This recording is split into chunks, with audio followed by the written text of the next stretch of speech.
Chapter 1. The Awakening. Whisper Mountain, Pandora's most colossal broad figure, sits surrounded by rich lush rainforest that is softly blanketed at its surrounding base by a touch of a mysterious glowing blue mist that sits quietly in southern part of Pandora. Even a mountain with such a glorious scale and beautiful bioluminescent scenery, wondrous legends, epic myths, can sometimes have a deep dark slumbering ancient evil secret, waiting to be awakened. At its enormous blunt peak, which soars high into Pandora's sky, passing through the godly clouds as if it was reaching for the stars, has an uncharted area yet to be touched, as it seems. This area, although at such monumental heights, there is a waterfall so magnificent and beautiful that it would make the Garden of Eden jealous. Locked within its natural beauty, it's as if Father Time has forgotten it and has spared its existence to display its beauty to the yet unseen eye. The pounding thunder from the tropical storm is so loud it echoes through the basins like a catastrophic nuclear bomb. On the side of Pandora, a thorn in its side, the thunder so loud it trembles and shifts some of the boulders and rocks around, and unearthing some type of cave which has been a prison for something ancient, a slumbering evil. Water from the heavy rain enters the opening and quickly makes its way to this unknown slumbering evil and interrupts an ancient hibernation slowly. The inside of this cave is much like the Pandoran forest, bioluminescent bluish worms crawling on the ceiling. Deeper inside there is a small water spring home to some albino fish, much resembling trout, only these have no eyes. The new opening to the cave lets in some rain which slowly trickles down what looks like a mound of rocks and dirt. With more and more hits from the powerful thunder, the rubble at the cave entrance keeps shifting and make the opening wider, letting in more light and more water. It is now clear from the glow from the outside that the mound of dirt and rubble is actually something in hibernation. Evidence of wings and claws at its base, some evil-looking humanoid figure lying dormant for an unknown amount of time which has been perfectly preserved by hibernation. The flashing of the lightning quickly makes its mark on the dark silhouette of evil, and from within the darkness you slowly see two red evil lizard-like eyes slowly open up and gaze upon this new light from the now open prison. As more and more thunder hits, and as lightning keep flashing its glory, more sets of red beaming eyes slowly and eerily open up. And finally, like a grand finale, a set of reddish-yellow, much bigger and more monstrous in nature eyes open up. And with a strike of lightning the flash gives a horrifying glimpse of what has been awakened. With his eyes widely open and as he begins to move his limbs around, seeing what's left of his brethren slowly awakening, it looks around shocked to see what has become of his domain, his home of which he once ruled so valiantly. He slowly stands but sternly lumbers to the entrance of the cave, take a deep breath and lets out an ancient roar so frightening that even the thunder itself stops, and Whisper Mountain goes into a deep and eerie dead silence. Following the magnificent roar it becomes evident, now out in the open, making him visible and stretching out its wings to regain his full range of motion and strength. The godly being is a lean, dark, partially covered in black feathers with humanoid-type face with the wings that resemble that of a dragon. Its most unique asset is his blaring glowing reddish-yellow eyes with a black center. It's almost like this creature was born straight out of hell and was sent here by the devil himself. Behind him in the cave, three more but smaller in size slowly walk out and stand next to what seems to be the leader of their kind, and kneel as if he was some kind of deity, god. He slowly turns to them and points at them and says to them in some deep chilling voice,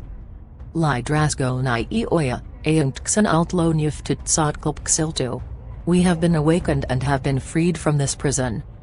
With his fist clenching and pointing out towards the cave, he orders the three kneeling before him to awaken the rest of their kind and says,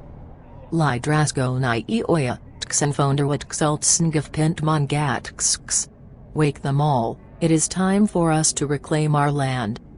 The minions, still sluggish from the long hibernation, weakly walk back into the cave to wake up the rest of their kind who are still under some dirt and rock in a deep hibernation. It will take some time before they have regained their strength to begin flying again. The leader walks towards the edge of the cliff that overlooks all of Pandora, gazes at all the green lush forest for a moment. Then takes a deep breath, puts one foot on a rock in front of him, clenches his fists like talons and then lets out a thunderous roar that echoes across throughout the mountains below and puts everything into a deep eerie silence. Meanwhile, back at the Tree of Souls, the ceremonial bliss of which Jake did pass his conscious from his human body to the avatar body. His awakening, the permanent transfer of his conscious with no machines, no technology to help him control the once remotely driven avatar. He is the heart and soul of the avatar which he is rightfully bound to, though his soul had to go through the passing and choice of their great mother Iwa. The people disconnect their cues and stand up to celebrate with joy as they see their newfound leader and new inspiration to the Omatic Aya.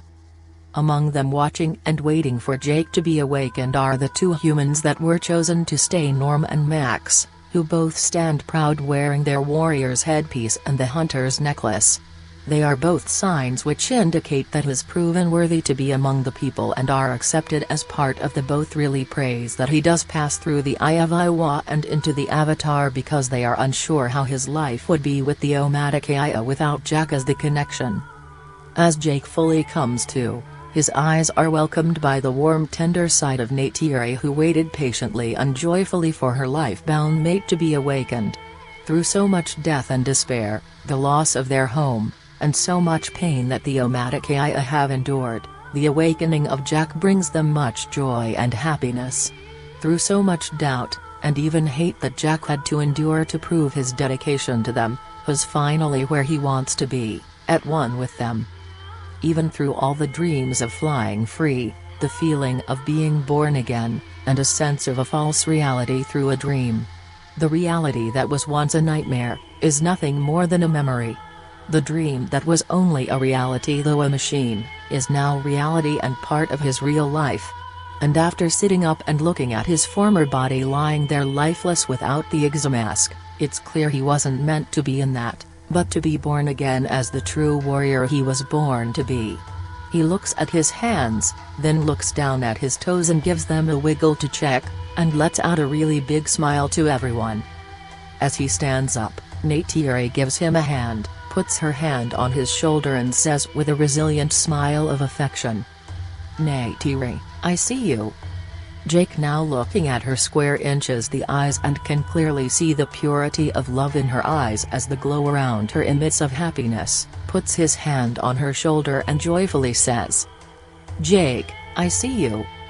They sit there and caress each other for a moment while the crowd cheers for his passing and awakening. Ma'at walks over to him, looks at him for a second, slowly smiling and says, "Ma'at, we do not have a leader. Ikran and Sadi have passed on to Iwa. Would you like to lead the Omatic Aya, Jake?" It is clear that the Omatic Aya already feel that Jake is their leader. After all, he is Toryukmato, the legendary leader. And with their former leader Ikran being dead, and the next to be leader Sadi who is also dead, pretty much leaves only one plausible choice. Jake looks at Neytiri, then looks around at all the people looking at him cheering. He turns around and looks at Ma'at and says, "Jake, I will gladly take that honor and lead the Omatic Aya people." With much dignity and honor, Ma'at grabs the royal leader's headpiece that Ikran once wore and places it over his head, puts her left hand on Jake's chest and says with an emotional voice of joy, and also at the loss of Ikran, "Ma'at, Jake, Njenga set Omatic Aya Aloiktan. Jake, you are now leader of the Blue Flute clan." Jake stands honorably and firm with the new headpiece in front of all the Omatic Aya. He nods and smiles at Ma'at, who now turns her attention over to Neytiri, who is standing right beside him. Quickly thinking to herself that she could no longer wants to be the Omatic Aya's Sahik because her judgment of Iwa would be forever clouded with the death of Ikran. She quickly decides to give her status as the tribe's spiritual leader to her daughter, as it would be easier for the clan leader and spiritual leader to be a mated pair. She walks over gracefully to Neytiri, stands right in front her, and notices Neytiri looking at her in shock as to what she was doing. She says to her daughter, "Ma'at, I can no longer beat Sehik, my readings and judgments of Iwa will be clouded with the loss of Ikran. You will be Newt Sehik? Neytiri, at a loss for words, quickly looks at Jack, all in the shock, then looks back at her mother that says in a loud meaningful voice, Ma'at, Neytiri, Jenga set Omadakayat Sehik? Neytiri, you are now matriarch/shaman. Ma'at walks away, leaving Jack and Neytiri at the top, walks down to where the rest of the people are standing and says proudly, Ma'at, Mifalumuia Iktanzomadakaya. They are the new leaders of the Blue Flute clan. The people begin to cheer as they see their new leaders, Jake and Neytiri, standing together hand in hand alone at the forefront of their people. As the cheering and many congratulations carry on, Neytiri takes off her bow, looks up at Jack and holds out her father's unique bow, and as she presents it to Jack she says in a broken, tearful voice, Neytiri, I want you to have this. It was my father's and he used it to protect our people. Now it's yours to protect our people, Jake. Honorably taking the bow, Jake takes the well-built unique bow, holds it up in the glow of the night of the Tree of Souls and watches how the bow as it emits a blue-green glow in the light of the tree. He glares at it for a second and admires the beauty, the sheer elegance of the craftwork and effort that was put into the bow, and puts it around his body just as it did. He looks at Neytiri and says respectfully, Jake, I will protect our people. Norm and Max, the only two humans granted access to the ceremony at the Tree of Souls, were standing along the people watching. Both cheerful of their friend and his accomplished spiritual feat, clap and cheer as they are presented as the tribe's leaders. Ma'at, who was standing next to them as Neytiri gave Jake her father's bow, pushes them to go congratulate their friend. She says with a big smile, Ma'at, go to them, it is okay. Norm and Max cheerfully walks up to them and they bow their heads to them and they say, Norm plus Max, it is an honor, Jack and Neytiri. They both take a step towards and look down at Norm and Max, and Jake puts his left hand on Norm's right shoulder and Neytiri places her right hand on Max's left shoulder, and they say with a smile, Jake and Neytiri, we see you, Norm and Max. Neytiri feels extremely proud that these two sky people were chosen for their heroic deeds in helping her people. She kneels down to see them almost eye to eye and says, Neytiri, thank you for helping our people. We accept you too as part of the Omadakaya now. They stand there feeling very noble and happy they helped out the people, and especially their friend Jake, who is standing honorably behind Neytiri. She stands back up and stands next to Jake, and Norm, who can't wait to ask Jake what it was like going through the Eye of Iwa, says, Norm, what was it like going through the Tree of Souls? Can you remember what you saw? Looking down at Norm from his now permanently 10-foot-tall avatar body, Jake says to Norm with some detailed excitement, knowing he really wants to know how it was passing through Iwa. Jake, while I was in the passing through the eye, or at least I think that's what I remember, I heard Grace talking to me. She's alive in there with the Great Mother. Looking up at the bright tube-like limbs of the Tree of Souls with curious eyes and feeling very honorable, he says, Jake, it was like going through the tunnel of bright lights from the sync machine to our avatars, Norm, only 100x more. It was different though, I can't really describe what I felt and saw, but the thing I do remember is what I heard from Grace. She said to me to protect the people. Now looking down at her mated partner, lover for life Neytiri, putting both hands on each cheek and says, Jake, and I will protect our people. With everyone mellowing down, Jake looks around, knows that the people are in need of a new home, since RDA completely destroyed their last one. Now as the leader of the Omadakaya, he feels like he must do what is necessary, and wonders what Ikran would do with this situation. His best guess is to either ask Neytiri or Ma'at on what to do next, but before he could begin to ask, he can see Ma'at approaching and he patiently waits to see what she has to say. Ma'at approaches them to discuss certain things that need immediate attention. Since their previous home was destroyed, they need to seek out a new one. Also understands that her daughter lost her Ikran in battle. She looks at Neytiri and says, "Ma'at, I know you lost C's, name of her previous Ikran Blue Leaf, in battle with Sky People, as Tsahik you must get another one. It must not wait. Take Jake and go to Tsksemzo, Passive Rock, you are ready for it. I will lead our people to the new tree called Namkelku to the east by River Oluwak. By the time you get back, we shall have arrived at the tree. Make your way now." Neytiri, like a little daughter, simply nods at what her mother says, and with a sense of slight fear knowing where she has to go, she grabs Jack's hand and begin to walk with Ma'at, Norm and Max to where the dire horses are. They both apply their bonds to the dire horses and hop on. Jake senses a little uneasiness in Neytiri and says, "Jake, where are we going? What's at this Passive Rock?" She looks over to him as she tightens the saddle of her horse tightly in a confident manner and says, "Neytiri, it's where I must go to get my new Ikran. Those at the Passive Rock are bigger and stronger than the other Ikrans, much tougher to apply the bond." Sounding quite confident, Jake reassures her swiftly and says, "Jake, oh, I'm not worried, you got this." Moments before they are about to leave, Jake looks at Max, then pans over to Norm, then looks at Ma'at, who is still looking at him, and before Jake could say anything, Ma'at says, "Ma'at, do not worry of your friends Jack Sully, I will watch over them. They are part of Amadakaya now. Go now." She gives Jake's dire horse a huge whack on the ass and it goes running off incredibly fast, almost knocking off Jake, giving Neytiri a little laugh as they ride out of the area of the Tree of Souls and down a path into some thick forest. Chapter 2. Her Last Bond. Passing through what seems to be ancient ruins of some sort, it's as if there was another civilization that once lived among them.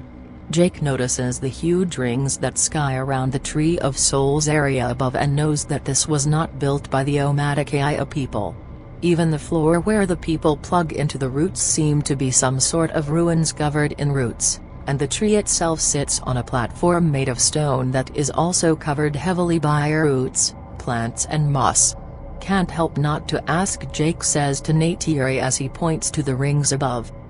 "Jake, what are those giant rings up there?" Neytiri, looking up and around to see them herself, and while slightly shrugging and nodding her head as if she did not know, she says, "Neytiri, we do not know who made these big things, Jake. They have always been here, before our people. Our elders say this is where we all started. But still we do not know for sure." Seeing the giant rings reminds him of the ancient pyramids back on Earth that nobody really know who built them and why. As they ride really close to one of the base of the rings, Jake rides over to it and looks closely at it and touches it.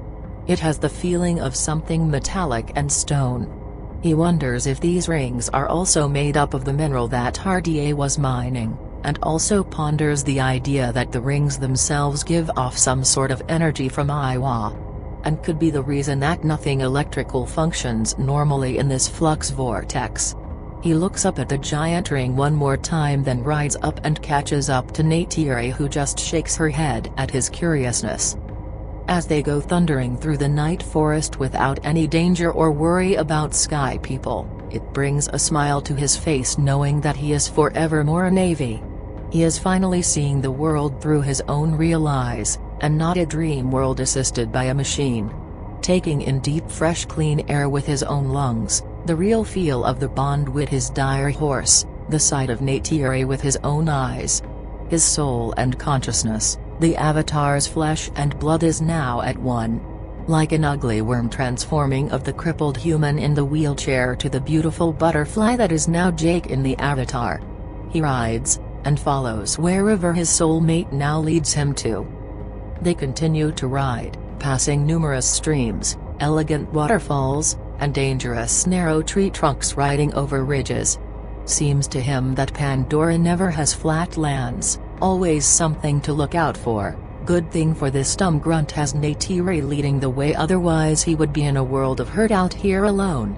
Up ahead he hears a sound that has only heard of through virtual reality scenarios and movies. the sounds of an actual real ocean. And finally the path ends at some cliffs that ride above and along the ocean's beach.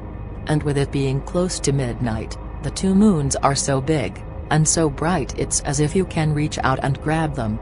The planet Polyphemus, which sits behind the two moons, gives the ocean and the surrounding scenery a mysterious silver glow.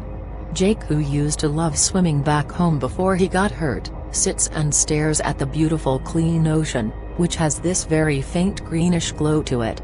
It immediately puts him into this wide-eyed daze. It's as if the ocean has hypnotized him.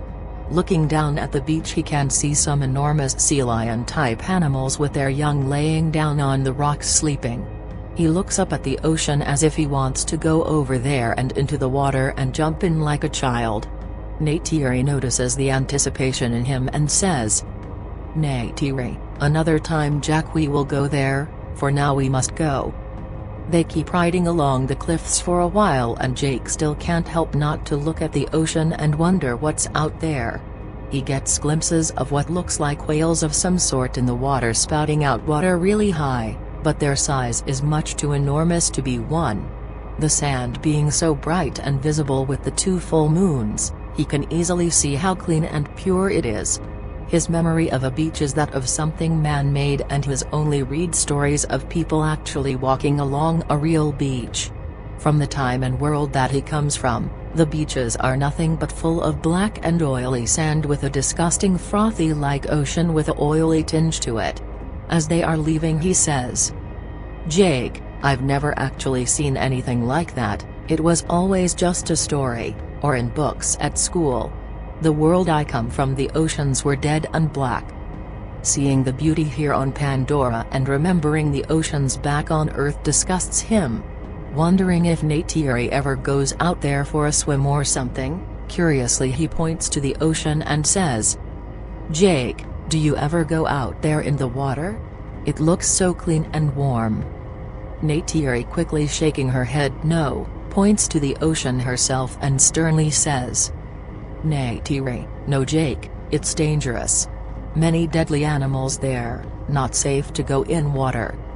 She stops and Jake pulls up next to her and she looks at Jack and says and points at him, knowing he loves to get into trouble with curiosity.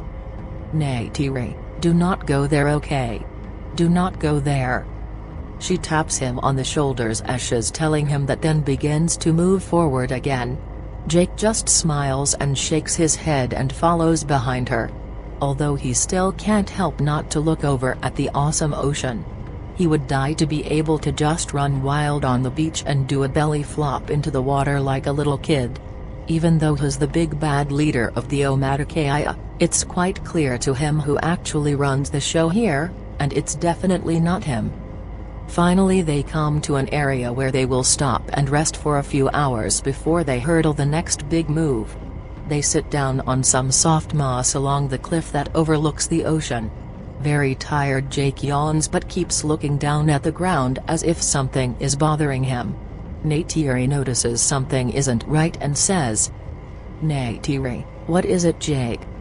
With arms crossed at the knees and sitting up, he looks up at the crystal clear dark sky and says with a sense of fear and doubt, "Jake, I'm scared to close my eyes to fall asleep. What if I don't wake up?"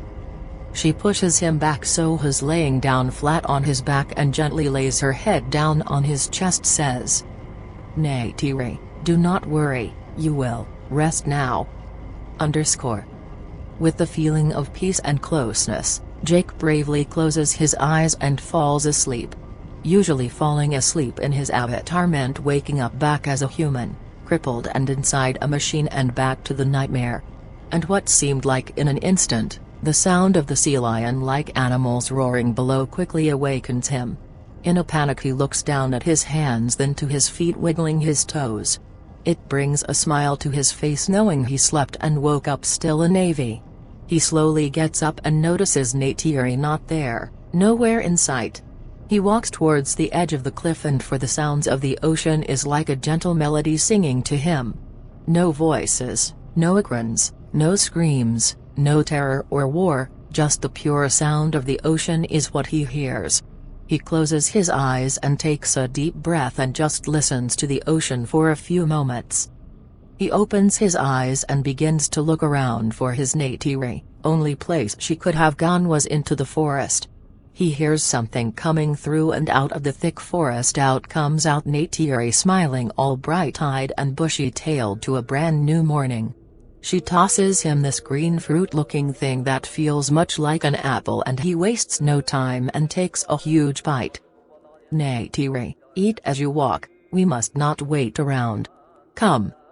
They make their way into the thick forest, and with so much new scenery at hand, he can't help but to not stop and look at everything.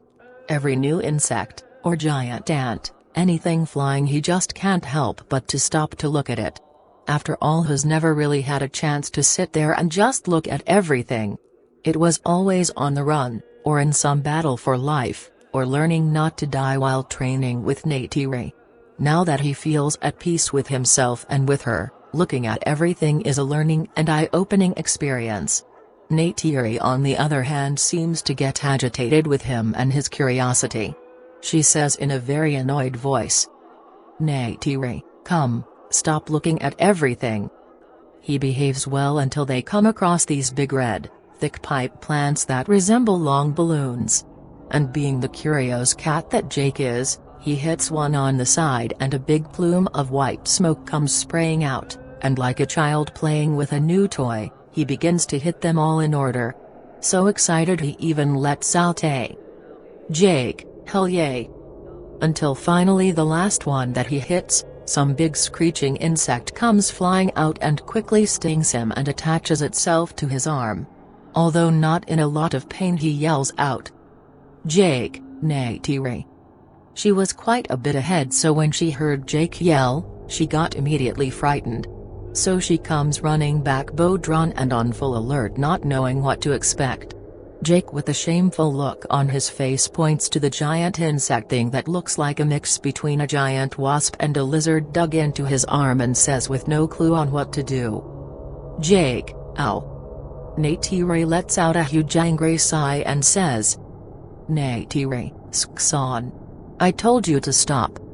She quickly grabs her knife and with superb accuracy and quickness she cuts the head off the insect. And with the tip of the knife she slightly digs into his arm and pull out the stinger, and it falls off. She then quickly grabs some of the moss from the trunk next to where they were sitting, puts a little of the neurotoxin on it and pushes it into the wound, and he says, "Jake, ow." As angry as she gets for him being such a curious cat and always getting into some sort of trouble. When she looks up at him after tying it up with some vines and leaves, he just smiles warmly at her. And that's what drives her love for him, that he's such a fearless warrior on the battlefield, that he can still a playful kitten getting into trouble. She can't help but to smile back and nod her head in a small laughter, grabs him by the hand and stands him up and says, "Neytiri, come." After about a 15-minute run, and without Jack getting into more trouble, they finally arrive to where they intended to, the pass of rock. It looks like two giant rock mountains with a very narrow pass right down the middle, covered in very heavy rainforest. She pulls out her bow, and she tells Jake, "Neytiri, we must be quiet and careful now, must not wake anything until we reach end." They slowly enter the pass, walking carefully, making sure not to make loud noises. The entrance is nothing but rock covered in moss and vines with huge bluish-green thorns. They have to carefully maneuver through the spiky vines and rock without making any noise. It's not easy making way through this pass because they have to be very careful where they step. One small slip and those spines could easily kill them. Not to mention there are some type of arachnids with 6 legs that very much resemble scorpions running around with stingers the size of large spears. Neytiri sees them and looks at Jack and points at her 2 eyes, and then points at the scorpions. He nods acknowledging their presence, and to be careful. All they can hear is a slight humming like bursts from up ahead, and when they reach an opening of swamp marsh, with gigantic lily pads, they see what is making the noises. The pass is full of these bright green with red spots slimy worm-looking creatures that move slowly but have a very bright spiny red tip. Then overhead they notice this enormous white butterfly-looking thing flying in all peaceful, gorgeous wings lined with bright green spots. Then in an instant you see it get speared by one of those red prongs from the worm. The worm uses that red prong as a piercing weapon, and it's long like a tongue and quickly snaps it back. The end of the worm opens up and inside are huge teeth that line the inside like a great white shark, and in goes the beautiful butterfly into the mouth of this disgusting worm. Neytiri looks at Jack and motions to move forward. Up ahead is a solid mass of rock with a cave entrance which they have to make their way through. The entrance has some bat-like birds sleeping with their faces covered by their own wings as they hang upside down by their claws on their feet. Neytiri grabs Jack's hand and puts her finger to her mouth as to be very quiet as they slowly walk under them and into the cave. The inside is lit from bioluminescent slugs of some sort that are slowly moving along the top of the cave. As they go through a small cave, they can start hearing the Ikrans on the other side. And when they finally get through the cave, they are flying around in this enormous very misty crater of a home. Neytiri says to Jake, "Neytiri, if you see them all flying into one spot, run. That means I died. You stay here and hold on to this, I must go in and do this alone." Jake surely does not want Neytiri to go in there alone, especially with the size of these things. What used to be her looking out for him, sure feels like he's the one looking out for her now. She hands him her bow and arrows and pulls out the strap they used to close the mouths of the Ikrans so they can apply the bond, and beings to move forward down some rocks. There isn't a clear path set to where she has to go, but it's very hard to see where the Ikrans are all at. With all the mist and giant rocks in the way, he just has to hope that things go as planned for her. Finally she gets far enough to where she disappears behind some of the rocks down below. As he keeps hidden in the corner of the cave trying to see where she went, he notices all kinds of commotion to where she was heading. At this point Jake sees a lot of them flying around now, and notices that they are slightly bigger, lined with a lot more sits, and continues to constantly look for any signs of trouble, but all he sees and hears are Ikrans screeching wildly and some of them flying out away to where she had walked. What seems like an eternity of a wait, Jake begins to worry some for her. Even though it's only been about a minute or so, the wait for him is a dreadful one. Just as he's had enough of this waiting business, the warrior in him begins to kick in, and as he's about to go out there to look for her. And right as he's about to head down there, out of the thick mist from above in comes Neytiri flying in on this awesome looking Ikran. She gets off, begins to pat it on the neck, and Jake says impressively, "Jake, whoa, that one is cool, and big." Neytiri was not there to show off her new Ikran. The old feeling of Seas is still very much there, so she says, "Neytiri, this is Rimtail, or Yellow Wing, my new Ikran. Come, let's go, I will take you to your pally, Dire Horse, and guide you to New Tree." Her new Ikran has a greenish body with red stripes along the side, but its most apparent features are the bright yellow wings lined with red streaks, almost the marks of lightning bolts. These can easily fit 2 people, and with her already knowing how to properly and correctly apply a bond, this one listens and obeys her right away. Without any trouble Jake gets on her new Ikran and they fly back to where they left the Dire Horse, back at the cliff near the ocean. She lands and he gets off and she says to him, "Neytiri, follow me to river, tie horses together with rope and mine will follow." The 2 Dire Horses were just standing there grazing and he quickly ties up the rope from his Dire Horse to hers. He quickly jumps on his and signals for her to go and he'll follow. Still not 100% in complete control of his own Dire Horse, he still gets clumsy and has to really concentrate for the horse to maintain a straight running line. They arrive to the mouth of the river and she lands in front of them and says to him, "Neytiri, follow river up, and new home tree will be on right side. Make fast time and no looking at everything. See you then." Like a mother telling her son not to do anything bad when she's gone, Jake just laughs and smiles and says, "Jake, okay, better hurry or I'm going to beat you there." He takes off in a blazing speed up the river's edge before she could even take off. She smiles and shakes her head in a slight sigh of his Jack and his wildness. Although she loves the attention and joy he brings to her, she plays along with the race and they head off to their new home tree. They quickly make their way back to where Ma'at was leading the people to find their new home. Chapter 3. New Home. With their previous home destroyed by the Sky People, the Omatakai are set out to find their new home. Ma'at directs them to a very special place which will suit their needs in order for the tribe to thrive and prosper. It's another very large tree, much like their previous one but with a river running through the middle of the roots which would give them plenty of food. And which is also within a few days' travel from their Tree of Souls which they make most of their homage to. Ma'at calls their new home Nam Kelku, which means noble home in their native language. Before they make any changes to the tree, the entire Omatakai sit in a giant circle around the tree and begin to pray and chant songs of thanks. Letting Iwa know they are going to use this tree as their home, and to thank her for allowing them to use it. Jake and Neytiri sit side by side and hand in hand. Max sits next to a young girl, which is around 5-6 in our years, but the same size as him, and he sits next to her and Ma'at hand in hand. Norm, who speaks the language quite well, sits among the regulars on the other side hand in hand and chants along. The ceremony lasts about 10 minutes before they begin their journey of transforming this tree into their new home. As they finish, Jake, Neytiri and Ma'at go off on their own and sit in their own little circle hand in hand and pray to their lost loved ones.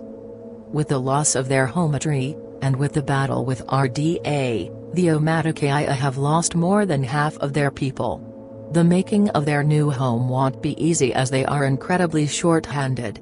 They set out groups each with different assignments and tasks, even the kids are put to work. Everyone has a role to play when it comes to making their home suitable to live out of.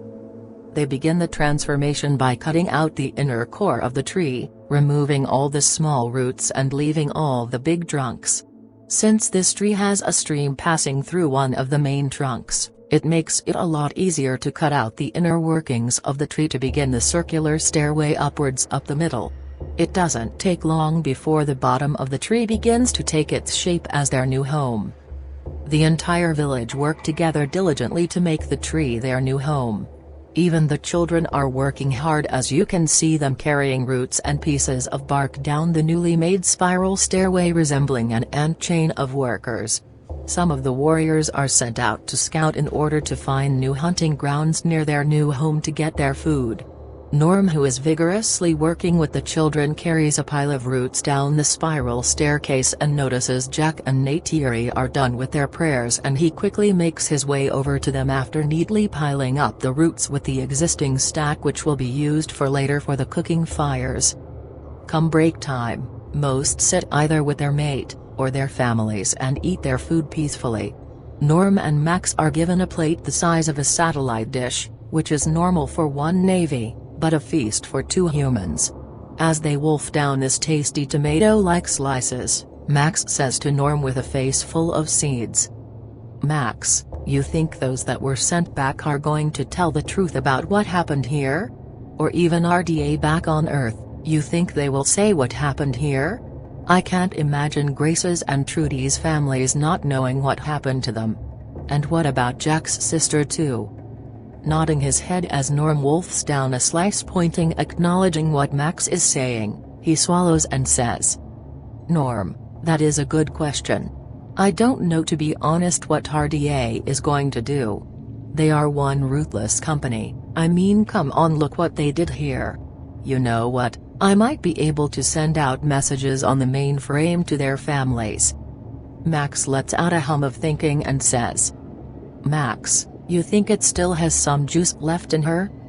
Eyes lighting up with the new idea, he finishes his last slice and says, "Norm, only one way to find out. I'm going to ask Jake first to see what he says." Pointing out to where Jack and Neytiri are, Norm gives him the thumbs up on what Norm wants to do.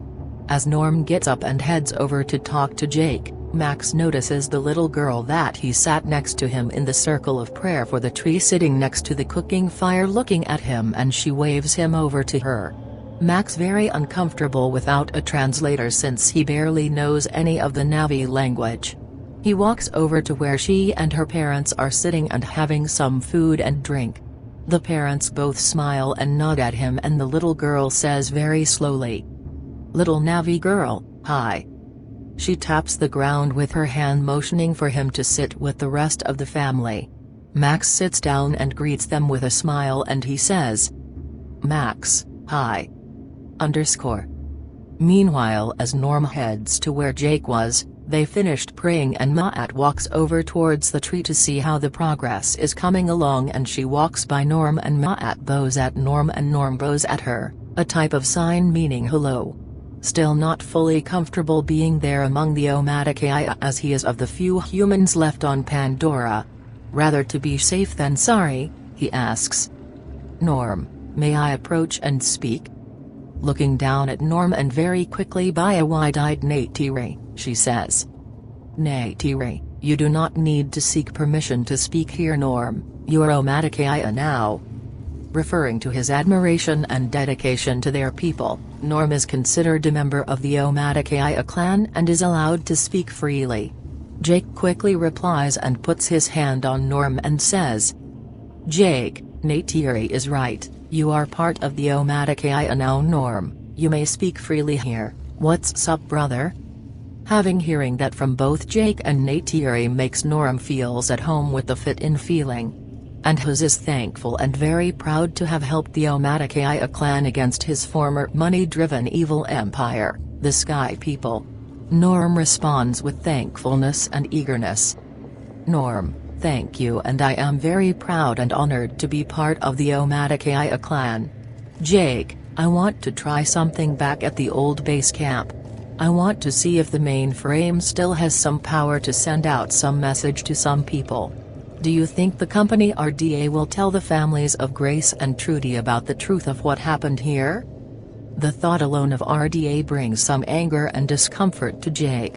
He most definitely agrees that the families needs to know the truth about what their loved ones did here on Pandora. In a stern voice he says, "Jake, I know for a fact they won't say anything about what has happened here. The amount of money they lost, the killing of innocent families, innocent women and children. I'm willing to bet they will simply cover everything up and try to bury it all." Norm seemed pretty agitated on the thought of Grace and Trudy's families not being notified on the truth that happened here on Pandora. After all that has happened, their family deserved to know that their family helped fight back against RDA. Neytiri still confused on people lying to each other and says, "Neytiri, why would they lie?"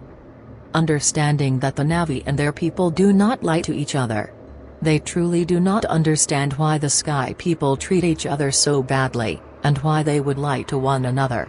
He says in a somewhat shameless voice, "Jake, because that's what bad Sky People do." Sitting there for a second thinking of what Norm said about trying to send a message to the family of his friends that helped could shed some light on what really happened here. He turns to Norm nodding and says, "Jake, if you can find a way to send a message to those families, do so. They need to know what happened to their loved ones. And they need to know they helped people with families with children fight against some money-hungry corporation that took any step necessary to acquire it, and that they didn't die in vain." Thinking about Trudy's and Grace's family make him remember all the family that has lost as well. A dreadful 1,000-mile stare at the ground just thinking about his former family. Jake stares at the ground sadly and lets out a slow drawn-out sigh. Quickly Neytiri recognizes that Jack is in some emotional pain and comforts him. "Neytiri, Jake Bootseal? What is wrong, Jake?" The memory of his lost brother brings him sadness and the loss of his parents, which he lost as a teen growing up. And all he has left is a sister which is a few years younger than he is, but she won't talk to him because he joined the Marines, which were very corrupt at the time. Jake says. Jake, my parents died when I was young, my brother died a few years back, and the only family I had left wouldn't talk to me because I joined some corrupt military to make some money. Then I got hurt in the line of duty and could no longer walk. I had no family, no friends, and now for the first time I do have a family to love. Turning to Neytiri as he was speaking and putting his hand on her cheek and smiling warmly, Norm slowly and softly asks, Norm, do you want me to send your sister a message about your whereabouts? Although deep down Jake does want his sister to know what he did here, he says. Jake, no, she's better off not knowing what happened here with me. She was pretty upset with me before I left to come here to Pandora. She wouldn't even talk to me, plus she's got a good life now and I don't want to interrupt something good. Few of the people approach and ask for Jake's help in putting together a small dam for fishing and bathing. So he goes off and helps them. As Jake is leaving, Neytiri quickly stops Norm as he's walking away and says, Neytiri, family is life. Norm. Everything is about family and life. If Jake has family in other world of sky people, seek to tell them for Jake, I beg of you. Norm. Norm completely understands and agrees with Neytiri. He says, Norm, I will. You know Neytiri, at first I didn't really like Jake because he didn't have all the training and experience that we had with the Navi, but it's not about that at all, I understand it now. He's got a good heart and genuinely cares for people, so I truly respect him now. And I must get going before it gets too dark. Neytiri, while looking down at Norm, smiles and nods in a respectful manner, and she heads off to help Jake and the rest of her people to finish off the dam down by the river. Back and the cooking fire with Max and the little girl's father and pregnant mother, she points to herself and says, Siren Lou, Siren Lou. Max looked at her for a second, then smiled and points to himself and says, Max, Max. She repeats his name. Then her family says his name and smiles and nods at him. She keeps trying to say some words to Max in English but isn't making any sense. Max tries to understand her but he gently shakes his head in confusion with a smile. Moat, who is walking by, is flagged down by the little girl and with some excitement she says to Moat, Siren Lu, Bangtsa tuonoinum folu. Alt sam compoting nari natu alto noil lupontsmuk. She smiles at what the little girl tells her and she looks at Max and says, Moat, she said she wants to learn English and that you look lonely and she wants to be your friend. Realizing what the little girl was trying to say, Max nods and laughs and looks at the girl and says, Max, I will do my best. Moat walks away to check up on the progress of the tree and Max sits down with the family and starts off by learning the parents' names. They seem to know the basics already, so teaching the young Navi girl Siren Lu won't be that difficult if the parents help translate some of the basics of the English language as they learn along the way as well. Back to Norm, who is wearing only his camouflaged shorts and olive green tank top, with some military-issued boots he stole during the battle, the grungy look with his examask on and his long hair, he begins to get ready for his little journey. Armed with only a spear that he made himself, refusing to bring the R into the village, which to him would be a disrespect to them, and also a army knife. He grabs his backpack and spear, looks down towards the river and sees them all working together towards one goal and smiles and heads down the trail.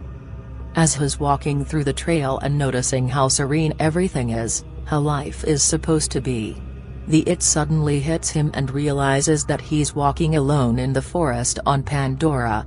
Normally a walk with this much Pandora surrounding him, he always had Grace explaining everything with extreme detail. This time he must make his own mark, learn for himself as Grace wanted here on Pandora's open wild. Even though he's alone, he feels like she's right beside him, talking to him, keeping him company. Maybe it's a way of the forest letting Norm know he's not alone with the presence of Iwa lingering about in the forest. He stops and pauses for a second, looks up and around the forest and smiles as if they are watching him, and then he continues down the path. He follows the trail that the villagers had made that leads him directly to the old shut-down school that was once led by Grace Augustine. Seeing the school seems very sad to Norm. It's worn down because of no maintenance and weather-ridden signs, and walls that are full of vegetation.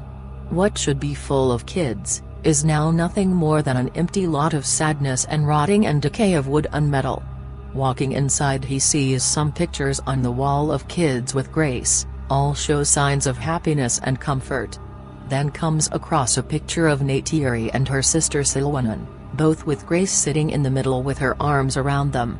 He sits and stares at the picture and wonders how things would have been if the company would have done things more humanely. Grace and Silwanan would still be alive, and this school would be full of kids. Then he snaps out of it and realizes the true cold harsh reality of what is now and walks away and up some stairs. He stays there for the night, inside one of the secure rooms on the second floor which still has some power and oxygen for a few days, and makes himself a bed with some moss-like blankets that they Navi use for their kids, but very perfect for a tiny human. Nothing like a good night of sleep without having to wear his exomask on to breathe. Although mostly safe during the day, there are still some things that go bump in the night on Pandora that are very dangerous, so inside the secure room it will be until the next day for Norm. Meanwhile, back at the new tree, the people finally finished their masterful work of putting together a dam made up finely woven tree roots and branches they cut from the tree. Nothing goes unused with the Navi. Every single thing they cut or pull from the tree will be used in one way or another. It's their circle of energy to give back what they take. All the hunters and people from the river are all back at the tree, and begin setting up to sleep. Since the tree isn't anywhere suitable to make their usual hammocks yet, they make do with the moss-like blankets for the time being. Jake and Neytiri set up their nest-like bed on a giant root up in the tree that has a small opening up to see the night sky.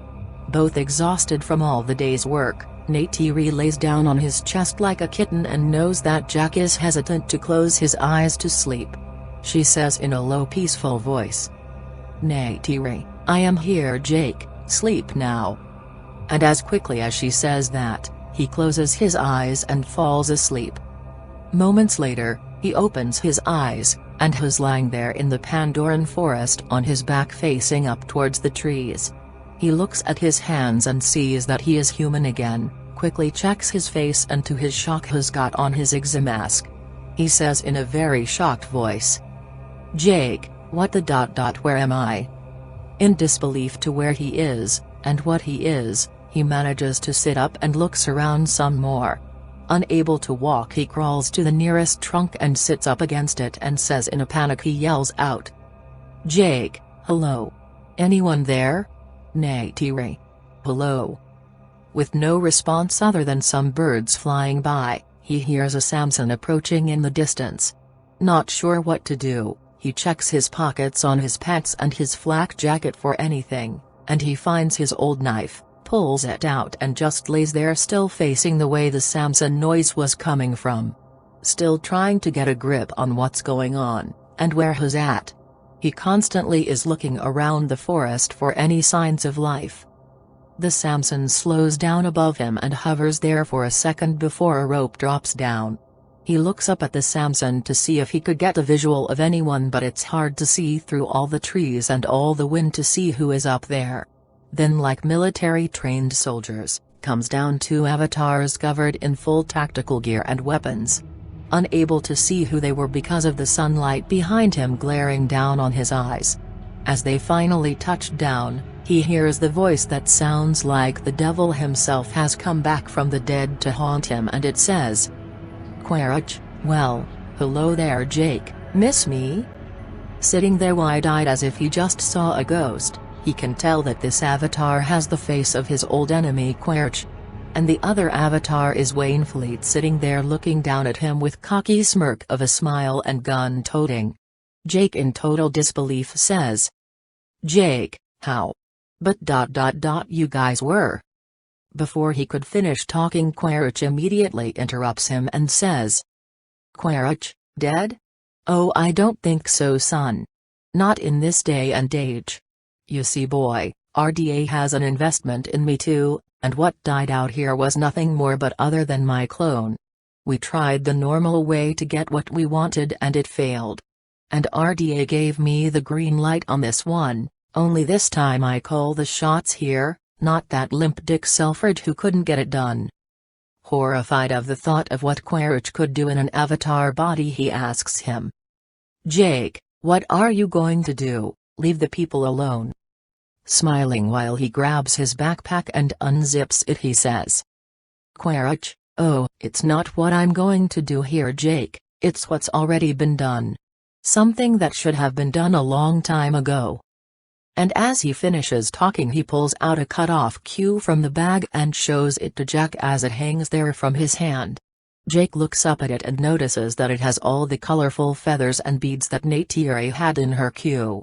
He comes to realize that it is Natra's cue, and tears begin to flow out from his eyes along with the anger of a lion. He looks back up at Quaritch in a primal rage, and yells out, "Jake, no!"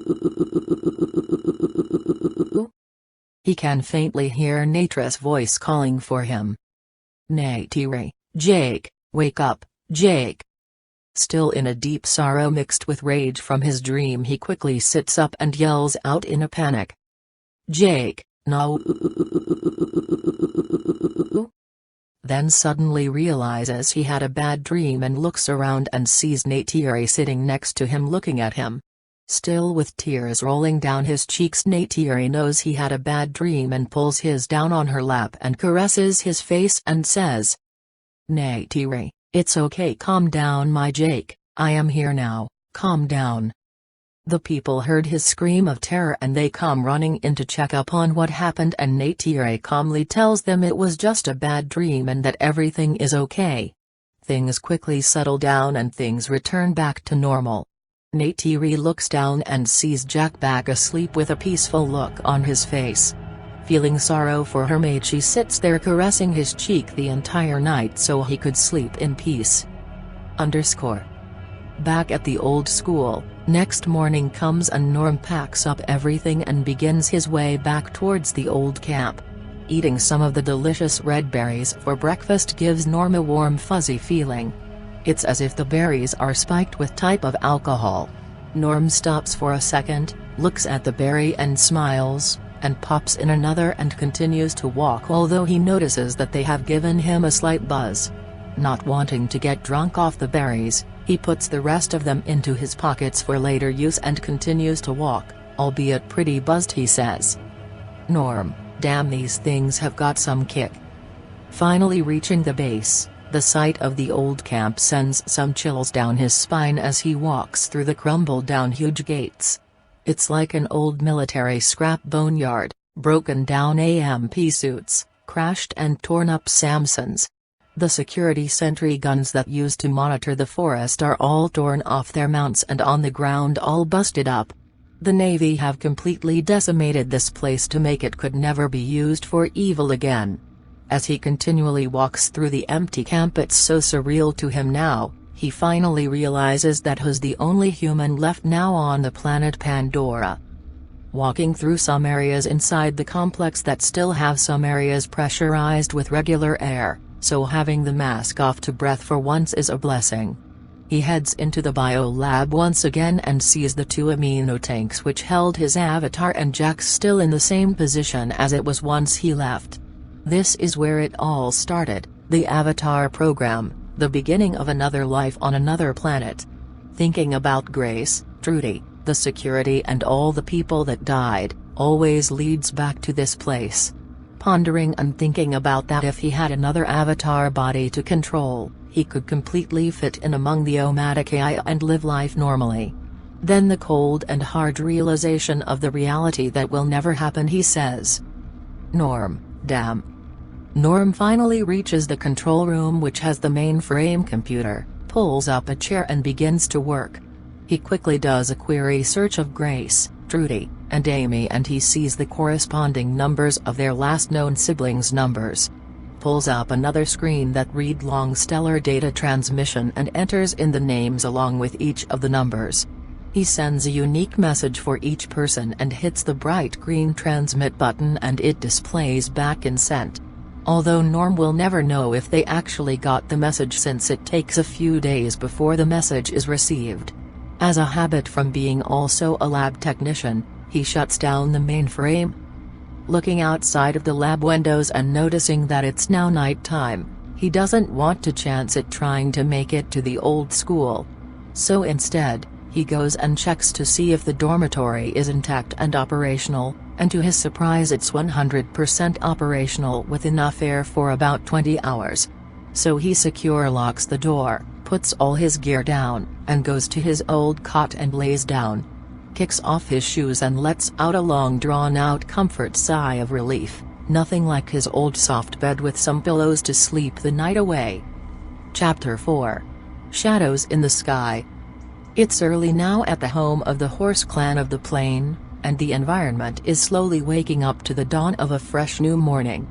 Still in the grips of the low morning fog, you can hear birds waking up, the sound of a gentle waterfall cascading into glass like nearby lake slowly singing its song into the morning.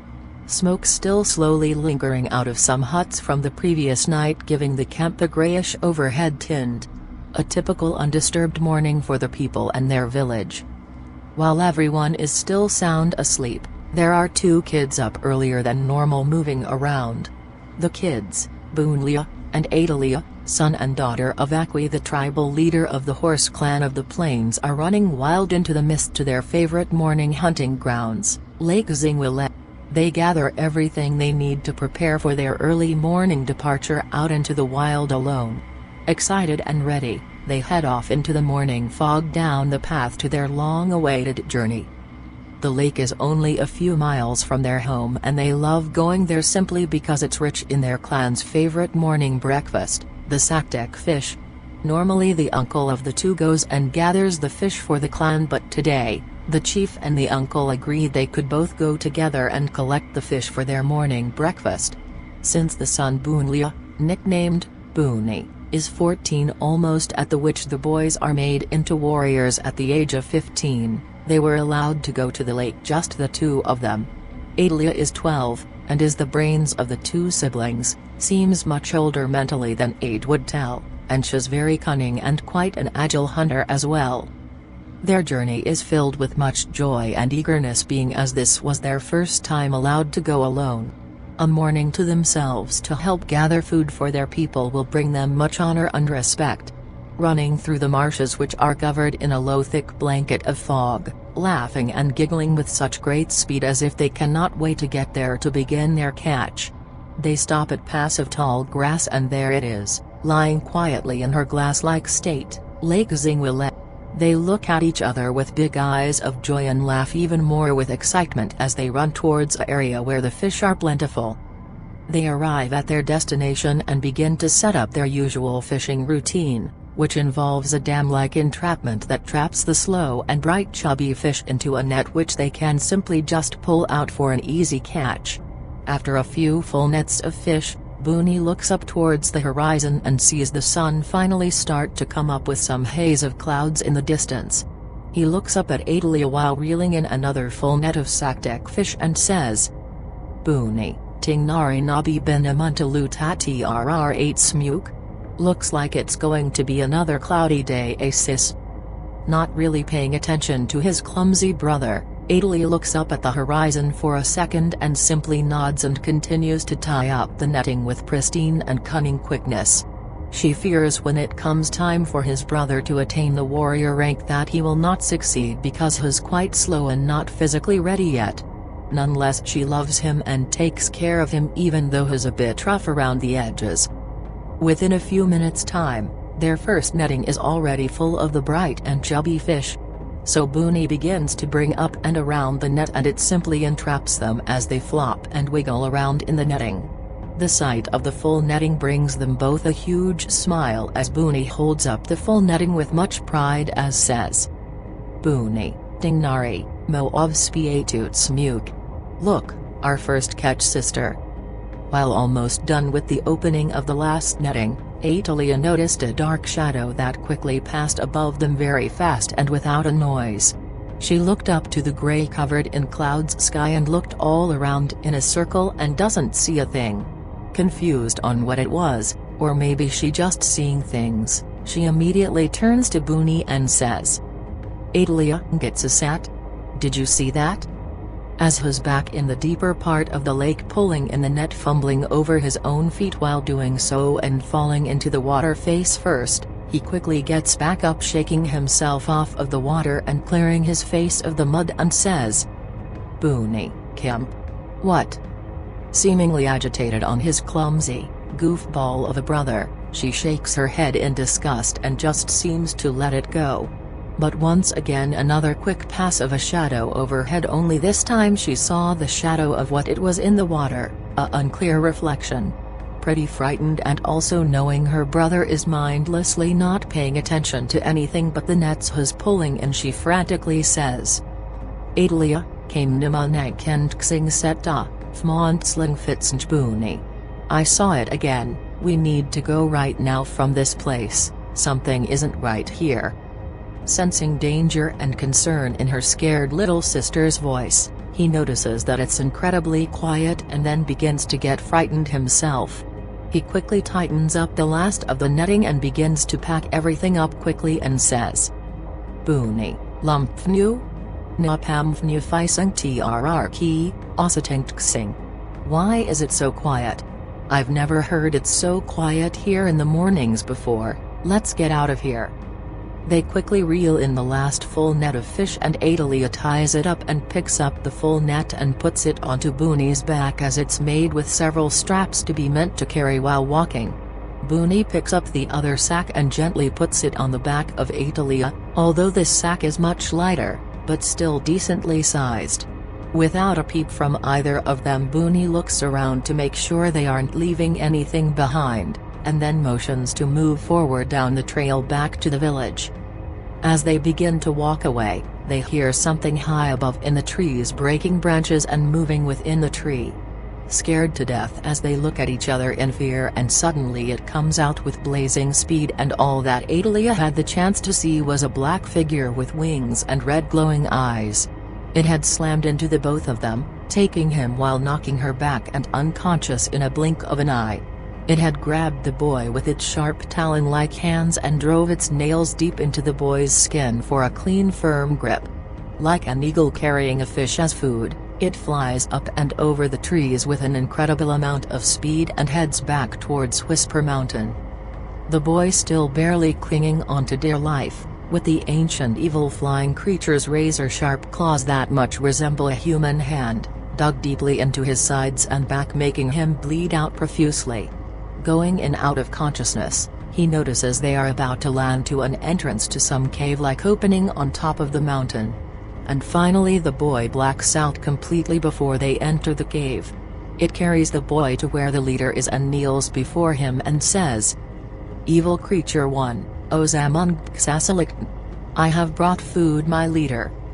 The leader grabs the boy, looks at him for a split second, and pulls him apart into two pieces like a rag doll. He turns around, and walks slowly over to where there is a female of his kind lying asleep. She looks injured, as if her legs have been seriously injured, but still alive. He kneels in front of her, puts his hand on her scaly-like feathers of a skin and says, "Lidrasko ni ioya, xaself pitikshrsrung tokstsehik. Here is some food for strength and nourishment to heal your wounds, my queen." She wakes up very slowly, eyes with barely any glow as if she was barely alive. Begins to eat the pieces of the boy very slowly. The others sit kneeling in front of them, not daring to make any eye contact in fear of their leader. Lidrasko stands up, and turns around and faces them, which there are about 15 of them, and says deep in anger, "Lidrasko ni ioya, fo a turkup pificum. They will pay for this." As a few hours pass and both the Akwi and Lunak both begin to get worried, knowing that his children should have returned by now. Akwi with a concerned face looks over at Lunak and says, "Akwi, mio kalam. We should go to the lake." They both get on their dire horses and move with incredible speed towards the lake. When they arrive there, to their shock they find Italia lying unconscious and begin to wake her up. Once awake and fully awake, she begins to tremble in fear and hugs her father and begins crying. Aki immediately asks. Aki, upahim fits Italia, tsengpanjiats mutant Booni. What happened here Italia, where is your brother Booni? Crying and trying to talk while trembling in agonizing fear, she finally says. Italia, fusu ultral, Derwatksakt sal con mifosam manauri? It came from the trees, it came from the trees. All I remember is it was big and dark and those red glowing eyes, those red evil glowing eyes. Not knowing what to make of the situation, Aki looks at his brother in disbelief and confusion to what has happened. And Lunak looks back rather frightened and in disbelief himself. Aki picks up his daughter and Lunak grabs the nets and gear and they go back to camp to alert the clan of what has happened. Once back at camp, Aki calls for the meeting of the Warriors' Council to set up a search party for his son. He tells the clan what his daughter told him and everyone seemed to be confused and bewildered on what it could have been. Everyone that owns a dire horse volunteers to go on the search for the son. Nothing like this has ever happened and there is much confusion among the clan. Riders search the entire perimeter of the lake, some swim in the lake and look underwater thinking he might have drowned. Aki while searching the forest sees something startling on the ground and calls for the people to come. He picks up warrior neck beads that are covered in blood, his son's neck beads. It's basically a necklace for those that are soon to be warriors when they hit the right age. The people know it's the beads of his son and look up at him in sorrow and fear not knowing what he's going to do. He looks at the beads, then closes his eyes while clenching the beads like a fist and says in a very angry but held together voice. Aki, tupsitsu? Who would do such a thing? Not knowing who took his son and why, he orders everyone back to the village in a stern voice. Aki, nemkakelku. Back to village. With no tracks leading in either way, no sense, nothing left behind, the entire ride back was extremely tough for Aki. His soon-to-be warrior son has gone missing, and finding the warrior beads covered in blood brings him much concern that he may be dead. His plans are to send messengers to all the nearby clans to see if they know anything about his son. A gathering of the clan leaders has been made to discuss the issue at hand. Few of them think it could have been another tribe on their hunter Ikran that flew in and took the son, but immediately Aki says that Ikrans don't have glowing red eyes and that they also don't have dark skin. They are left clueless and without any help, so they send out messengers to other existing nearby clans for assistance and answers. Meanwhile, back at the new hometry of the Omaticaya, Neytiri thinks it's time for Jake to visit the leader's sacred ground. It's a burial site of all the former legendary Toryukmukto leaders, and every new one must visit to pay respects. Like a typical daughter, she walks up to Ma'at, who is planting the large plant with bulb-like petals that light up the night like lamps, and says, Neytiri, o kamung jak tsadigtan swakkultsanok. I'm going to take Jake to the leader's sacred ground, mother. Ma'at, while pushing in the roots of the plant into the dug hole, then covering it up with soil and putting water in it, looks up at Neytiri and nods okay. So Neytiri walks over to where Jack is, making sure all the straps and the saddle on his Ikran are in working order and also trying to get him to not be so hyper all the time. I guess when you apply the bond, whatever you feel, he feels, so Jack being himself and always full of energy, it transfers over to his Ikran. Neytiri says to him, Neytiri, Jake, I'm going to take you to visit the Iktanswakkult, the leader's sacred grounds. It's where we lay to rest all the Toryukmiktos from the past. All Toryukmiktos must visit. Jake, who has his eyes closed and concentrating on calming down his Ikran with his nice activity of a gorgeous brain. The Ikran sits calm and motionless like a well-trained dog next to his master. He opens eyes and looks at Neytiri, smiles and nods and says, Jake, okay, I am ready. Neytiri hops on her Ikran, who sits there quietly and already well trained from a master. And they take off together into the sky like two jets off a carrier with extreme speed. They fly towards the northwest, an area that Jack hasn't seen yet, but he remembers it from satellite as being a dry, more mountainous zone. Visible to the eyes, the mountain, desert-like zone. He asks Neytiri curiously. "Jake, what is over there?" She looks at Jack and says. "Neytiri, that is the home of the Klukulat cult people, or people of the ground, who live under the ground. We are forbidden in their lands, Jake, and they are forbidden in our lands." Looking at Jack with extreme concern and caution, knowing that Jack has the knack to be the curious cat almost every time, she says with sincere concern. "Neytiri, promise me you will never go there, promise me, Jake." As he gazes over towards the dry mountain zone with wide eyes of curiosity, he quickly turns and looks at Neytiri and smiles and says, "Jake, I promise." Looking down, she can see the area of the sacred grounds and points to it and says to Jake, "Neytiri, follow." They both land and get off their Ikrans and walk towards the area, and walking through some thick mist and into the open. It's very now clear that the place has been destroyed, completely ravaged into rubble. What was 5 statue-like figures of people is nothing more than piles of wood and stone torn apart and scattered among the area. Neytiri, in a complete shock, turns and looks at Jack and says, "Neytiri, who could have done this?"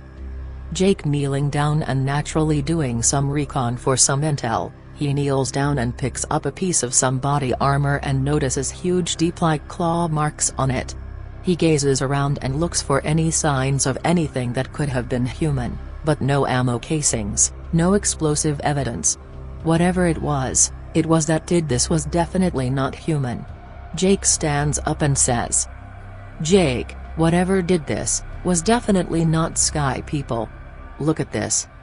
He hands Neytiri the piece of armor and notices that the claw marks are much too big to be any animal, and let alone it has 5 claw marks. She puts her hand on it and notices the extra limb and looks completely confused. As she gets up, they both hear a strange raspy voice from within the thick mist say. Unknown voice, Tsot Swat Vertapkazu. The ancient demons are coming.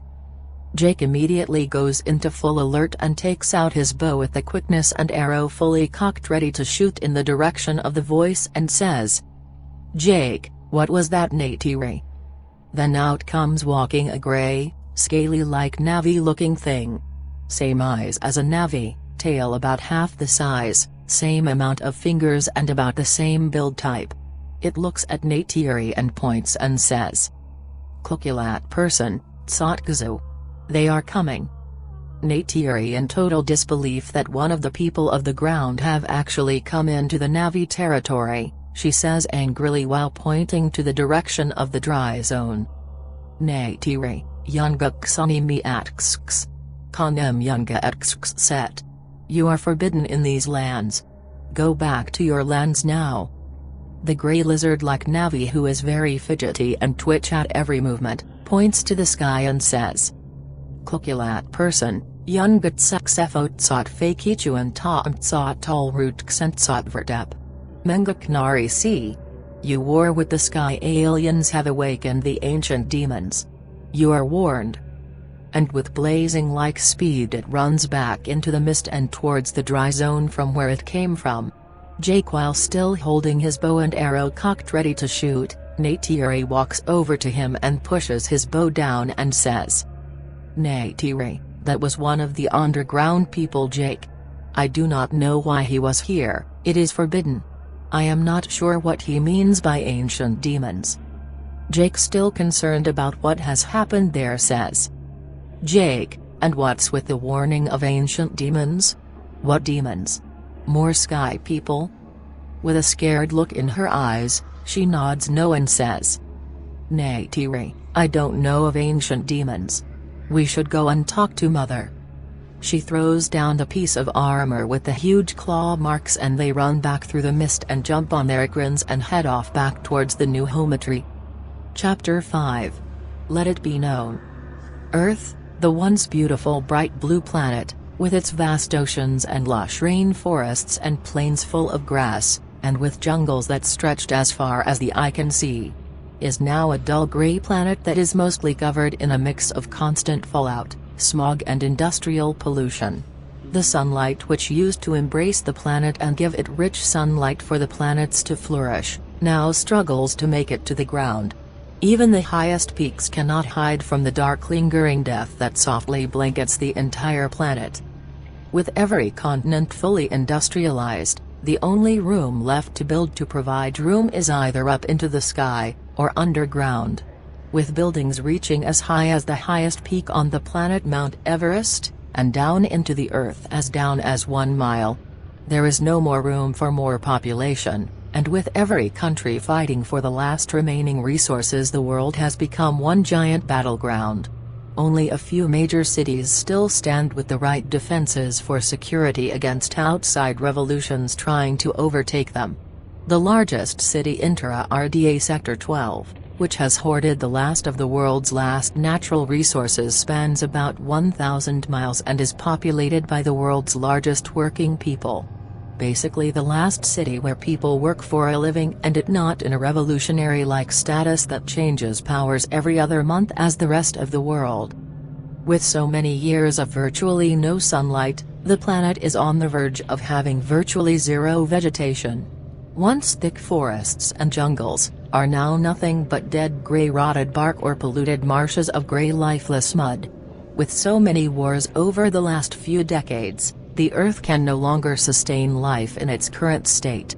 All current forms of plants and animals are born within man-made ecodomes, and only the rich and well-connected live inside the big cities.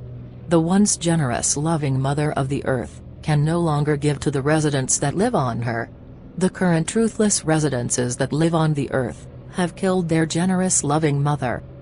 The Earth is dead. The corporate giant RDA, that funded the entire Pandora mining program along with the paid military, is under duress from all the investors. They have a monumental meeting to discuss whether or not to go back to Pandora for the valuable and rare unobtainium metal. Meeting goes on for a long while and the decision becomes unanimous. They voted not to refund another mission out to Pandora as it would not be cost-effective. They covered up the fact that their hired security used brute force and killed thousands of the indigenous families to try to get their precious metal. RDA with all its wisdom simply broomed all the evidence and data and wiped everything clean as nothing had ever happened there in hopes of keeping the information from being leaked into the press, which would most definitely devastate their financial support publicly. Meanwhile Mary, the younger sister of Grace Augustine, is still teaching people about the Navi of Pandora on Earth at USC. As she's giving lecture about the vowels and syntax of the Navi language, 2 RDA agents rudely interrupt her in mid-lecture and say, "RDA agent, Mary Augustine, may we please have a moment of your time? We have some important private information to discuss with you." Irritated beyond all, and with the same type of firecracker short fuse that Grace had, she looks back to her class and says, "Mary, sorry class, I will be right back. Gotta deal with these clowns again." The class laughs as they walk out the class auditorium door and down the stairs and head outside. She stops with hands on hips and furiously says, "Mary, what in God's world could be so goddamn important that you two scoundrels interrupt my important lecture?" The 2 RDA agents seemed pretty scared knowing that this woman, without the knowledge of her sister being dead, is already on fire. They slowly and cautiously say, "RDA Agent 1, we have some bad news. You might want to sit down. It's about your sister Grace on the planet Pandora." Quickly and rudely interrupting them without them letting finish what they were going to say, she quickly replies with, "Mary, what did she do now? Did she beat up another important big cheese corporate monkey getting in the way of her work again?" RDA Agent 2, Grace died in an unfortunate APC accident few days ago. We are sorry for your loss. Mary stood emotionless at first, then seemed shocked to the core, She then bursts into tears when it finally hit her that her sister had died.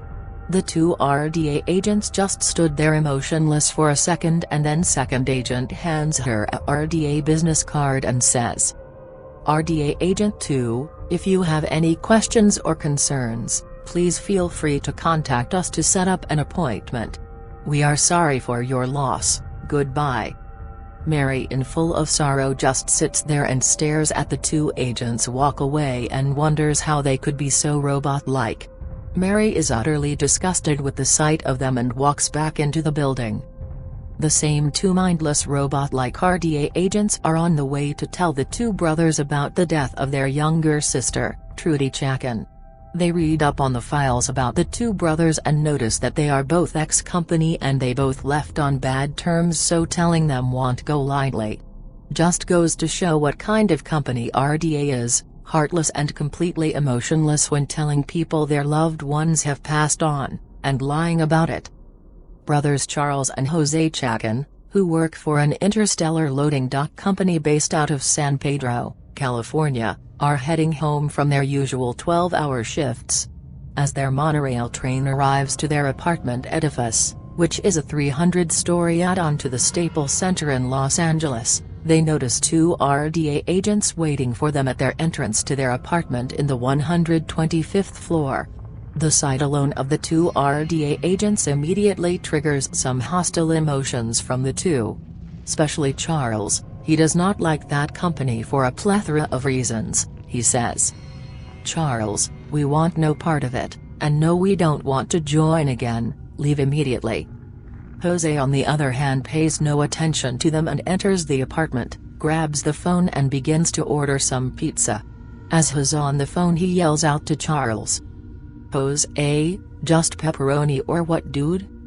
One of the agents speaks up and says, "RDA Agent 1, may we come in?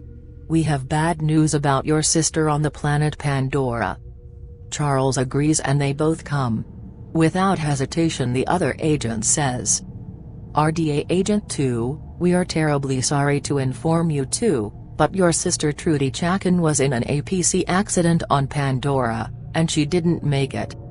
Charles and Jose both look at each other in disbelief and Jose says rudely, "Jose, what do you mean accident?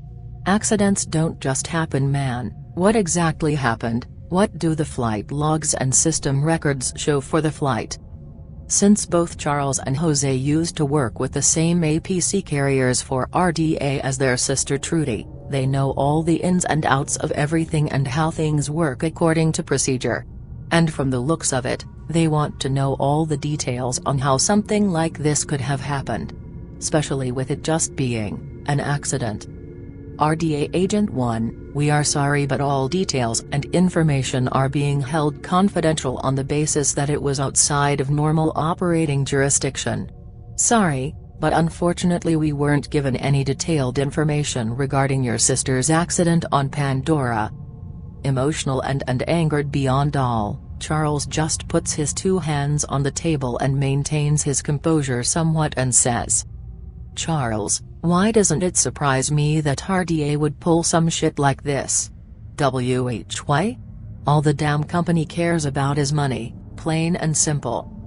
Jose, angry, and sobbing, swiftly and forcefully grabs one of the agents, pushing him down on the couch as if he was going to punch him in the face and says, "Jose, we need to know. It was Trudy, man. Our little sister." He puts his fists down and grabs a picture that was on the wall behind him and shows it to the agent with a huge tears coming down his face and says, "Jose, look at her. Take a good look at her. We need to know." He shows them a heartwarming picture of Trudy smiling happily to the camera while sitting inside one her APCs, giving a thumbs up. For the first time, one of the agents actually shows some sign of having something of a soul and heart and says, "RDA Agent 2, we truly are sorry for your loss, but honest to God we don't know what happened. They don't give us any information."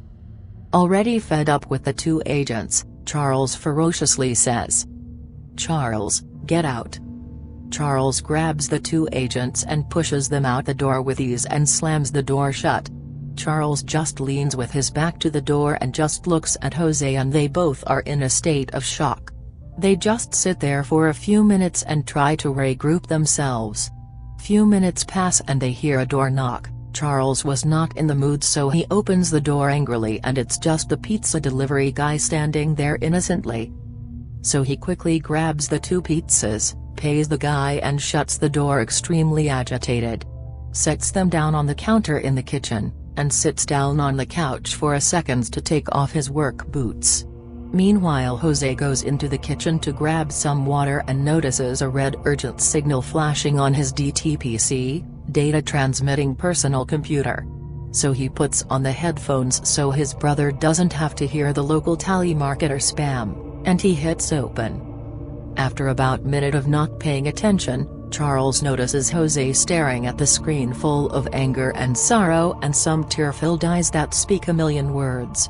Charles, curious on what's going on, gets up and heads over there and says, "Charles, dude, what is it now?"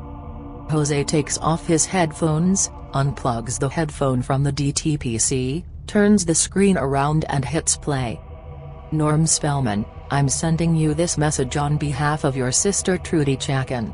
She died defending the Navi tribe here on the planet Pandora against RDA.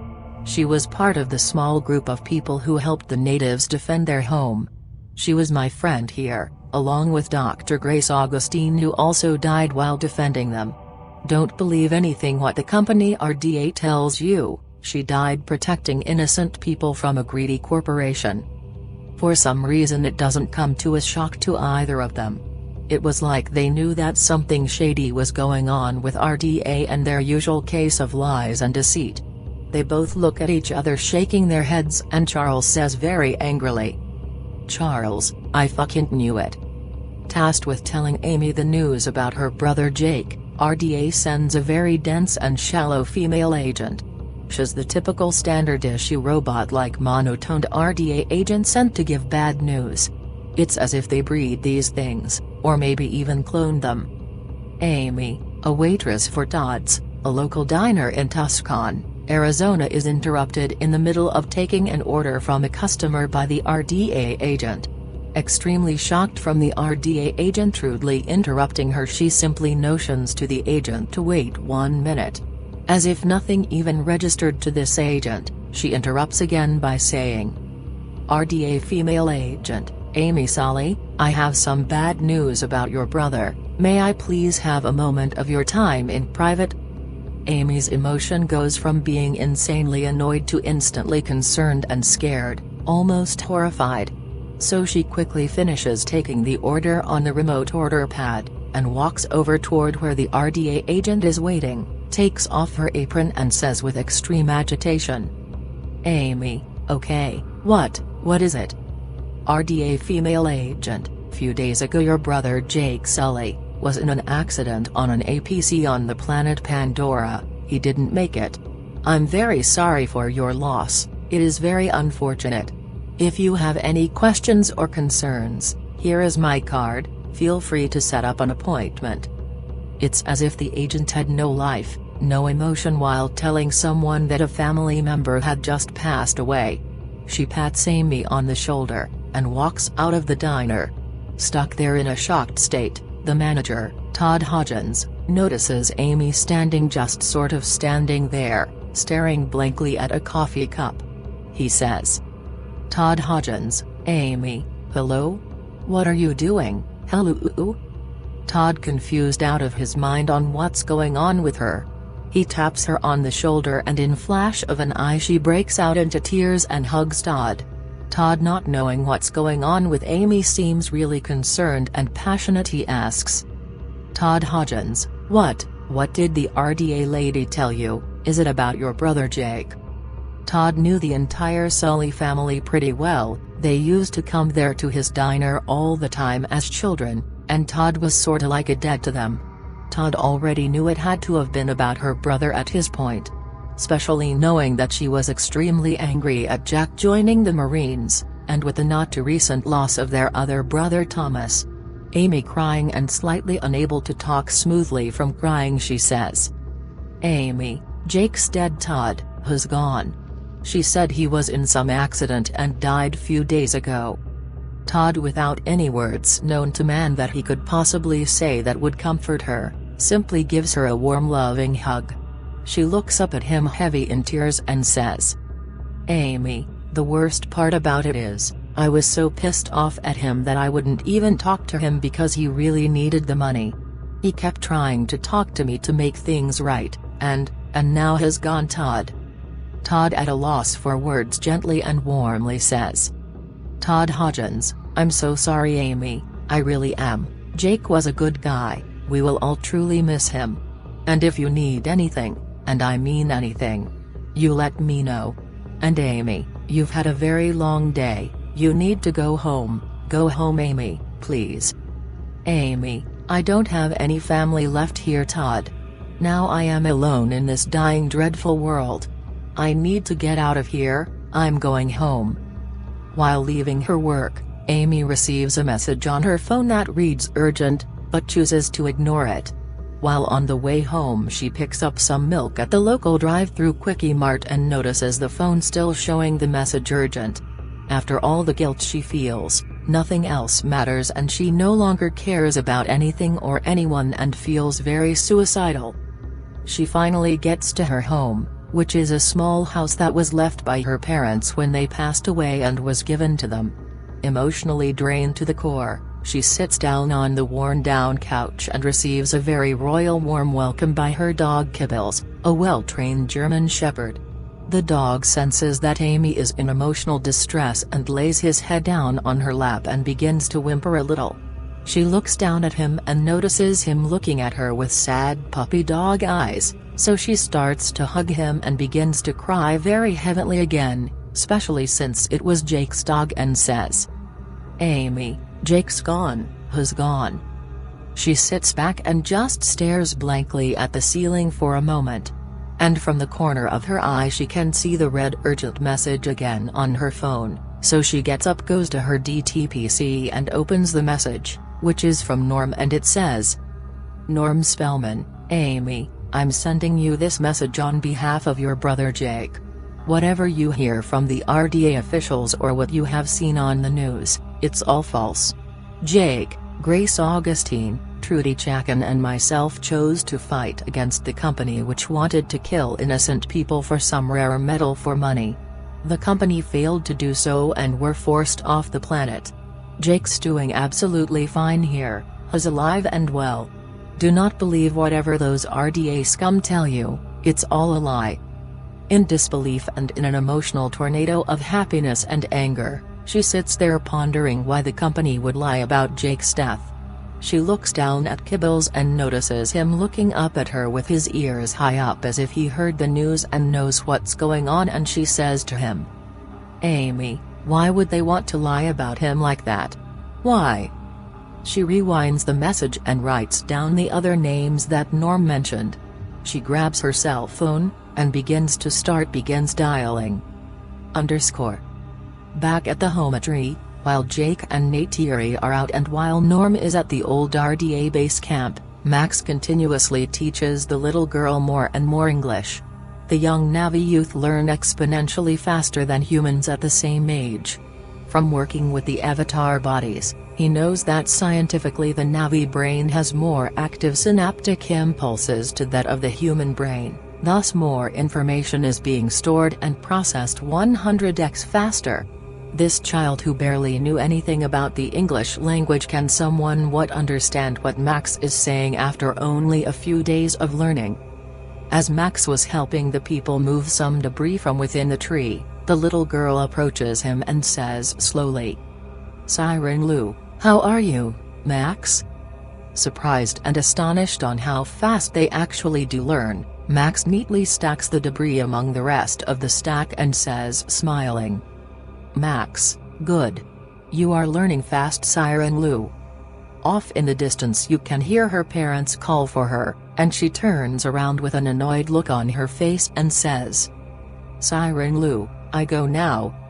And as she runs off back to her parents, He sits down and thinks about his daughter and wife, who both died in a monorail accident about 7 years ago. He can't help thinking how much the Navi girl reminds him so much of his daughter Siren, which eerily enough have very similar names. He just sits back against a log and pulls out a picture of them and just stares at them. He sits and daydreams about when he would pick up her daughter from school and how she would come out running out to him with hugs of joy. What he doesn't know is that Ma'at sees him there staring at the picture, and the look on his face is evidence enough that it's his family he's looking at. She understands and knows he's alone here with no family, and she feels sadness, but also happiness for Max, for who and what he is, and what he has in his heart. Trying to hold back his emotion of sadness from looking at the picture, he puts it back into his wallet and heads back into the tree to continue working. Chapter 6. Death from Above. As Jake and Neytiri arrive back to their home tree, they don't have a chance to talk to Ma'at about what they saw at the leader's sacred ground. As they get off their Ikrans, and are walking to where Ma'at is, they see a messenger of the horse clan of the plains approaching on a dire horse. Two Omaticaya warriors approach him and they walk with him towards Jake and Neytiri. The messenger, hungry, dehydrated and out of breath, requests speaking to Jake.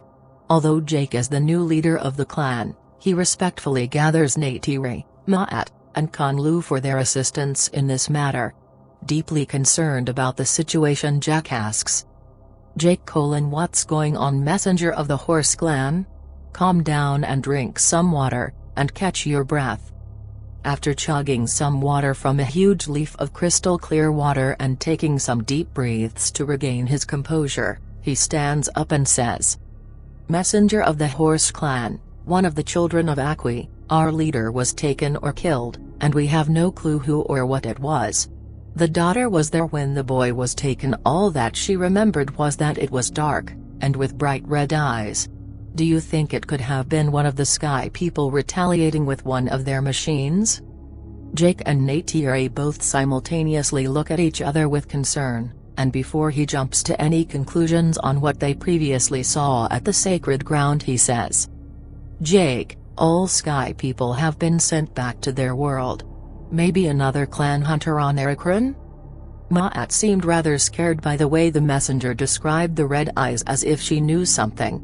Neytiri catches Ma'at in a deep stare and says, "Neytiri, mother? What is it?" Ma'at snaps out of her deep stare and doesn't jump to conclusions about what she may know about this dark evil being with glowing red eyes, and says, "Ma'at, nothing, tired." Jake, also noticing Ma'at staring and senses she got spooked a little by what the messenger said. He says to the messenger reassuringly, "Jake, if we have any news about the son of Akwi, we will send a messenger to your village." Already caught up with breath and his water bag full, he hops back on his dire horse, and looks at Jack and says, "Messenger of the horse clan, I must ride to the Ikran people of the eastern seas and send message to them now. Goodbye, Omaticaya." Sensing something bad is coming, or something terribly evil is on its way, Jake look at Neytiri and says, "Jake, we need to tell your mother what we saw there, and what the lizard guy said." Neytiri nods at Jack and they both sit with Ma'at, who stares at the cooking fire and says, "Neytiri, mother, something destroyed the Ikran. I don't know what did it." Ma'at snaps out of the deep stare into the fire and looks at Neytiri with full awareness and says, "Moat, what? Who would dare to do such a thing?"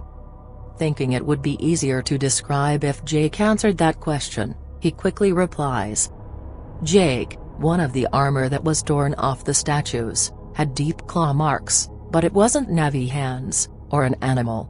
It had hands like mine." He puts his hand out to show 4 fingers and 1 thumb, so that Ma'at completely understood what Neytiri meant, but not knowing what did it. Moat slowly looks down at the fire with a sense of uncertainty and fear and just stares. Then Jake looks over at Neytiri and nods yes, as to tell her about the other thing they saw there. Neytiri says, "Neytiri, there is one more thing, mother, that we saw there." A Kulkulatkult was there at the sacred ground and told us that some ancient evil is coming. She looks at Neytiri, then looks over at Jake, puts her hand to her chin and begins to walk slowly around the fire staring into it with a deep thought. She looks up at Jack with a slight low tone of voice. Moat, they are forbidden here, why would they come into our land to give us warning of ancient evil? I must think. Moat slowly looks up at Neytiri with a concerned look, pauses for a second then looks back down at the fire. With hand to chin and thinking of what could have happened, he turns and looks at Moat who is staring in a deep trance-like daze at the fire. He knows from deep within that something is not right, something is going to happen, it's as if he can sense a danger is coming. With a sense of something unknown he immediately looks for Neytiri who is just sitting with Moat, walks up to her and grabs her hand and helps her up and says with a smile. Jake, time to eat. Neytiri turns around and holds out her hand out to Moat and says. Neytiri, come? Moat slowly and eerily looks up at her and says. Moat, no food. Jake doesn't want to scare Neytiri even more so he pulls her hand to move her. Neytiri turns around and looks up at Jack with a somewhat scared face and eyes of being in fear as well. As they walk towards the fire she says to Jack in a low monotone voice. Neytiri, something is not right with mother, she knows something. Walking to the fire pretending to not hear her, he grabs a plate that's like a very hardened round leaf with some pieces of what seems to be some type of meat and walks over with a big smile and hands it to Neytiri, and he sits down next to her and he says. Jake, she is thinking everything out, very smart and wise woman do that. Give her some time and when she's ready to tell us what she's thinking she will. Not understanding completely what Jack meant, she says quickly. Neytiri, not like mother, usually she tells quick. I'm concerned. Although she doesn't understand what Moat is doing, he on the other hand does. He says to her in a reassuring manner. Jake, all mothers are the same, my mother would do the same when it would come to protect her children. She wants to think of everything beforehand to make sure everything is right. Neytiri looks at Jake as she finally understood what Jake was meaning, then looks over at Moat who is still in a deep stare at the fire and says very subtle. Neytiri, I understand, but I do not like it. He sort of giggles at her and motions for her to finish eating. He grabs her plate, then her hand and kindly laughs at her trying to get her to eat. Finally she looks up at Jack and smile and looks down and finally begins to eat. She's not really used to having someone by her side caring for her, since it was always her looking out for her people. Now that she does have that soulmate, it brings her a warm connected feeling on the inside. Looking around he notices already the people making their way to the fire and remembers that the Omaticaya make it a habit to eat together like one giant rest of the village, not knowing what Jake, Neytiri and Moat know, are alive and well not knowing of the danger at hand. And are all eating and talking to each other around this cooking fire in the middle. Some sing, other chant along with the singing. It's a time of togetherness, the sense of a family. Norm seems to have also got into the business of teaching more Navi the English language during this time of supper and they seem to be learning quite fast. Although Norm and Max have been accepted into the clan, their existence there is quite a difficult one. Wearing the mask to breathe is a big concern since they have to take it off to eat on a daily basis. Jake notices this and feels quite sorry for them so he gets up and walks over to where they are and sits next to him and says. Jake, hey guys, how are you guys holding up? How long do those masks last anyways? Are there more of those masks back at the old base camp? Norm smiles and nods while chowing down on some fish that he loves to eat and speaks with an almost near full mouth. Norm, we've got enough masks here and at the base camp to last us about 1,000 lifetimes haha. I've also been tinkering with some of the air filters and it seems that I can take in more of the natural air, it's like my lungs are adapting slowly, it's kinda neat. Also, I sent out messages to the siblings of Grace and Trudy, Hopefully they get the messages. Not sure how much juice the mainframe has, it was flickering a bit when I sent the messages. Smiling and quite impressed with Norm, Jake wonders why he didn't say anything about Max's family and curiously says to Norm while looking at Max. "Jake, what about Max's family?" Norm seemed to be very careful about mentioning Max's family around him, so Max just comes out and says it. "Max, my wife and daughter died a few years back, and I was an orphan child going through the system for most part of my life. When I joined RDA I was 18 and few years into that is where I met my wife, and we had a daughter which we named Ikran. They died in a monorail accident in New York as they were coming home from a play for my daughter. So yay, that was all the family I've ever had before until now. I actually feel at peace here thanks to you, Jake."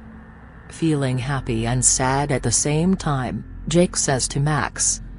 "Jake, I'm glad you feel at home here, these people are good people.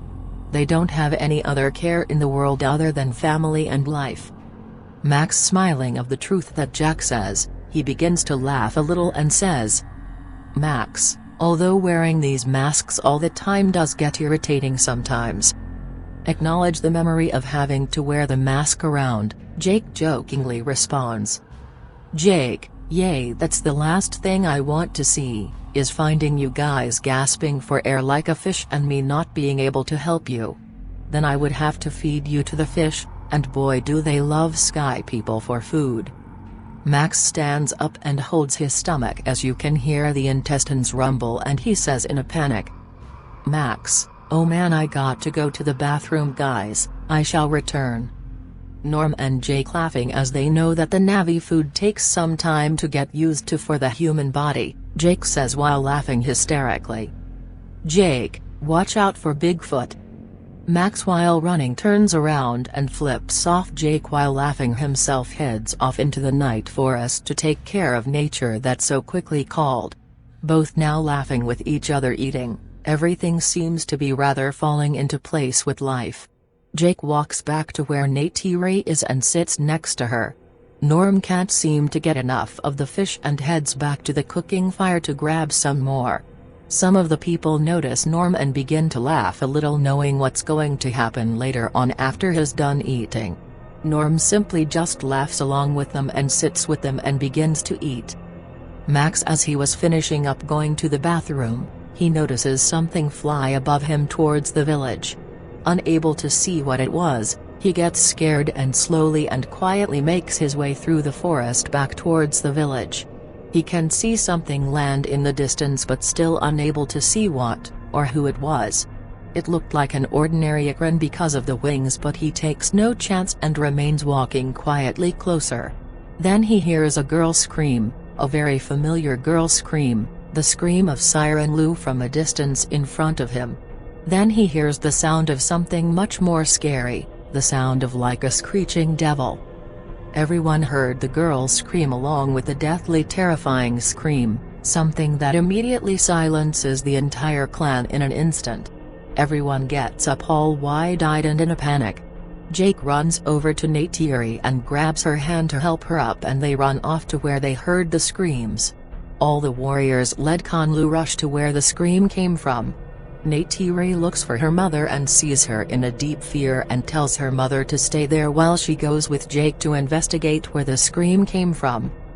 When they arrive to the source of the scream, what they see will forever be imprinted in their souls.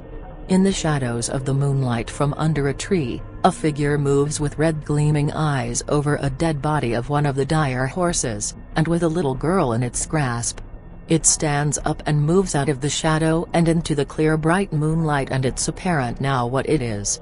Jake's eyes open wide on the horror of seeing something so sinister, points at it and says, "Jake, what the hell is that?"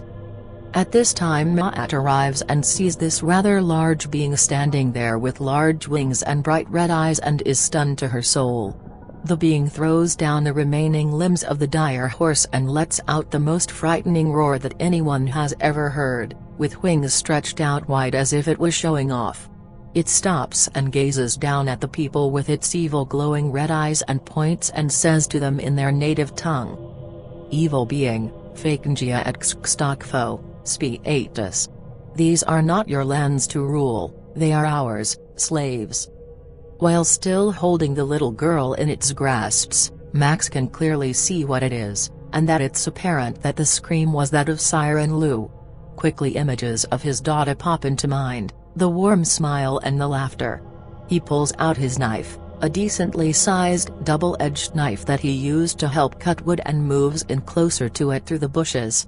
And like a lion protecting his young, Max jumps out from behind, and with all his strength he sinks the entire blade into the back of the knee-like area of the creature.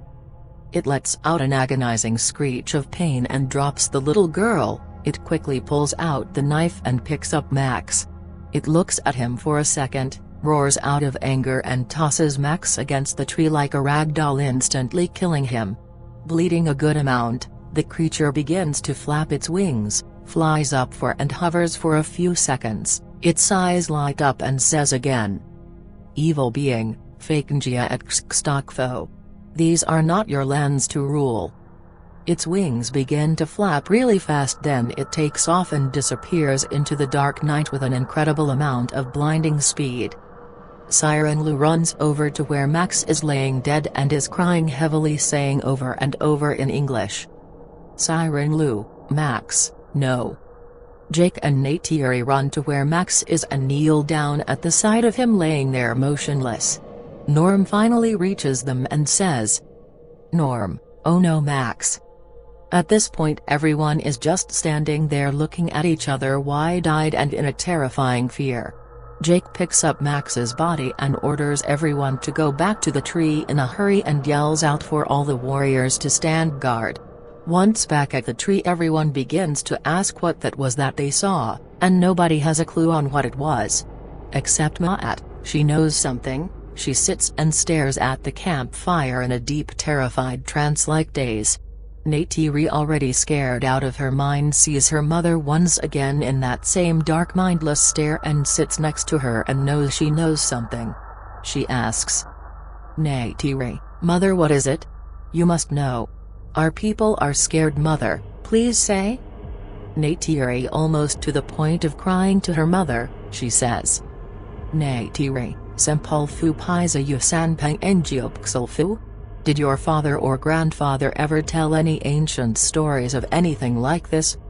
The family of Siren Lu respectfully cover Max's body in some ritualistic fashion of bright bioluminescent leaves as a sign of respect and thanks.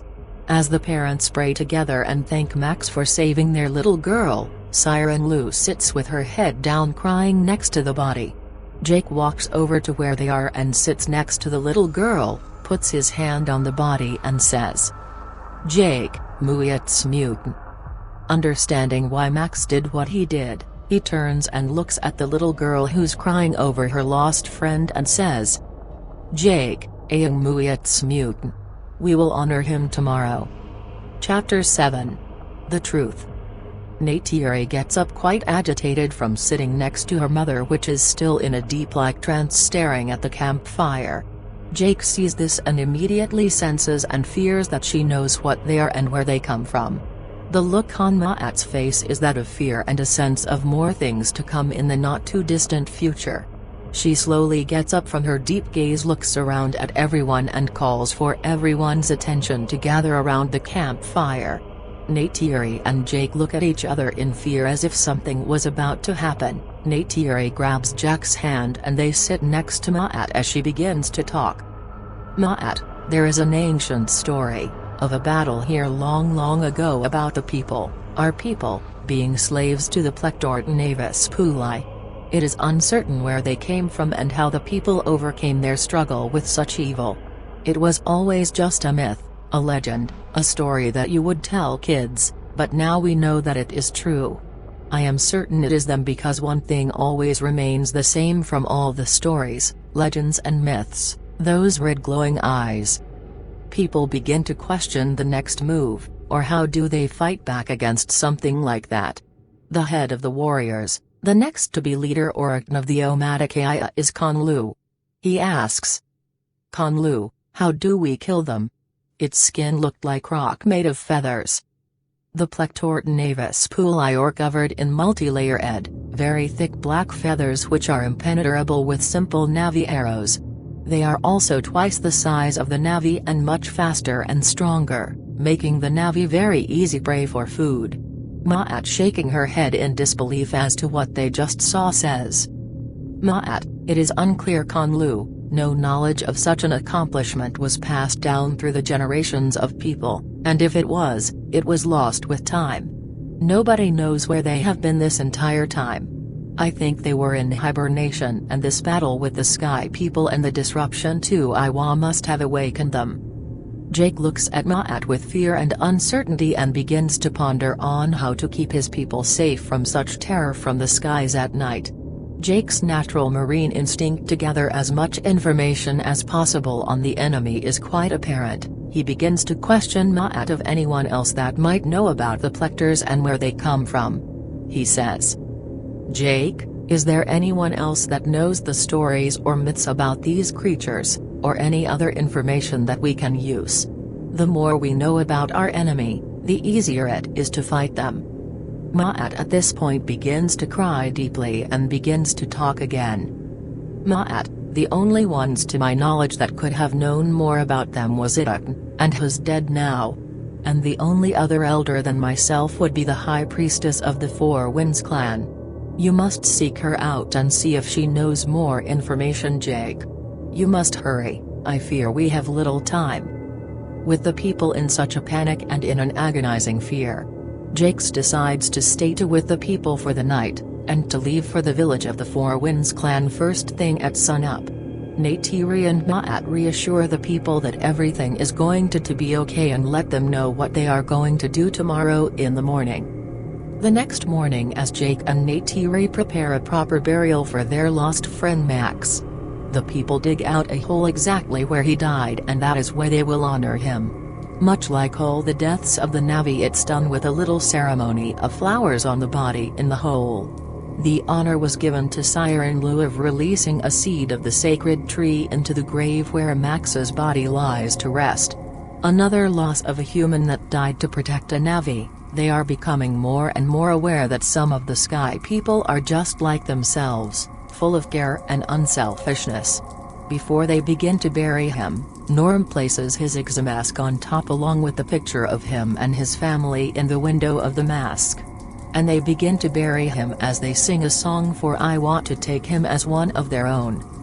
After the little ceremony, Jake and Neytiri have some matters to take care of. And the people are now a lot more cautious about where they go, and are more aware of their surroundings. With the new threat they saw, they are very much in fear in going out anywhere from out of the area of their hometry. Jake and Neytiri are ready for their trip to the Four Winds clan to find the priestess. As Jake is about to call down his Ikran, Neytiri stops him and she says, Neytiri, it would be much wiser to use our palace and use the forest for cover, Jake. Flying on Ikran in the open sky is not safe right now. Jake looks up at the bright blue clear sky and nods and says, Jake, good idea, let's do that. And they make haste through the thick rainforest for some safety of the thick overhead treetops. And they use the shoreline below the cliffs for some added cover in hope of not being detected by the flying Plectors. As they are riding on the shoreline, Jake notices once again beauty of their oceans, the bluish-green tint of the ocean water. And how fierce and massive the waves are, makes North Shore of Hawaii look like a ripple of water in a cup. Passing the shoreline and into more heavy rainforest, ride almost takes up an entire day, but worth the weight of riding versus the risk of flying. When they arrive there it's nearly midnight and they are in for a shock. The entire village is destroyed, bodies half-eaten everywhere, huts burned down, a kid crying over their dead mother. In total disbelief, Neytiri begins to cry as she comforts the little boy huddling over her dead mother. She grabs the boy and says, Neytiri, Ma'i, Ashanyunga. It's okay, I'm here to protect you. Jake heads over to where the leader's hut is and looks inside and finds the High Priestess barely still alive with a leg half-eaten. Jake calls over Neytiri to help with the wounded priestess and says, "Jake, ra atxopu frebi beef bomb. Don't worry, everything is going to be okay." Neytiri bandages her up the best she could with some healing leaves of the forest, and Jake gently carries her and puts her on Neytiri's dire horse. Jake picks up the boy and puts him on his dire horse and they head off back to the Omaticaya tree. Although this time, now that it's night time, the ride back isn't so easy. Every single sound is a frightening one and the ride back will be full of agonizing terror. The poor boy holds onto Jack for his dear life, trembling, and is frightened to death of being in the forest at night knowing what's now out there. Even an innocent small glowing frog that jumps out across their path frightens everyone. They are on edge, and extremely jumpy to every sight and sound that the forest has to offer. What was once a peaceful place seems freakishly scary now. Neytiri checks on the priestess, which still alive but unconscious, as they make their way through the glowing shadowy darkness of the forest. Upon arriving back to the tree, Conlu approaches Jake and Neytiri and informs them that other messengers from 5 other clans arrived here in distress about being attacked by these evil dark plectors. They all agree that something needs to be done about them. In the meantime, they make the High Priestess, which is now awake, as comfortable as they can.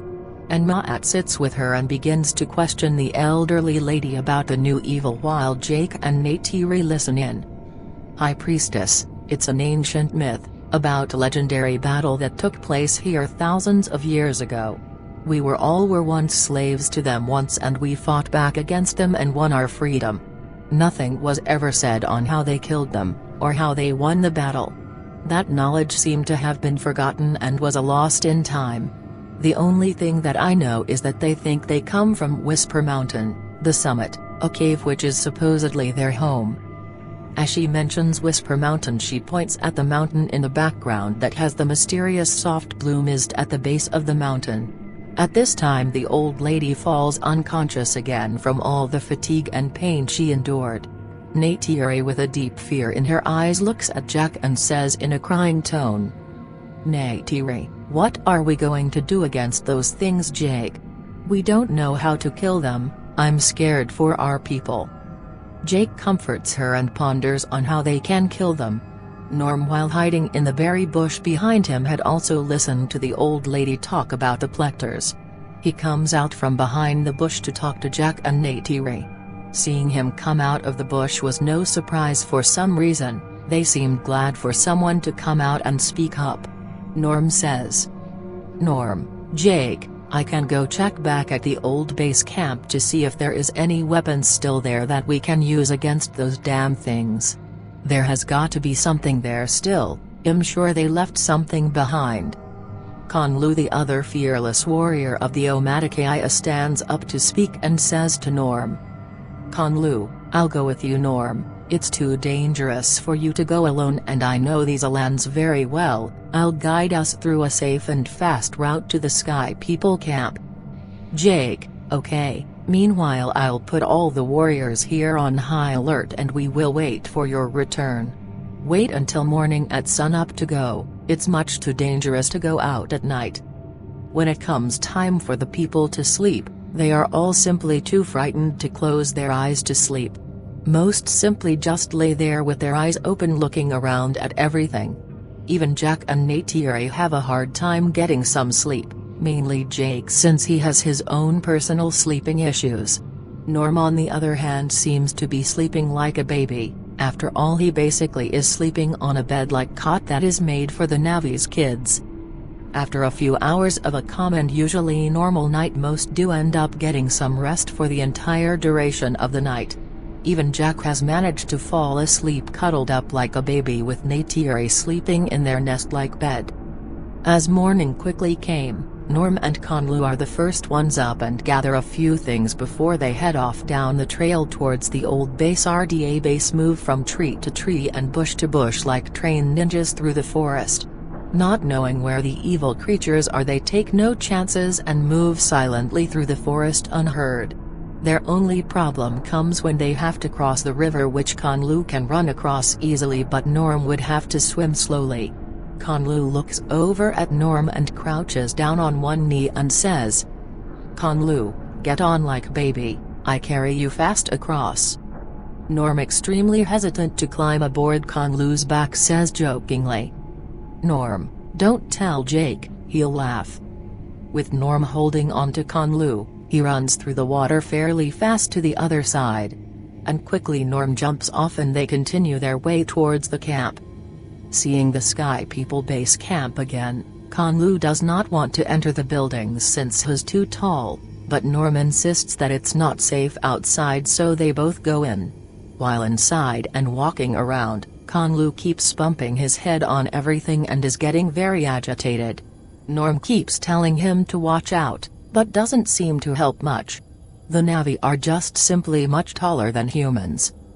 While looking around the building, Conlu comes across a set of pictures on a bulletin-like board of Jake when he was a human on his wheelchair doing some wheelies for the scientists in the lab. He also looks at another picture of Jake wearing some shorts showing his really skinny atrophied legs, giving a thumbs up in the sink tube. Feeling sorry for Jake and being slightly confused, he says, "Conlu, is it true that Jack Sully's body was broken and couldn't walk?" Norm, now looking at Conlu, and notices that he sees a picture of Jake when he was a human in a wheelchair on the wall near his old locker. Conlu says to Norm, "Conlu, it is hard to imagine that someone so mighty and brave can come from something so broken and weak. His heart was waiting to be born again, and I'm glad that I chose him to lead our people." Norm, "Yay, it shocked us all how someone can change everything like he did. He's a true warrior in spirit, he's a good guy." Moving into the old armory room was a big relief for Conlu. No more squatting and ducking every few seconds. This room is like a huge hangar and he can move normally about. Norm notices a weapons crate under some blankets behind one of the loading bays. Removes the blanket and opens the crate, and there are 3 ZR-520s weapons with some ammo magazines inside. There aren't the typical standard-issued marine weapons, these are the ones used to take down the AMP meshes and some of the smaller flying machines. Although pretty large in size, they are very lightweight, and he begins to load them up with the remaining ammo and says, "Norm, these weapons should do some good damage to them. Let's go to the other storage room, maybe other stuff there." Walking back through the normal area to get to the storage room while Norm finishes loading the remaining ammo into the last ZR-520, they notice a shadow fly quickly above the doorway over the building. Quickly they both run to look out the windows to the sky, but they don't see anything. Then they hear something big land off in the distance, then the roar of the ancient evil. They quickly move away from the window and go towards the middle of the room. Standing there stunned for a second, looking at the doorway waiting for it to come in, and Norm hands Conlu the second ZR-520 and quickly says, "Norm, when you see it, pull this down and it shoots hot fast arrows at your target. Put this against your shoulder, and pull the trigger. Remember, against shoulder, aim, pull trigger. Okay?" Norm gave Conlu the how to shoot a gun lesson 101 as fast and as easily as he could. Giving him the visual of putting the gun against his shoulder, aiming and pulling the trigger, Conlu grabs the gun and says, "Conlu, shoulder, aim, pull this thing, okay, I got it." It was silent for about 20-30 seconds of dead silence, then suddenly they hear something breaking down the wall from behind them. They could slightly see the evil Plector easily tearing down the metal wall trying to get to them. And sure enough, as the last pieces of the wall falls down, Norm yells out, "Norm, shoot shoot shoot." They both open fire on the beast, injuring it some, but with its size and strength, it flies away in a rage. It keeps hitting the building from different angles, tearing off pieces here and there, then suddenly it all stops and gets quiet. They look around frantically trying to find the beast, and then boom, through the front door it tried to get in, but with its large size, it gets stuck trying to reach to them. Conlu's warrior instinct kicks in, says, Conlu, kill kill kill. They open fire full bore, hitting and penetrating the thick skin through the chest, making it bleed heavily. As it's trying to crawl back towards the opening that the back of it under their wings is not armored. Norm yells out to Conlu to aim there, and they easily kill it with the clear damage to the unarmored back. They approach the beast, which is no longer breathing, and are amazed on the sheer muscles and size of such monstrosity, and let alone the wings of a devil. Norm says, "Norm, oh man, those things are so damn strong. It took so many rounds to kill it. We are royally fucked if another one comes." Conlu quickly checks outside and around the buildings to see if there are any more of the plectors, but it looks all clear for now. Once back inside, he points to his weapon and says to Norm, "Conlu, I think my weapon is broken. It stopped shooting the hot fast arrows when we took down the beast." Norm grabs the gun and notices that it's out of ammo and immediately gets even more concerned. Norm says, "Norm, it's out of arrows. We need to keep looking for other weapons to use, come on." As Norm scrambles around to look for more ammo for their weapons, he fails to do so. He turns around with a desperate look on his face and says to Conlu, "Norm, we used about 200 rounds to bring down that damn thing down, and we have about 100 rounds left. There is no way that your weapons can penetrate their thick feathery hide from the front. The only way is if you guys manage to land some arrows on the non-armored areas of the back with your arrows tipped with that neurotoxin to poison it." Conlu, "Do not worry, all Omatic I have precision aim, we can take them down, I am sure of it." Chapter 8. The Call for Help. Norm finishes reloading the remaining ammo into one ZR520, and while still in full alert from just being attacked, he slowly and carefully looks through the windows and through the rubble of the wall that the beast took down. With the surrounding forestry back to its usually noises, sights and sounds, he feels somewhat safe. It's as if nature ceases to participate whenever those beasts shows up. While scurrying throughout the building, Norm is still very curious on why Jack was chosen and allowed into the village. He says, "Norm, when you first saw Jake, how did you feel?" Moving around carefully, trying to stumble and hit his head anymore, he puts his hand on a rafter and looks down at Norm and says honestly, "Conlu, we were going to kill him. Nobody liked the Sky people after what happened at the school."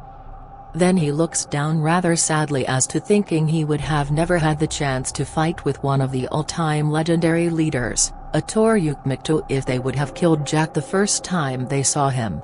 He looks up again at Norm and says, "Conlu, we didn't kill him because Neytiri said she saw a sign from Iwa, and Ikran and Ma'at decided to teach him our ways." Tsuri did not like Jake at all in the beginning, as he did not trust the Sky people. Then Jake became Toryuk Mikto, and Tsuri finally see Jake and became brothers. Norm finally understanding what happened and why, and realizes that Jake his entire life living a false reality. He remembers Jake talking about having dreams of flying over a forest while in the hospital, and thinks he was having flashes of his soon-to-be real life as a Toryuk Mikto. Nodding and looking at Conlu, and while tapping his chest with his fist, he says, "Norm, Jake has what a lot of people don't, and that's heart. He fights for those who he cares about. He's a good person, and I am also glad to have helped fight along him." Still moving very clumsily within the compound, Conlu is getting pretty fed up with bumping his head into everything. He says to Norm in a very agitated voice, "Conlu, I will stand guard outside. I cannot stand any more inside this place." Already seeing this coming, Norm, without looking at him while looking through the cabinets, says, "Norm, okay, you do that, I'm almost done here."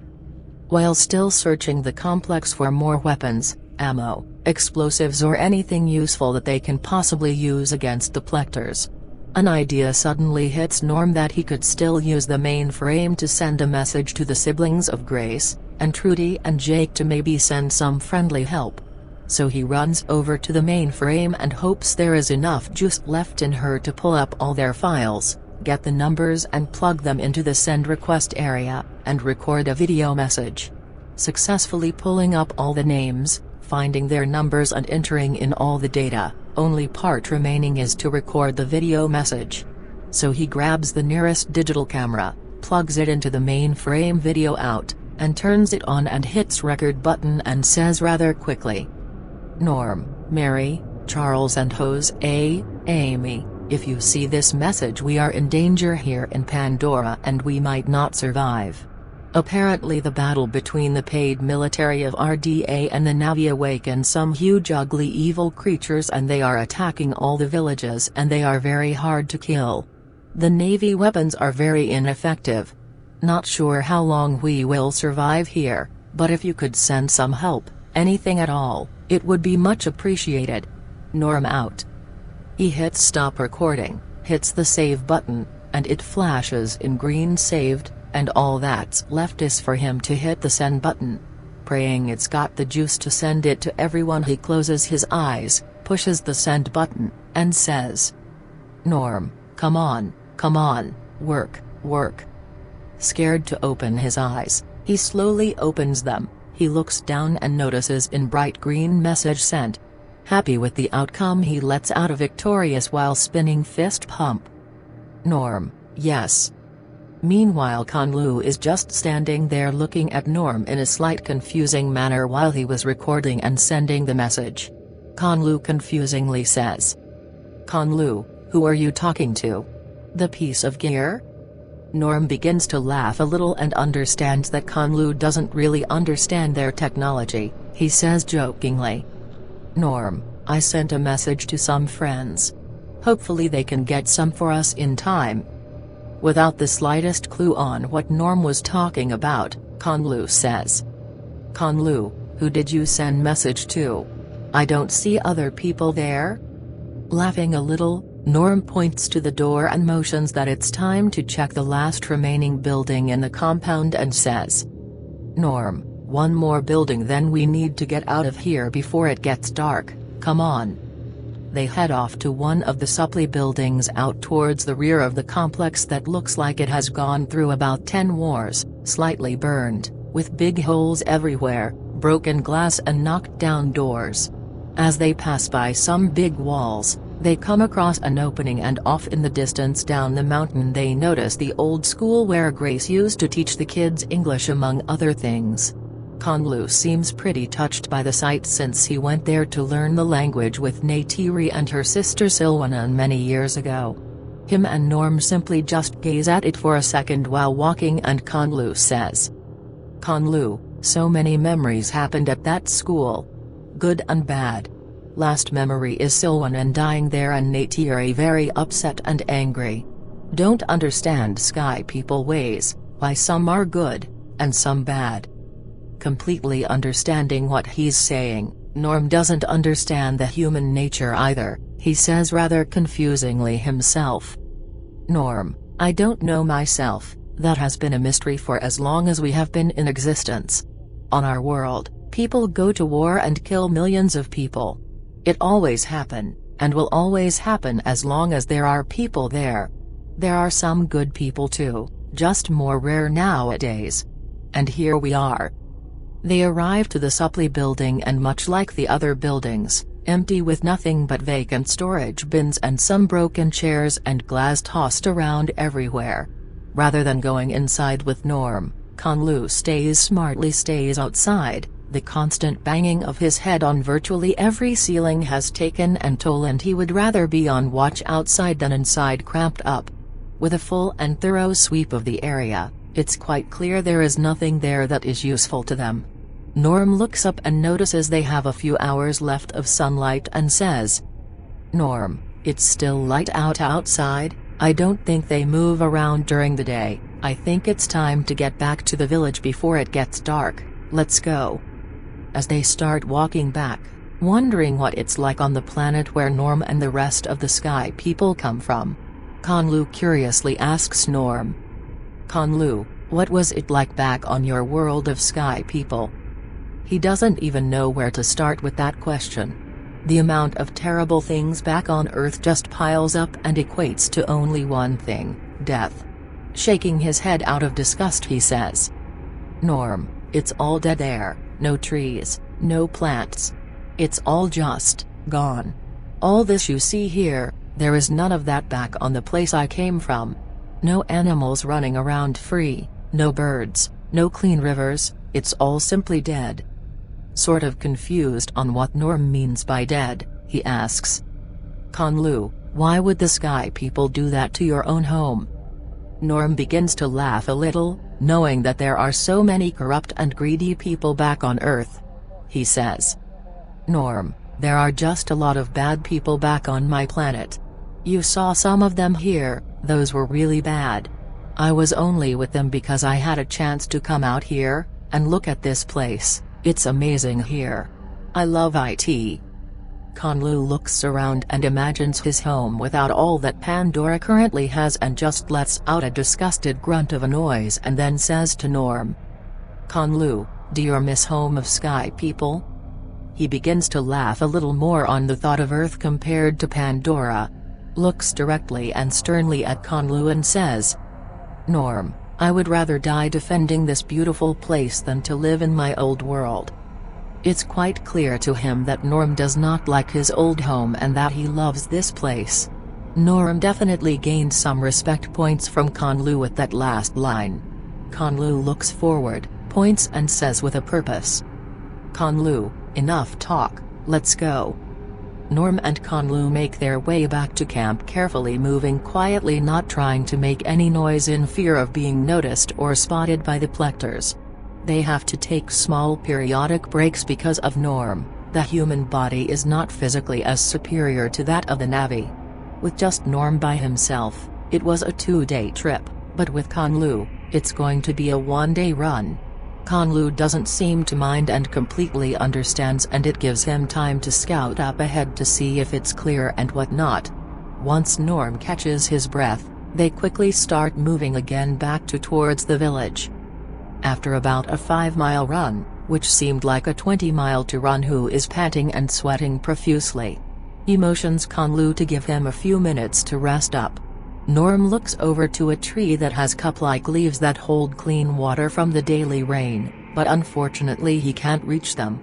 Conlu reaches up and bends the limb down for him so he can drink, and Conlu grabs his own.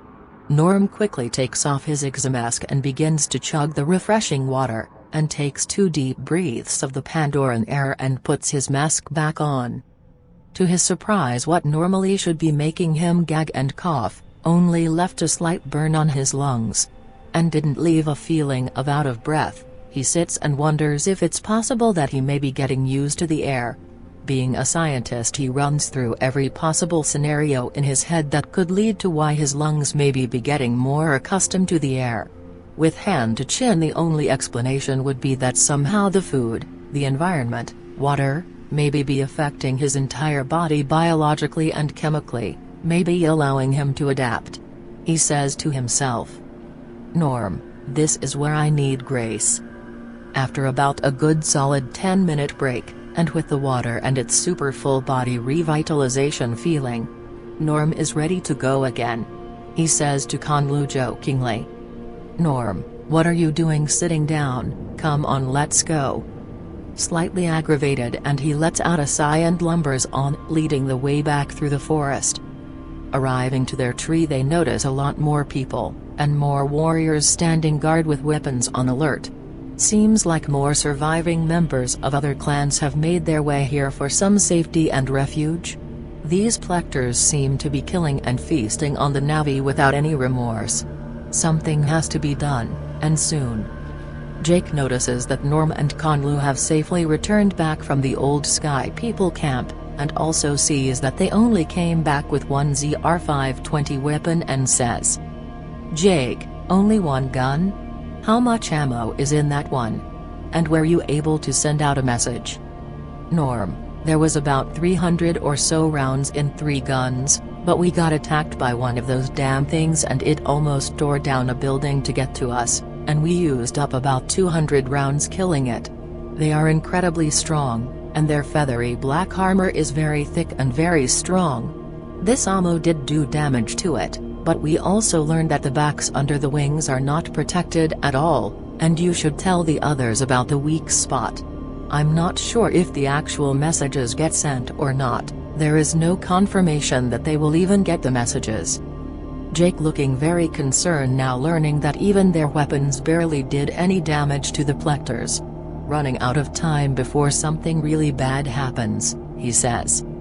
Jake, we need to find out how they defeated these things long ago. Someone has to know something about it.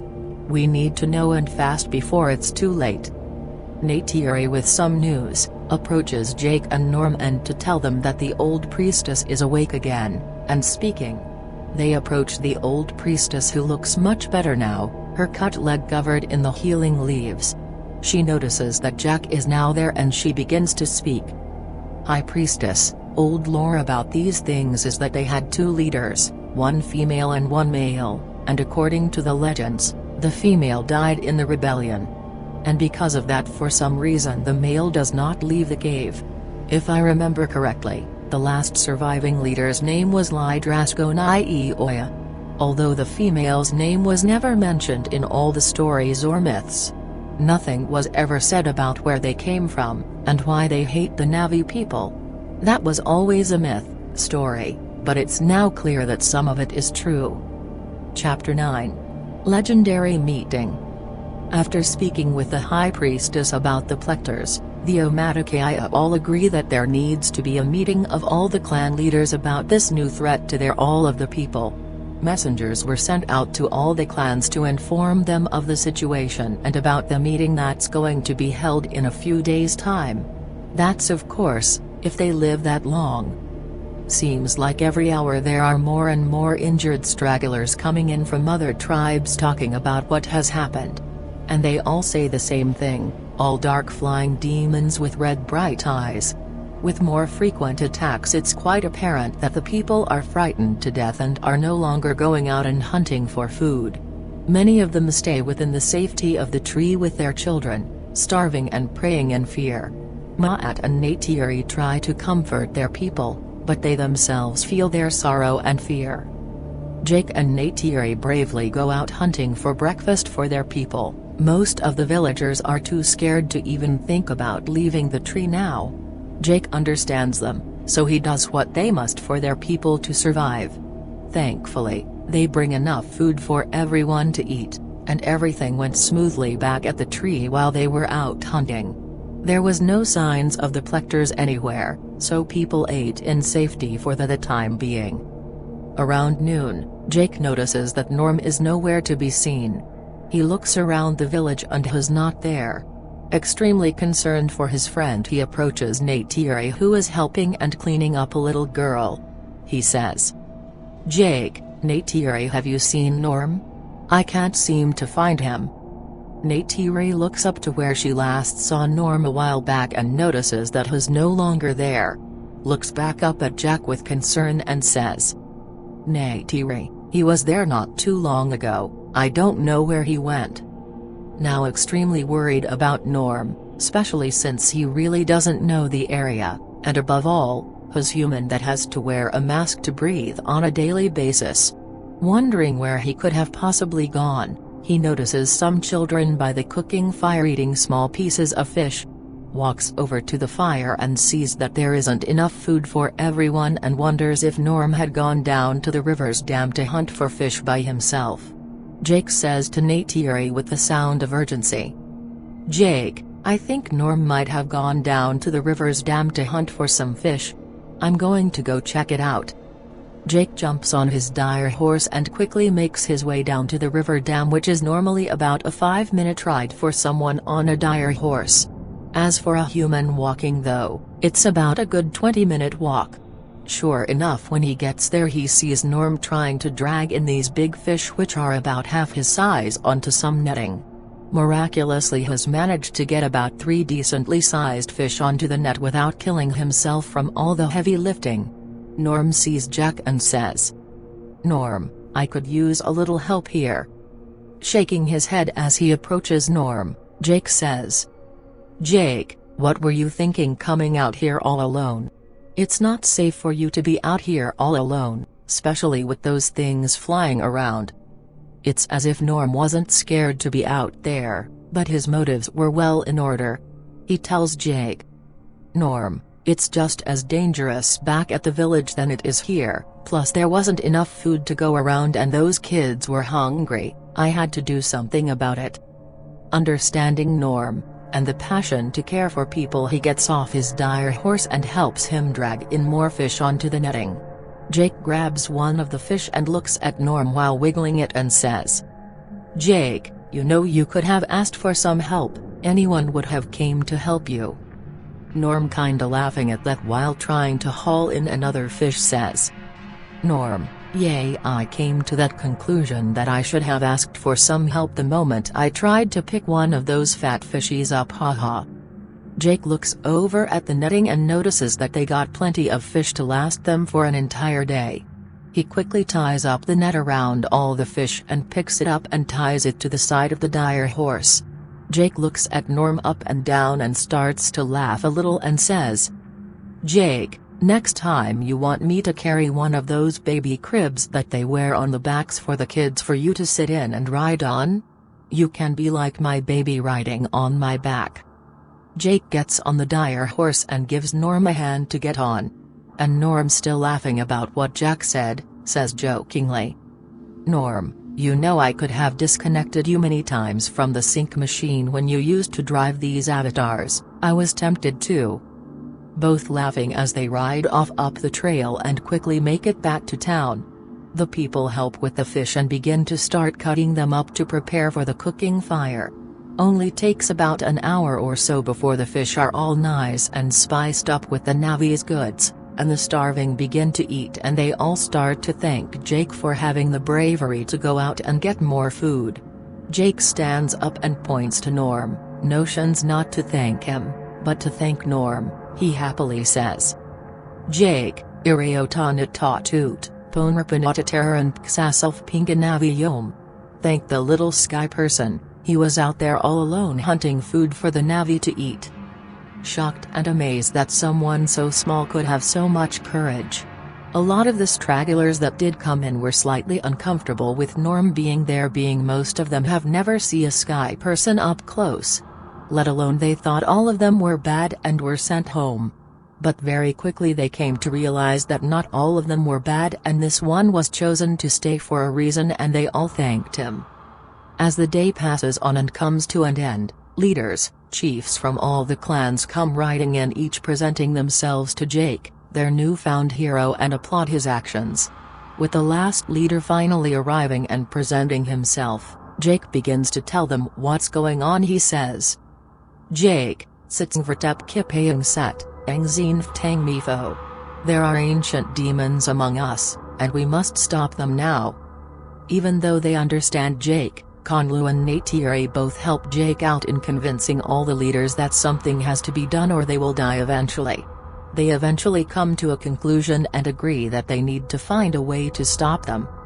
Many ideas are being thrown out, but the most probable and most ideal was what the old high priest said about the old stories, about sealing them in the cave. Many agree that idea was the most logical one, but there's still one problem. How would they seal the door down? Chats made of heavy rocks of mountain. Nobody really knows how they did that till this day, and to most of them it's still a big mystery. As all the leaders begin to debate and discuss other tactics and strategies with each other and argue about trying to find a solution on how they would go about defeating the enemy, the injured old high priestess, now with only one leg, uses Jack's bow as a cane to stand up. Everyone pauses in silence as they see this old lady use all her remaining strength to stand up to speak. Priestess. High priestess, the legend says that thousands of years ago, at a crucial time, much like now, full with remorse, sadness, and death, it took the courage of a few free slaves to free hundreds, maybe even thousands during the day to fight back against the evil plectors. We were slaves to them. This used to be their lands which they ruled, and they want it back, and if we don't fight back, it will return to how it was thousands of years ago. I am uncertain how they went about in sealing them in the cave, but imagine all those people on top of the cave, It could have caved it in, nobody knows for sure. Many of the leaders agree and want to go up there and want everyone to sit on top of the mountain like before. But few of the leaders are not sure if that's the correct way or if that will even work again. Jake begins to see some arguing and turmoil among the leaders, and so he steps up and begins to speak while Neytiri translates for him. "Jake, we need to first fly up there and check out the cave to see if something like that is even capable of happening again. I'll take my Ikran and fly up there and scout it out. Let me get some information before we decided our course of action. My Ikran is very fast and agile. I have confidence I can scout it out without being detected." While translating is really easy for Neytiri, she immediately looks at Jack in when he mentions the part about volunteering to go up there to check out the cave. She definitely did not see that coming, seeing as there are many more faster riders than Jake, but as to volunteering and being as fearless as Jake? None other. Many of the leaders admire the passion of Jack and are intrigued by such a burning fire of having no fear. Except Neytiri looks at Jake with the eyes of love and fear, and deep down doesn't want Jack to go in fear of losing him. She approaches him with her soft hand to his face and says, "Neytiri, I know you must do this for the people, but my love for you is saying don't go. But I know you have to do this, it's the right thing to do." Truly believing that we was born to fly, his confidence on the ability to control his Ikran is impressive, he says. "Jake, don't worry, I'm like Maverick on my Ikran, the Top Gun." Neytiri looks at Jack in a slight confusion, but immediately knows it's probably some old Sky People joke, and she just nods her head and smiles warmly at Jake. Since it was still dark, there was only a few hours left before sunup. Jake has to this as soon as possible to get the show on the road. People were dying, and action had to be taken immediately. Neytiri knows what's at stake, so she says, "Neytiri, just be safe and be swift like the wind." While Jake calls down his Ikran, he tells Norm and Conlu to protect the people with the gun and that he would be back as soon as he could. Jake also tells the leaders to go back to their homes and to tend their families, and that they would send message of the news to come. Many are inspired by Jake and his courage and watch him fly off towards Whisper Mountain. As Jake leaves out of visual range of the village, Neytiri calls down Rimtsiel, her recently acquired new Ikran, which means yellow wing, gets on, and flies towards the direction of which Jake went with the quickness. She had planned it all along that there was no way she was going to let him go out there alone, especially when he doesn't know the area one bit. Chapter 10. Whisper Mountain. As he now faces this gigantic monster called Whisper Mountain, he has absolutely no idea where he's going to begin to start looking for these evil creatures. He thinks to himself that it's his dumb grunt attitude going to places that he's going to later regret. He says to himself out loud, "Jake, great, what did you get yourself into now, Jake?" With the moons being behind him, as he's flying over a river, he notices a shadow from behind on the water, a silhouette of another Ikran quickly closing ground on him. In a panic he quickly turns around to see what or who it is, and he hears a sound that immediately puts him at ease. It's the sound that Neytiri makes when she flies around on her Ikran, sort of like her call sign for pilots. She catches up to him and flies steady next to him wing to wing and says, smiling, "Neytiri, you really think I was going to let you fly all the way up there alone? Like I said when we met the first time, you are like a baby making noise not knowing what to do. And I know this mountain very well, so follow me and I'll guide us through the safest routes." Jake, still in shock that she's here with him, he is somewhat relieved and happy she came, and laughs and says, "Jake, okay, you're Maverick, lead the way." From a distance Whisper Mountain looks like a solid landmass of a mountain, but once you get closer, it's full of open rich rainforest and canyons, enormous boulder-like mountainsides. Neytiri yells out to Jake, "Neytiri, I know a fast route to where I think they come from. You must follow, close, and fast, Jake. It's dangerous route." They begin the journey by quickly following a river that's full of giant alligator-like creatures that snap at Jack and Neytiri as they fly overhead. They must remain at a low-level altitude to the ground since there is a lot of tree brush above them. The usual route is to fly above everything, but since they are trying to get there undetected, that is the only route that they can take. As they bob and weave over branches, alligators, they also have to worry about some aggressive fish that come flying out of the river at them like piranhas from the front. One hit from these decently sized fish from the front with their razor-sharp teeth and it's over. Quickly moving from the river, their next goal is to pass through some patches of huge bamboo trunks. And Neytiri wastes no time, she moves through them with pristine accuracy at a deadly speed. It's as if Neytiri keeps testing him and pushing him to see if he can keep up. But Jack displays his skills by keeping right behind her, keeping up no matter what obstacle they come across. It's as if he's trying to push for more obstacles to overcome. After all, he was sick of people telling him what he couldn't do. Once they pass the bamboo patch, they are in the clear and only remains is to pass through the strange glowing blue mist. Passing the strange mist was very odd, it had a warm feel to it and it felt like it was softly touching you. As they pass through the patch of mist, they begin to notice a lot of corpses of dead wildlife scattered about, half-eaten or just pure bones.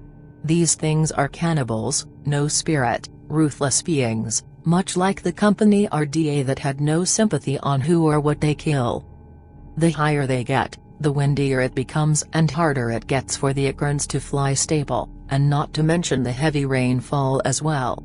As they pass through a lot of clouds, the rain dies down a bit to where they start seeing a trail of bones and flesh that leads to a ledge above where they are going, and Neytiri very quietly says, "Neytiri, quick, come this way."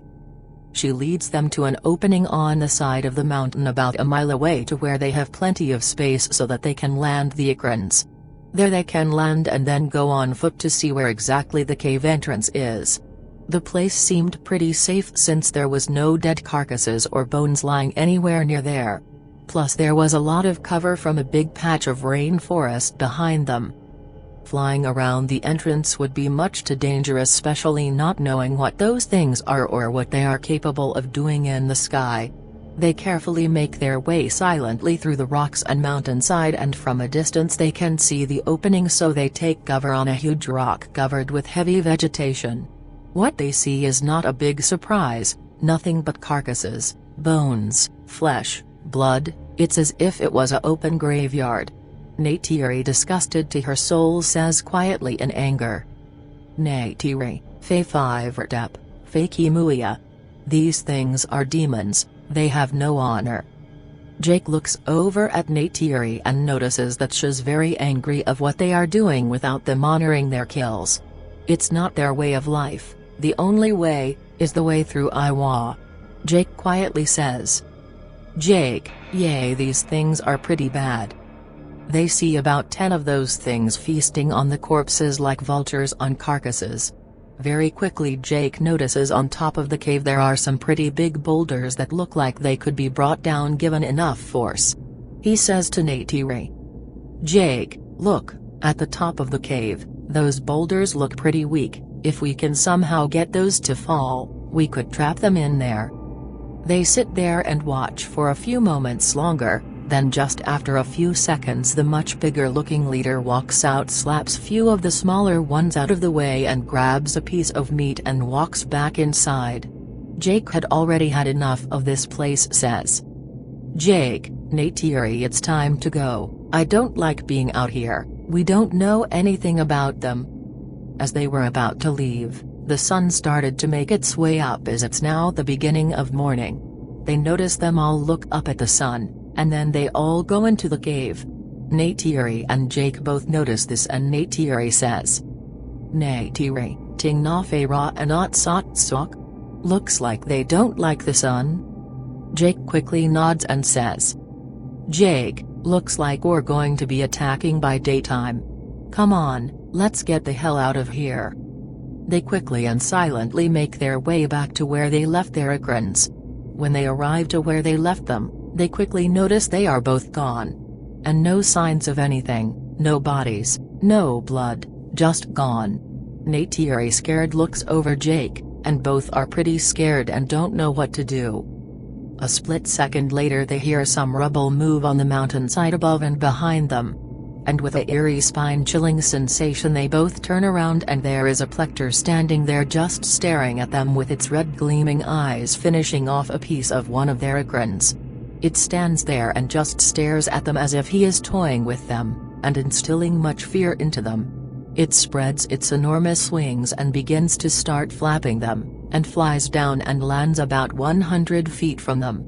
Jake and Neytiri, both in a heart-wrenching fear, slowly backpedal away from it, trying to make their way into some cover of the lush rainforest behind them.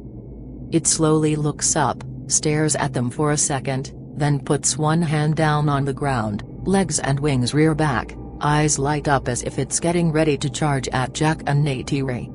Lets out a very horrific roar and quickly you see a shadow over it from something flying above in the sky. It looks up and in comes Toryuk like a bat out of hell roaring and lands in between Jake and Neytiri and the plecter. Neytiri, feeling a sudden surge of excitement, she yells out, "Neytiri, it's Toryuk. Has come to protect you, Jake." Toryuk, as if Huz is protecting his young, lets out his fearless challenge like battle roar with claws in ready stance. Both now are at a face-to-face standoff, roaring fiercely at each other, walking in a circle. Neither backing down or showing any signs of fear.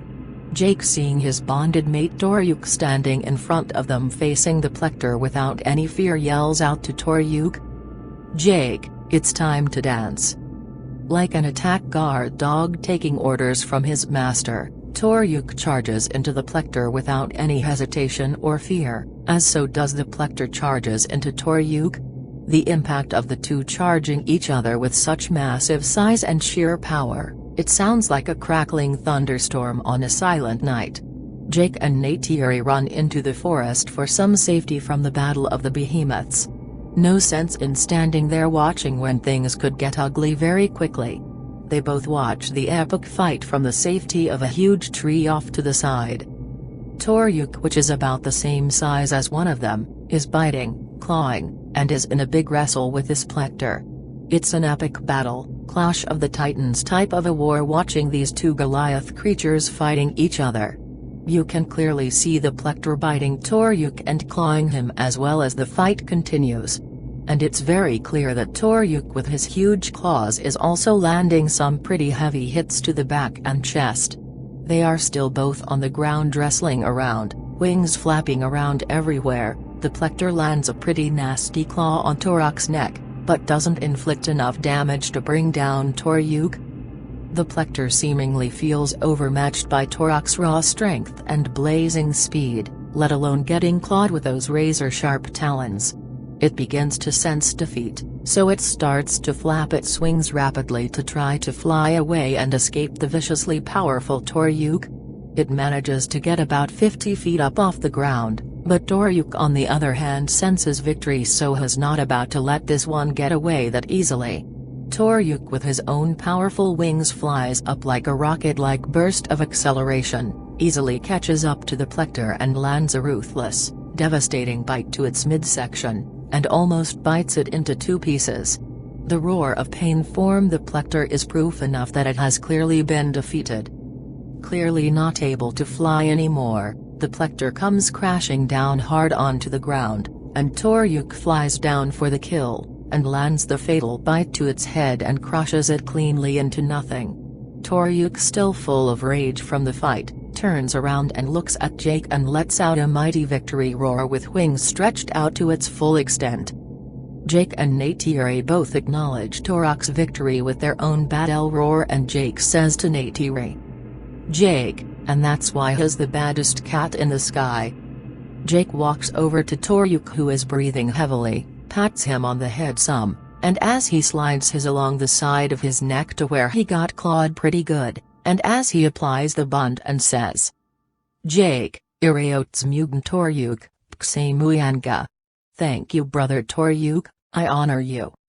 Jake looks over to Neytiri and motions it's time to go and says, "Jake, We need to leave now, it's not safe here. And I can feel Toruk's pain, we need to get back to the village and fast.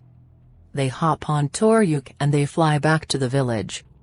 As they arrive back at their tree, only this time with Jake and Neytiri both riding on Toruk, is a symbol of courage and hope for everyone at the village. The name Toruk Mikto, let alone the sight, is enough to spark the Navi people with some zest. As they get off Toruk, many of the clan leaders looked confused and approach them and ask what happened with their other Ikrans. Jake can understand everything they say but still uses Neytiri to translate. Jake, as we were about to leave from scouting the area of the Plectors, our Ikrans were killed by one of them. Toruk came and fought and killed the Plector. He saved our lives. He is in some pain, he could use some help from our healers. The people scramble around to gather materials to begin the aid of the big cut on Toruk's neck. Like a true warrior that Toruk is, although in some pain from the healers poking around and putting some of the Navi medicine on the wound, he maintains his calm. Jake does not leave his side while Toruk's in some discomfort, and reassures him that he's going to be just fine. Neytiri sees this bond and admiration and says to Jake, "Neytiri, Janiga Toruk Makto Atiri. You are rider of Toruk for life." As much as Jake thinks he knows about how animals and being held captive and thinking that letting Toruk go fly free, it is not the same when you make a bond. To them the bond is their lives and they will die to defend their bond and mate. He now feels what Toruk feels and understands that he does not want to fly around free, he wants to fight and live with his bonded rider for life, Jake. Knowing that Neytiri had yet lost another Ikran, Jake can't help feel sorry for her. He fears that the pain might be too great for her to try to bond with another one. As if she was thinking the same thing as he was, she looks up at him and says, "Neytiri, I don't want to try to get another Ikran. Too much pain, can I just ride with you, my Jake?" In some of what a shock that she even asked if she could just ride with him, he says with a loving smile, "Jake, of course you can." Chapter 11. Plan in Motion. Jake gathers up all the messengers and tells them to ride out to all the clans and request for the leaders to come so they can discuss their actions. Some of the messengers are brave enough to take their Ikrans, and some use dire horses. Either way, they are going to have to wait for all of them to arrive. That's if they aren't already dead. Nighttime is the worst for everyone now. It used to be wonderful at night, but now, with those things out there, everyone is scared shitless. They closed off the side entrances to their tree so that there is only one way in case of an attack they can focus all attacks there and not all spread out. Jake assigns watches and gives that person the ZR520 with about 100 rounds left, since that's their best defense versus them for now. Fortunately, the night went unscathed, no attacks, and some people actually got some rest. Today is the day that the people determine their course of action versus those evil Plectors. And they are awaiting for the arrival of all the clan leaders to discuss their plans. The hardest part is to wait for all of the leaders to arrive, since not everyone is flying anymore. Traveling by dire horse takes a lot longer than usual. Some people are still in good spirits regardless of what is happening. Jake watches Norm play with some of the kids as though they were fighting with lightsabers. These kids are pure at heart, born without any knowledge of hatred, racism, all they know is what they are told. So it's no wonder these kids feel completely comfortable with this alien from another world. To them who's just another part of the Omatic AI that is there to help the people. Jake is amazed on how the people took in someone, an alien from another planet, in which the people he was associated with tried to kill them all, and these people took him in as their own. Jake thinks it's sad knowing that their people back on Earth would never do such a thing because their cup is already full. Walking around to see how things are going, Jake walks up into the tree to where most of the people sleep and sees some healers, the little girl Siren Lu and her father all in a bunched around someone that seems to be in some obvious pain. They see Jake enter and with much honor they wave him over to see and to his shock is witnessing a Navi woman give birth for the first time. It's very much like a human birth, except the young are a lot more calm. It's as if they are fully aware of things right at birth. The healer hands the newborn to the mother and says with a warm bright smile, "Healer, Tu Tian. It's a boy." The mother looks down at the boy with such happiness and smiles. The baby looks up at the mother with big wide-opened eyes and smiles back. She looks up at her mate and then looks down at her daughter Siren Lu and says, "Mother, Bahume and Tu Tian? What should we name him?" They all look around at each other and at the same time they all say the same name. All, Max. Siren Lu begins to cry as she looks and smiles at her little brother that was given the name of her friend that died to save her life. Honoring a newborn with another person's name is regarded as one of the most grand honors to the Navi. Doesn't matter who, or where Max came from, to them his soul was pure and honorable, so they honor him by naming their newborn Max. Jake, feeling very proud that they honored Max, he smiles and congratulates them on their newborn. This boy may very well be the next leader of the Omaticaya someday. Barren out of honor, and in the presence of a legendary leader Toryuk Mukto. By now it's close to noon and all the clan leaders have arrived. Some come on foot, some come on dire horses, some were brave enough to even to fly in their Ikrans. They all greet each other and sit down and begin to listen what Jack and Neytiri have to say about what they saw and what they know. And they tell them what would be their best course of action.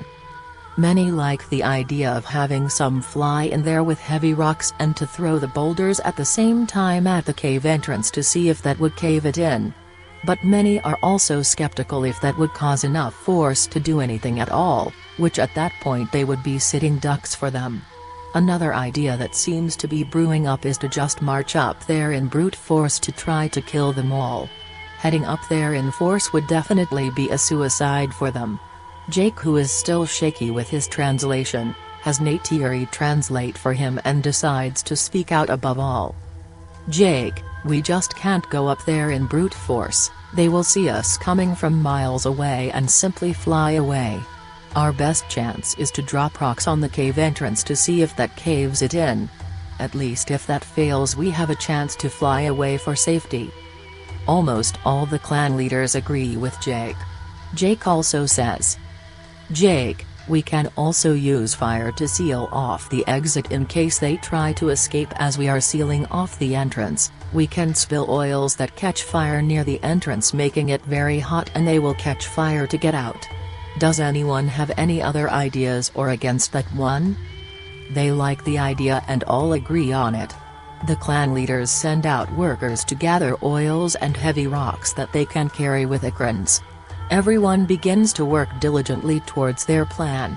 Some gather flammable oils, others gather rocks, leaves that will stick to the oil for a better burn. Even the kids are helping, gathering up anything they can to help, trying to do their part. Jake and Neytiri equip the Ikrans together with some bags that can hold some rocks but not too heavy to where it will hinder the performance of the Ikran during flight. They set a date for 2 days for the mission to Whisper Mountain. The 2 days' notice gives everyone ample time to gather everything they need for it to be successful. They set it for early morning, right before sunup, right when they are supposed to be sleeping. Jake suddenly remembers something from when the first time he met Neytiri. He say to her, "Jake, remember the night we first met? When those dogs attacked me and all I had was the stick with the sticky stuff that I used to keep the fire burning. We should get a lot of that, it worked really well." Jake begins to laugh a little more as he remembers more of the first time they met. He says to Neytiri jokingly, "Jake, and you even whacked me over the head with your bow. That hurt, you know. I'm very delicate. I almost cried there, you hurt my feelings." Neytiri begins to laugh hysterically about that and she puts her hand on Jake's face gently and says, "Neytiri, I'm sorry for that, but you were a stranger at the time."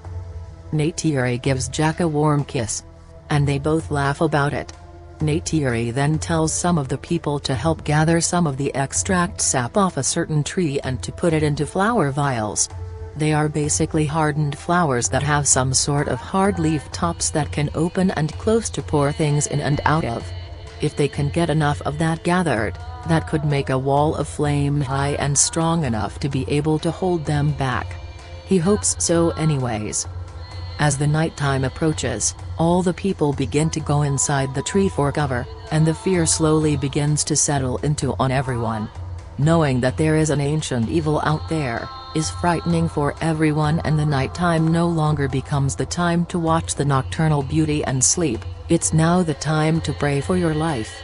Every sound, every peep, is a terrifying noise that gains much attention. Even the guards at the entrance are frightened to death, but they keep their calm and remain frosty.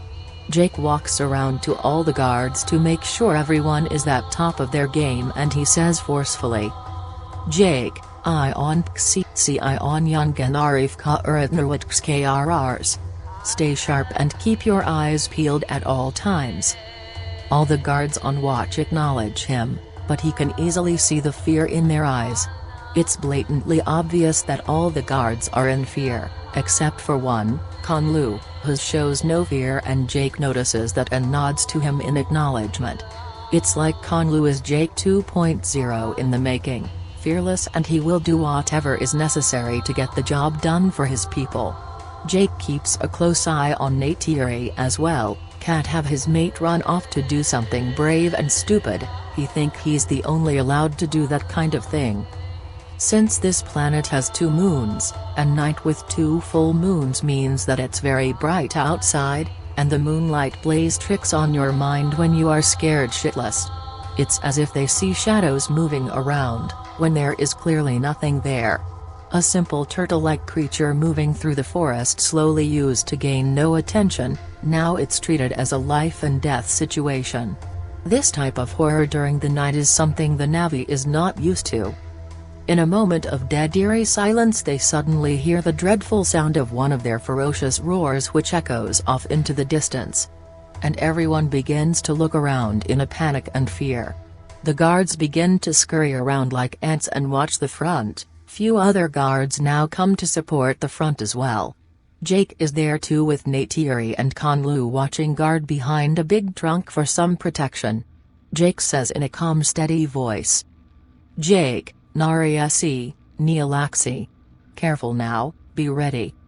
Then, like a blinding light, one of them lands right in front of the door and immediately picks up one of the guards and just cuts through him and just shreds him into pieces like hot knife through butter. And those red glowing eyes glaring down on everyone, with the mouth dripping of saliva as it was savoring its meal. It lets out another devil-like roar and people are running deeper into the tree, scared for their lives. Jake yells out, "Jake, ekot snevertep. Attack the demon." The guards open up shooting arrows, but all they do is bounce off the heavy thick feather-like hide. Neytiri lets off a few arrows and notices that they don't penetrate their scaly feathers. It grabs another guard and tosses him at the trunk wall, tossing him around like a rag doll. Jake notices that the arrows are doing nothing more but to piss it off even more, so he quickly grabs the ZR520 and begins to light him up with about 50 rounds or so, that puts a hole quickly in the beast. It roars in pain, and with the ammo hitting the center of mass, landing fatal hits, it falls to the ground hard and dead. Jake says, "Jake, holy shit, that thing is huge." All the guards scurrying to the warrior that got thrown at the trunk, barely still alive, aiding him. And before they even have a chance to recover from the first one, another one lands right in front of them and swipes at Jack but misses.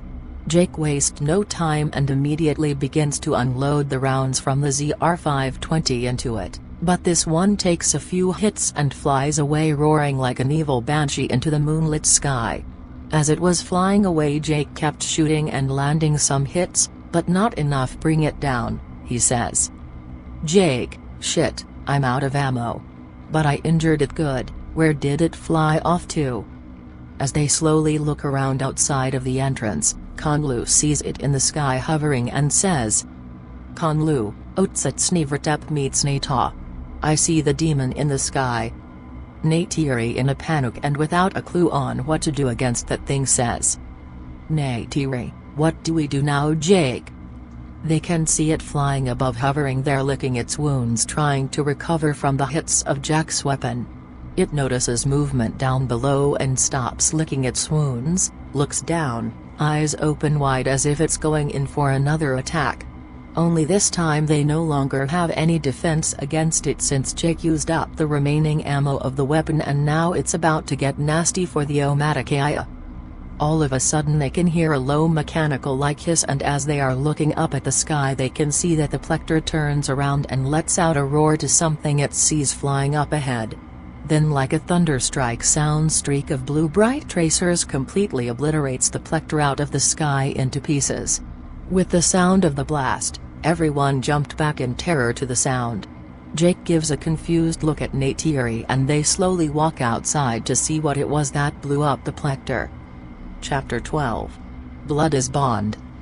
After seeing the Plector get blown out of the sky, everyone comes out of the tree to see what it was that shot it down. It's some sleek-looking spaceship with the 3 big dreaded letters on the side: RDA, the company that tried to kill them all. Jake sees this and orders everyone to get back inside, except Neytiri and Conlu. They watch the craft land in a clearing few hundred yards away. Norm comes out as well and watches and says, "Norm, what do you think, Jake? Good or bad?" Not completely sure what to make of seeing the RDA craft coming in, but Norm is unsure because it did just kill a Plector. Jake, well, they just screamed the devil out of the sky, so I'm guessing good? This ship is different, I've never seen anything like it. Watch yourselves. Jake has mixed emotions of how to treat the people when they come out, but he approaches the spacecraft with caution, with bows and arrows drawn. He tells everyone to hold their fire and to wait and see what happens when they come out. You can see the anger on Neytiri and Conlu as they have the utmost hate for the RDA people. They are seriously holding back because of Jake.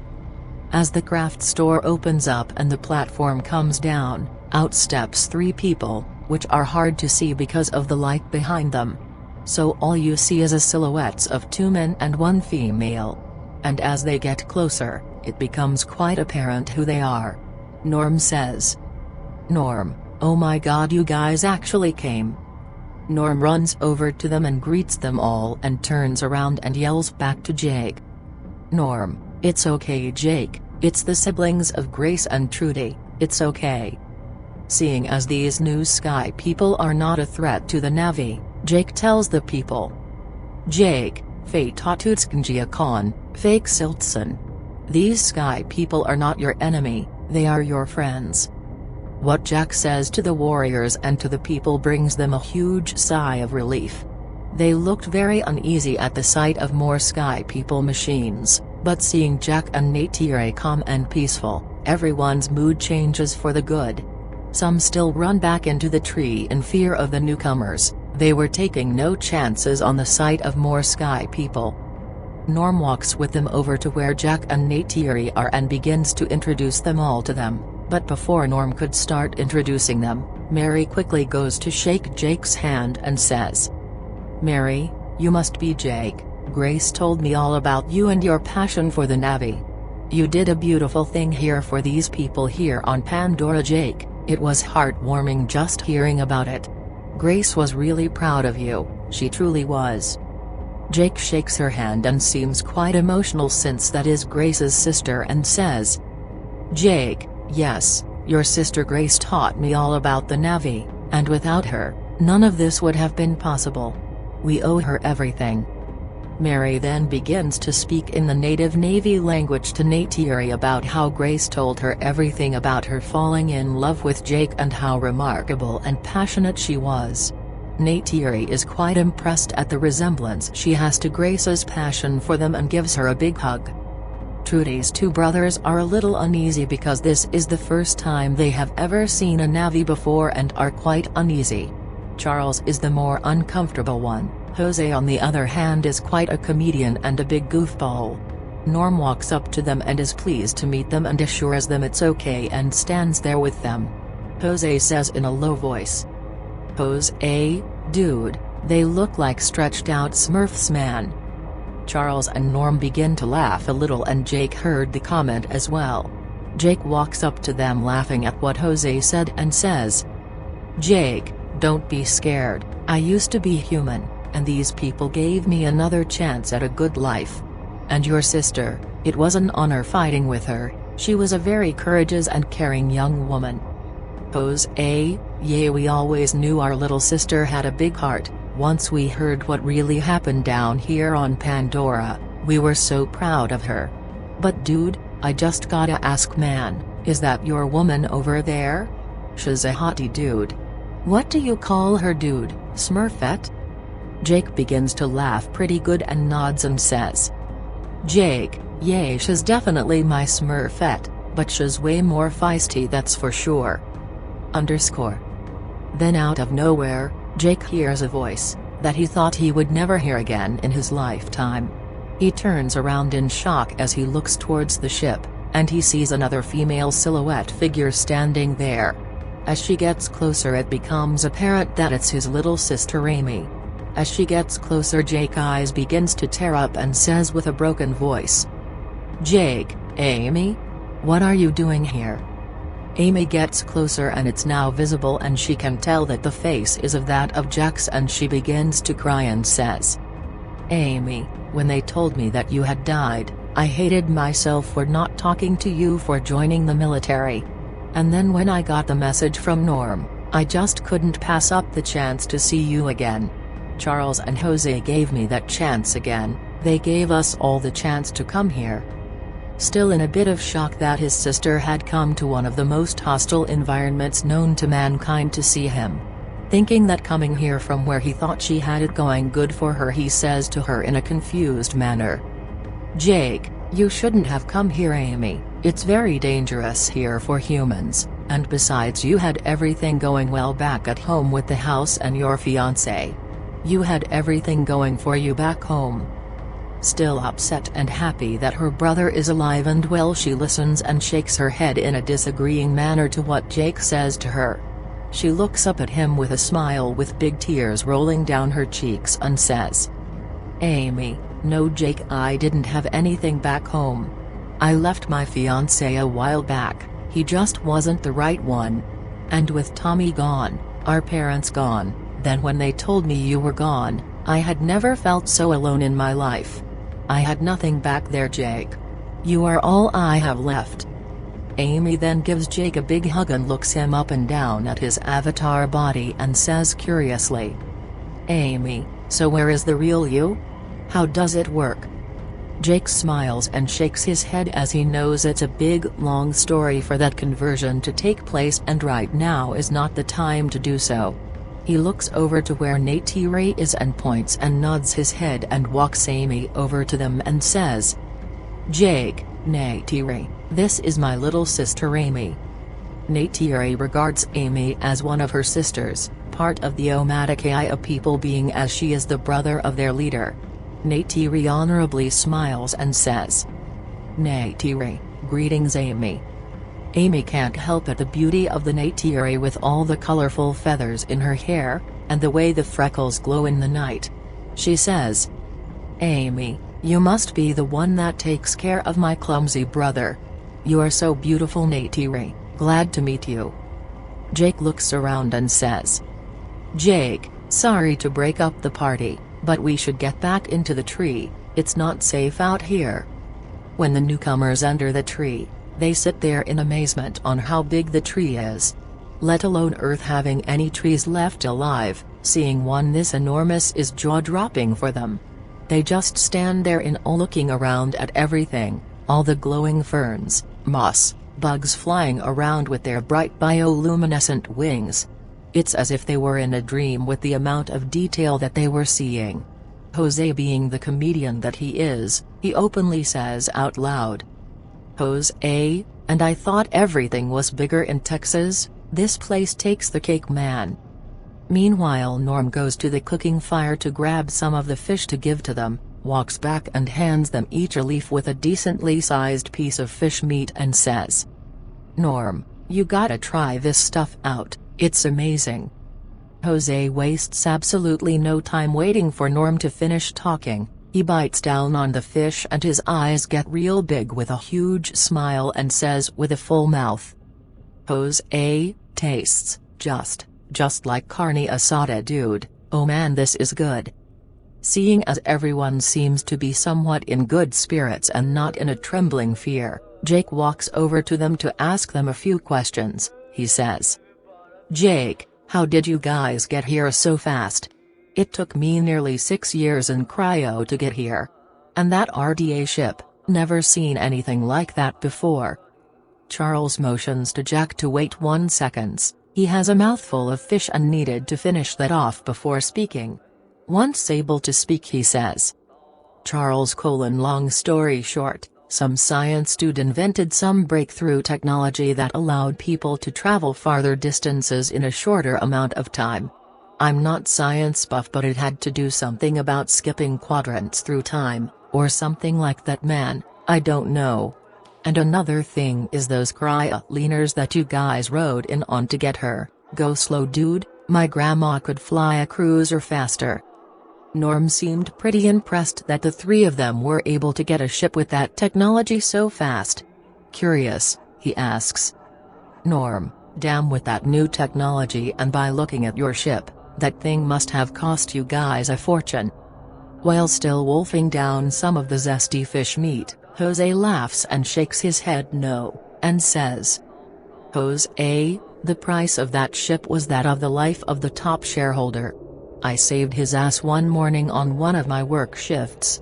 He was out on one of my loading docks without any safety gear on, and man, we operate at good heights so it gets really windy. Sure enough, that guy gets too close to the legend, a huge gust of wind knocks him down the side, and there he was hanging on to dear life. Lucky for me I was on my route and saved him. Don't let those magazines or what you've heard on the news fool you. That guy is actually a very cool dude. He's just stuck in a very high position with the company." Charles then says right after, "Charles, so few days after we got the news about our sister, Amy called us and wanted to talk to us about what had happened, her and Mary. So we all got together and talked about what happened here on Pandora. And it was obvious that Amy was looking for a way to get here, and we figured that if our sister died to protect you people, we could honor her by doing the same if we figured out a way to get here." Norm's still kind of confused about some things, so he says, "Norm, so the guy just handed you over a new ship?" Jose quickly responds, "Jose, oh no.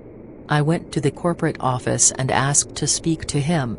That guy closed down a meeting, and granted me in just so I could speak to him. I think he knew why I was there too. So I told him that I knew everything about what had happened here, that the three of knew everything. I told him that he owned me one and that I knew about the new ships that came in. The dude started to cry because he had lost a sister and he knew kinda what I was feeling. So he agreed. He said I could take it. He said it was supposed to be for him, but he gave it to me. He did warn me though. He said that this flight to this planet would be a one-way deal because there is no refueling out here, not with the new fuel that it uses."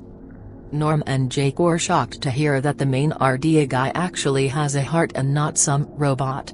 Charles says, "Charles, so when we got together again, Jose told us the deal, that he had a way for us to get here, but it would be a one-way ticket. And it was pretty unanimous decision too. So here we are." Charles then begins to think about what they saw when they first got here. He looks up at Jack and says, "Charles, dude, what in God's name was that thing that was attacking you guys?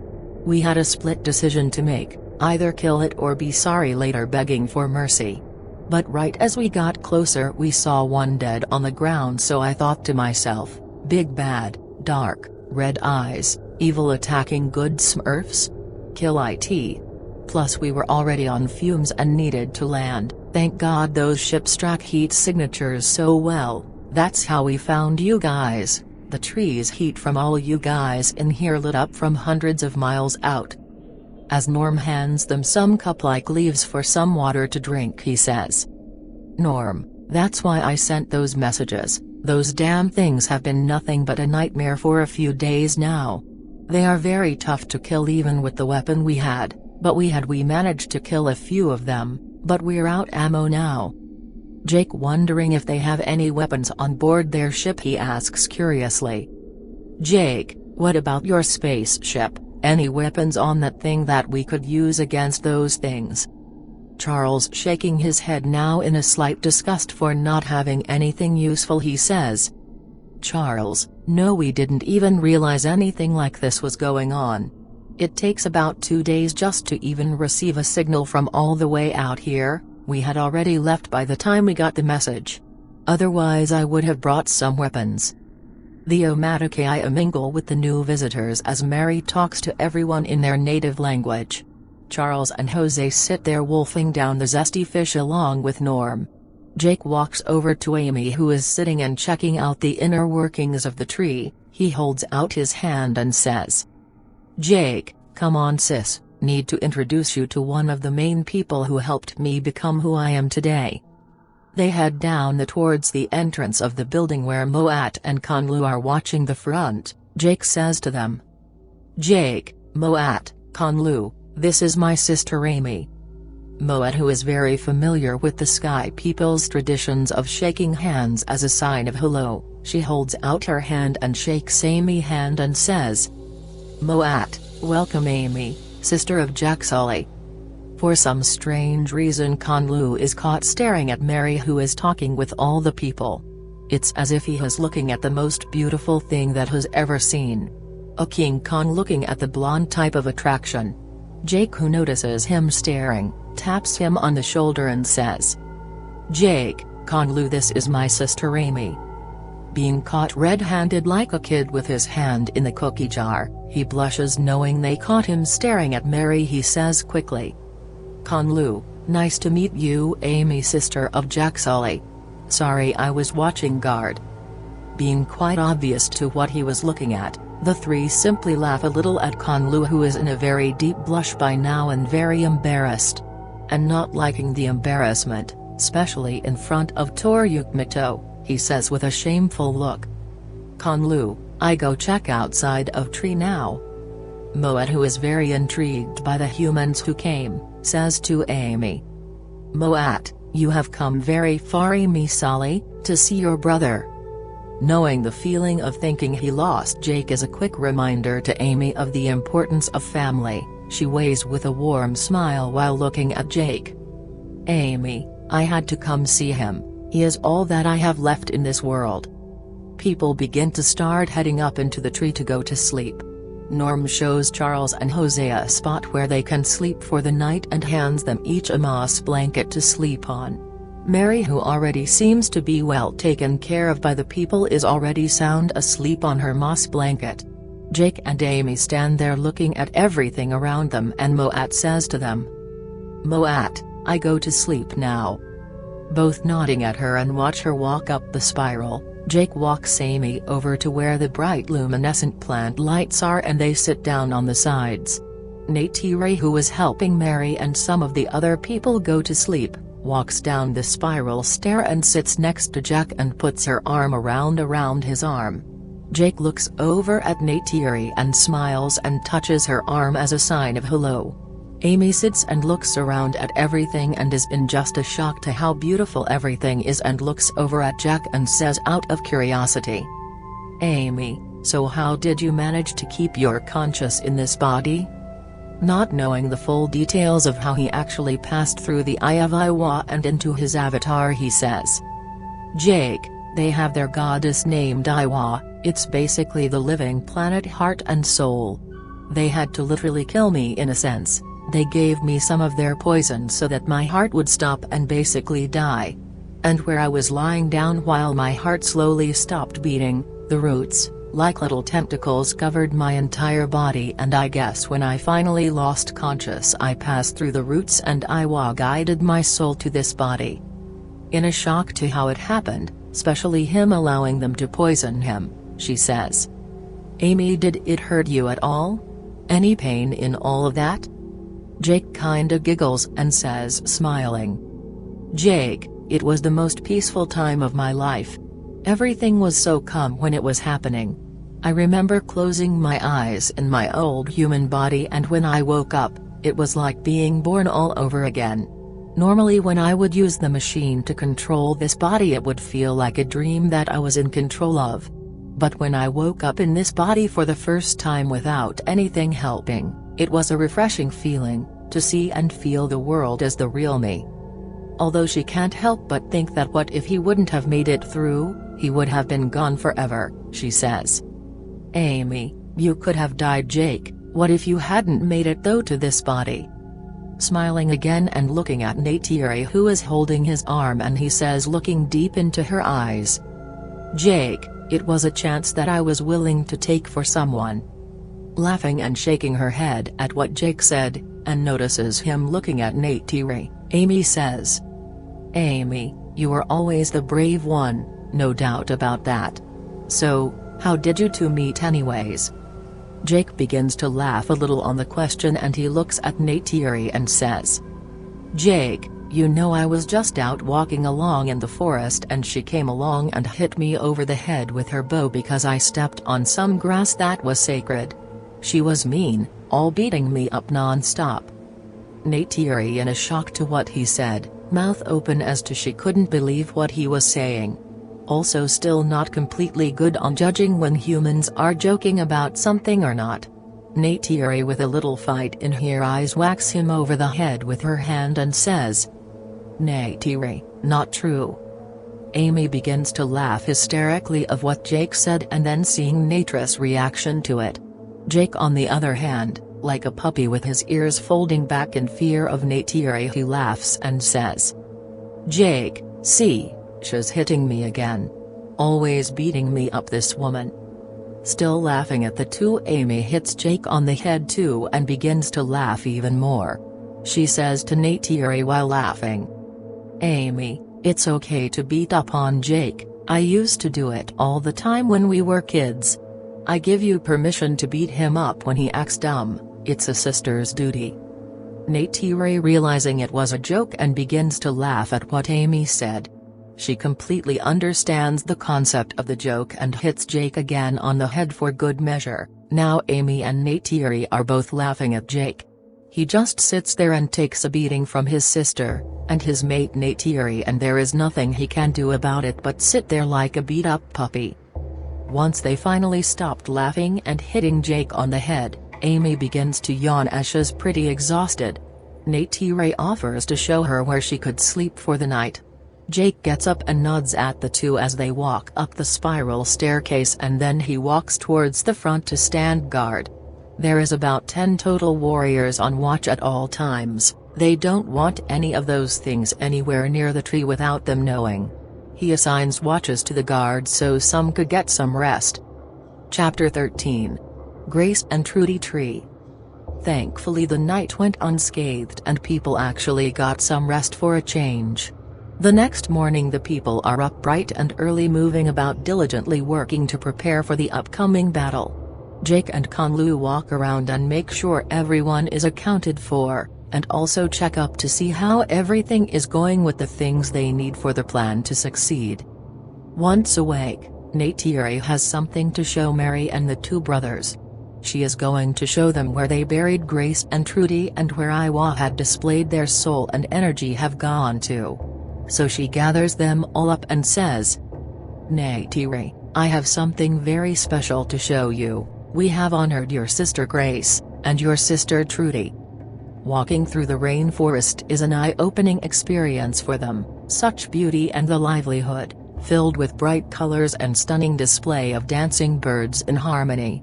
As they walk down a path that lined with bright yellow flowers with huge bee-like insects hovering above them, Charles asks Neytiri, Charles, how did you guys learn to speak our language? Neytiri quickly replies, Neytiri, the Sky people when they first arrived here opened up a school. And Grace took the time to teach us the language. It took a long time for us to learn, but we eventually got it.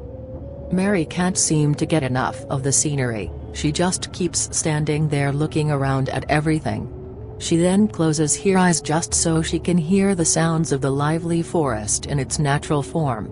Memories of her previous home haunt her, the dead dark gray sky, no green, no life beyond the borders of the city walls. For a moment there it's as if she was living in a nightmare and this is the reality.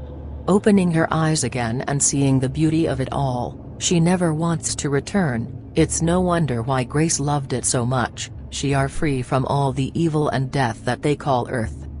Neytiri notices Mary admiring and loving the scenery, touching everything, like a little kid playing toys for the first time.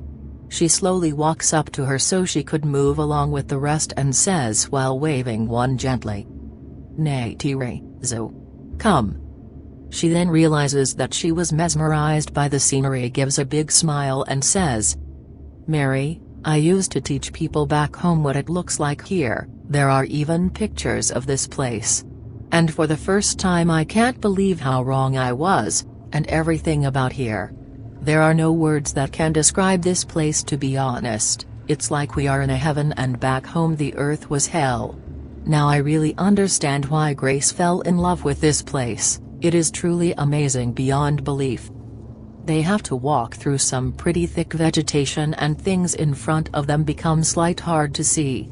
Then all of a sudden, this huge tree, with big purplish vines that go in a spiral leading up to the top, stands in the middle of this opening.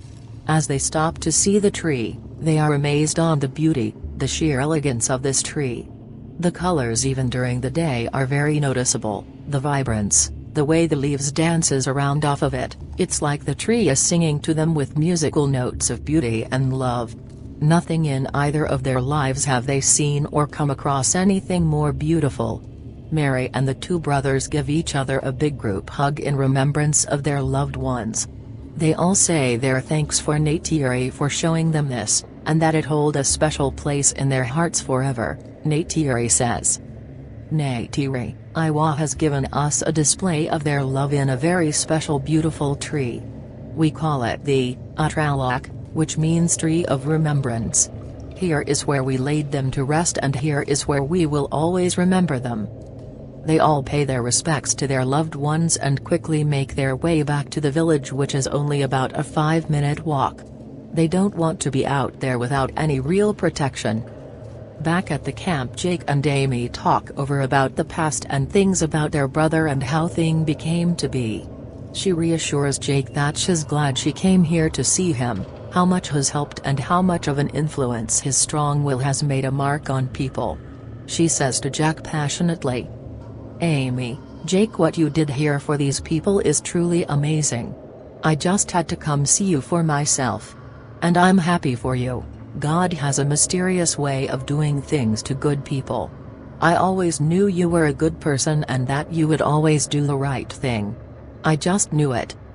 She gives Jake a warm big bear hug. After all, the size difference between the humans and the Navi are quite big. Norm and Conlu walk by Jack and Amy talking about the attack and it suddenly hits Jake with an idea. He immediately calls Conlu and Norm over to him and says, "Jake, we could possibly use whatever fuel the ship has left to burn the entrance. Maybe that will buy us enough time to somehow manage to get a cave in to trap them." Norm immediately agrees and starts looking for something to put the fuel into, and a way to start pumping out the fuel from the ship. Norm runs over to Charles and Jose to tell them about their new plan and says to them, "Norm, Jake came up with a good plan. You think we could use the leftover fuel from the ship to make like a wall of fire for about 5 minutes? Just enough time to maybe hold them off to buy us some time, maybe rig up some explosives? Is there even enough fuel there to pull something like this off? What do you think?" Charles and Jose look at each other and nod as if it was a great idea, and Jose says, "Jose, oh, that would most definitely work. We could use the power cells that generate the energy as explosives. Charles, you and Norm go find something to put the fuel in, and I'll go rig up the fuel line pump to start pumping out the remaining fuel."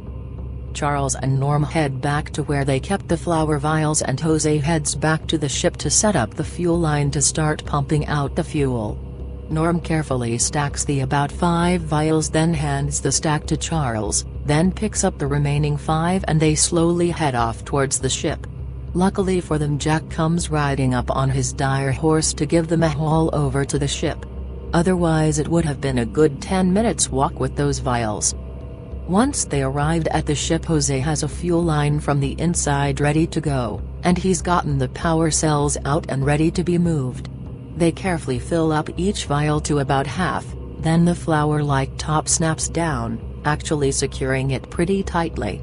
As those three work together, Jake can't help to sit there and think how humanity back home failed on Earth and how those with power can simply ruin everything. He admires their sheer willingness to help those in need, and he says to them, "Jake, thank you guys for the help, thank you." Being the comedian that he is, Jose quickly replies, "Jose, not a problem, glad we can help. Oh, and I almost forgot to show you something." He walks back into the ship and he comes out like Rambo with two ZR-520s, one on each hand, and says with a smirk, "Jose, yay, I am a badass, found these when I was looking around inside the ship for anything useful. I found these two bad boys in the storage weapons locker. And if you need help with anything else after we are done, just let us know, Papa Smurf." Shaking his head laughing, he simply points to Jose and rides back up the trail towards the village to grab some leather-like satchels to put the vials and power cells into. They carefully fill up all the vials and all the power cells are ready to go.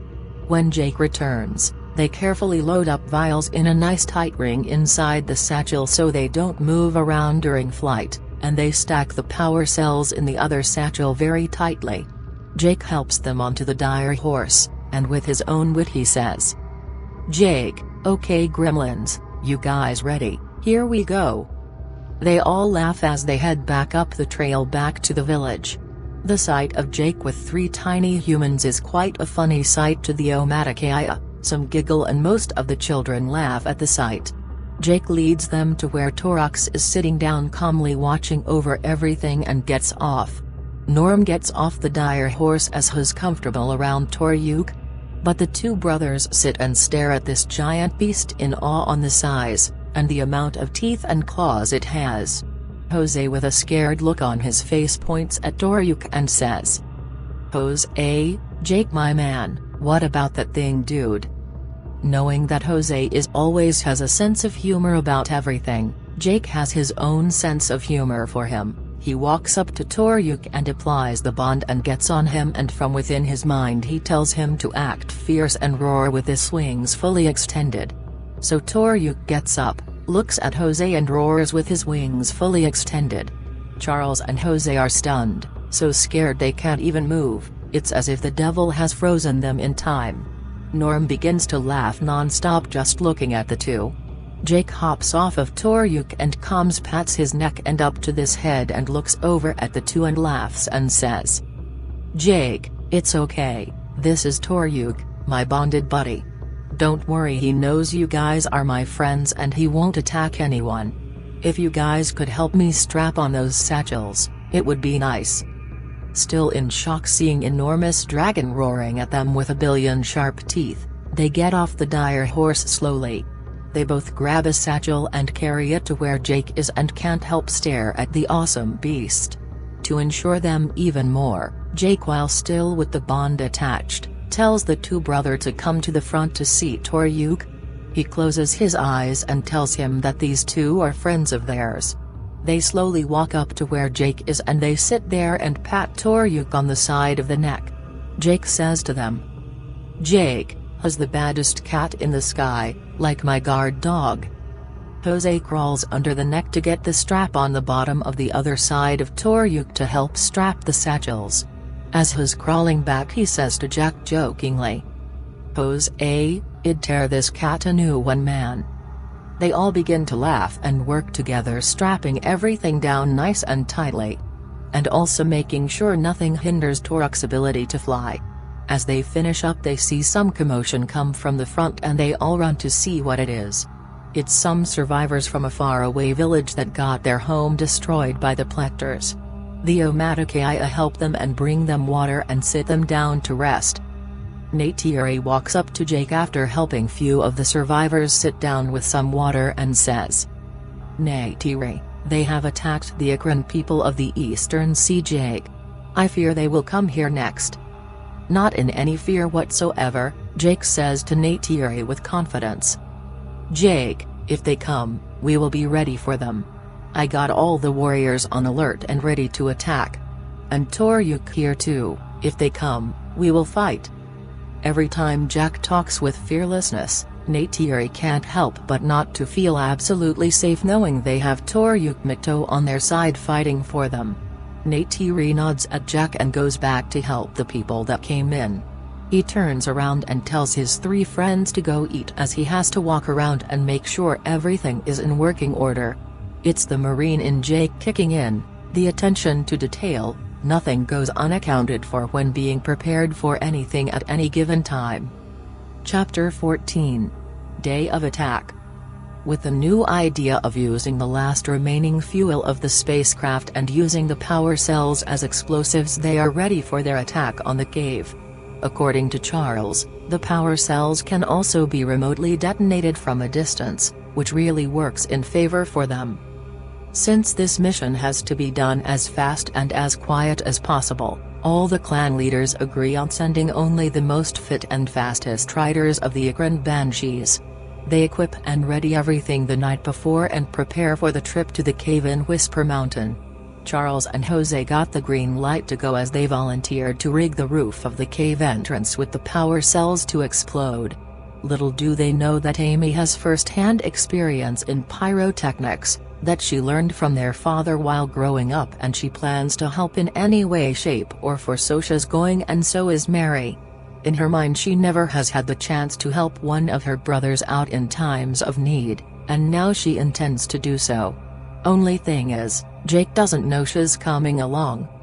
It is nighttime now, and everyone is saying their prayers with their loved ones before the morning mission to Whisper Mountain.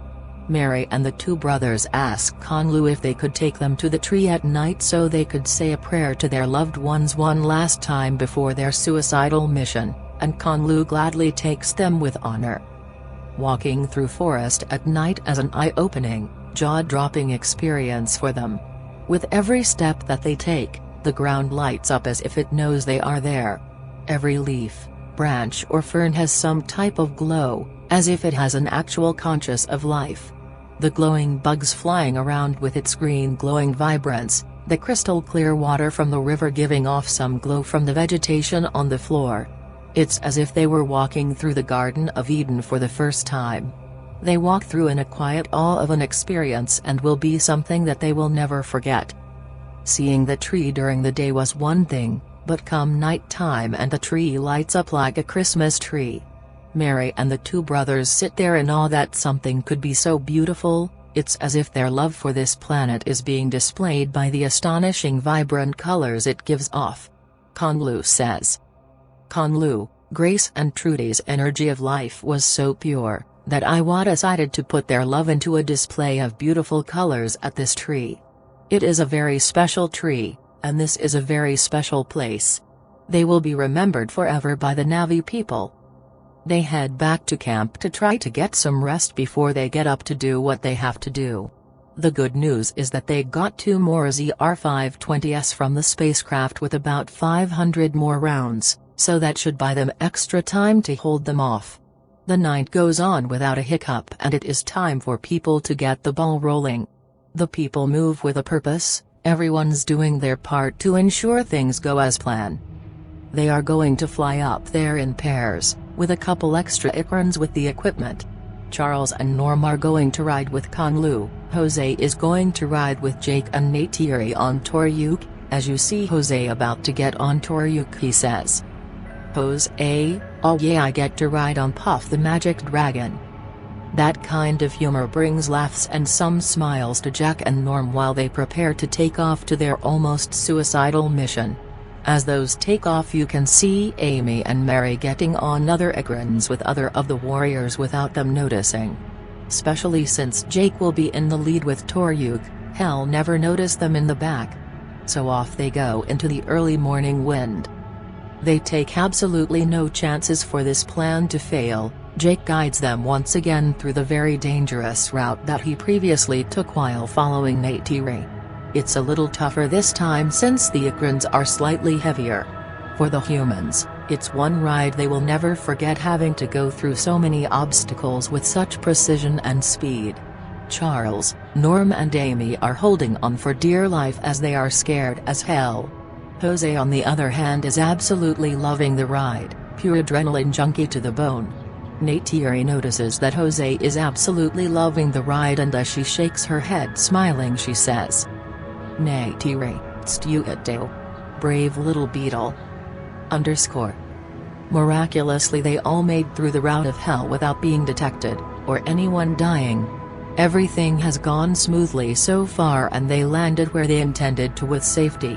As they all begin to unpack everything with quickness and being extremely quiet, Jake finally notices Mary and Amy tagging along, and even though he wants to tell them to go back, he's actually inspired by them for coming, so he allows them.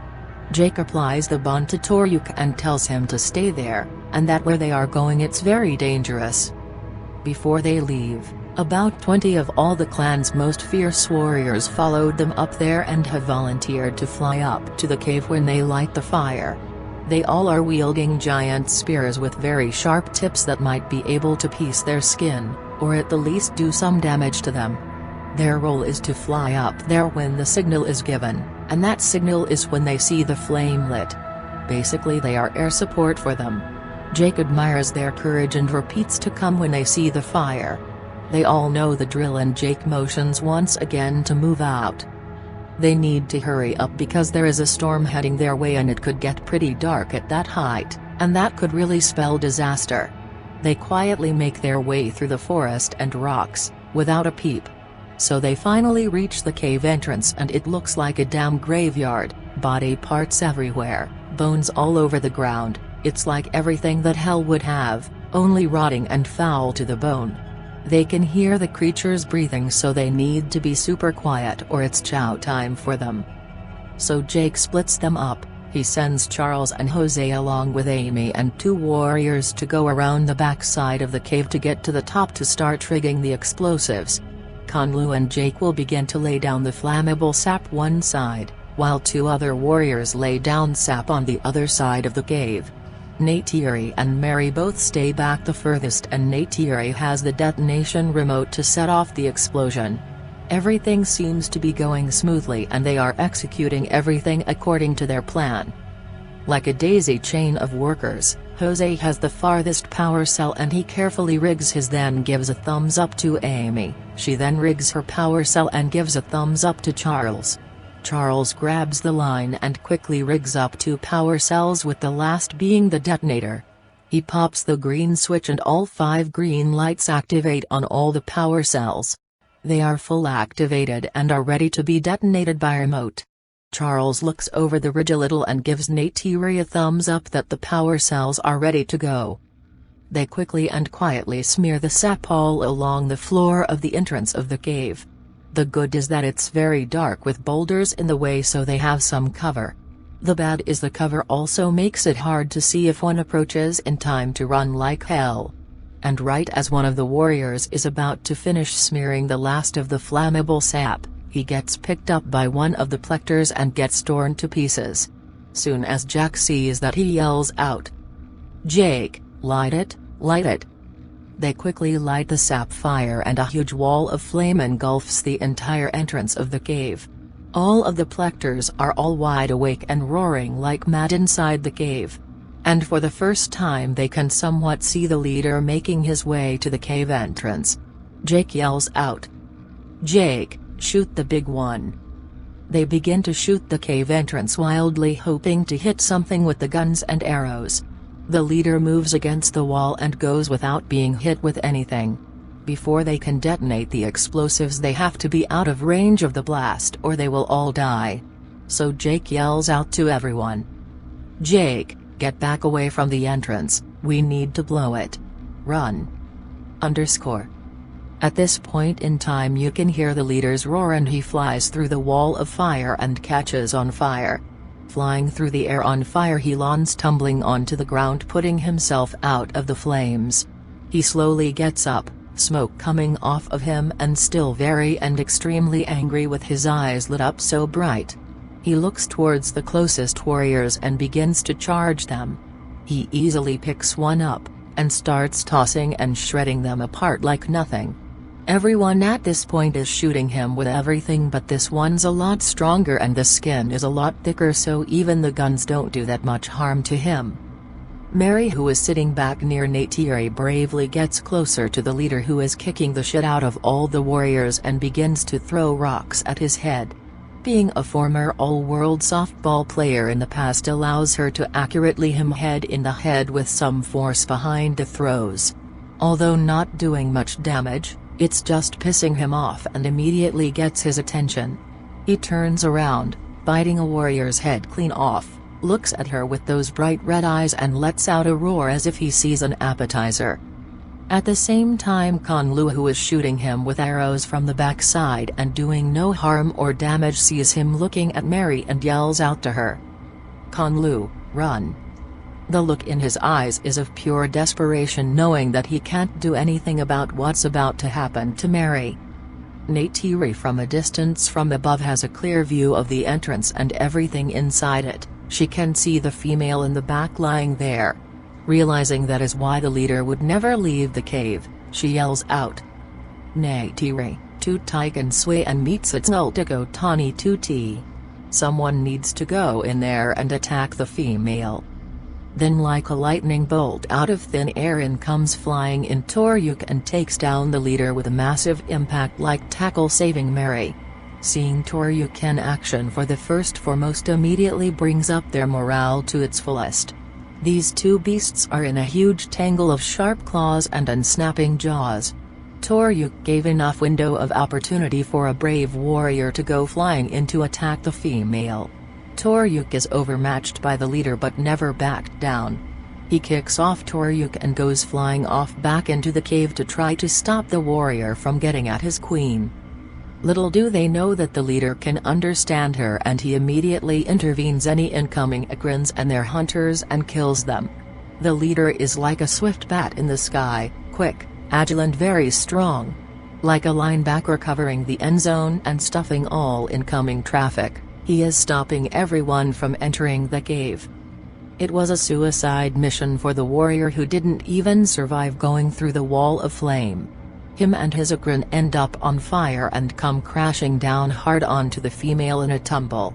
The leader flies in and catches fire himself and pushes all the smaller ones out of the way to get to his queen, who is now covered in fire. He tries his best to put out the flames and manages to stop the fire on her. By now the wall of flame is slowly getting smaller as the sap is losing its potency, and Jake sees this and notices that everyone is now at a safe distance to detonate the power cells. He yells out, "Jake, blow it! Blow it!" Neytiri flips the switch but nothing happens, and tries again and nothing happens. In a panic she yells out, "Neytiri, it's not working, Jake, it's not working." The leader sits up. His queen, who is almost dead, stands up, clenches his fists in a primal fury and eyes light up so bright. Turns around and begins to walk towards the exit of the cave. Jake quickly notices that the detonator remote trigger has been melted by the flame. So someone needs to get in there and manually flip the switch and sacrifice themselves and blow it.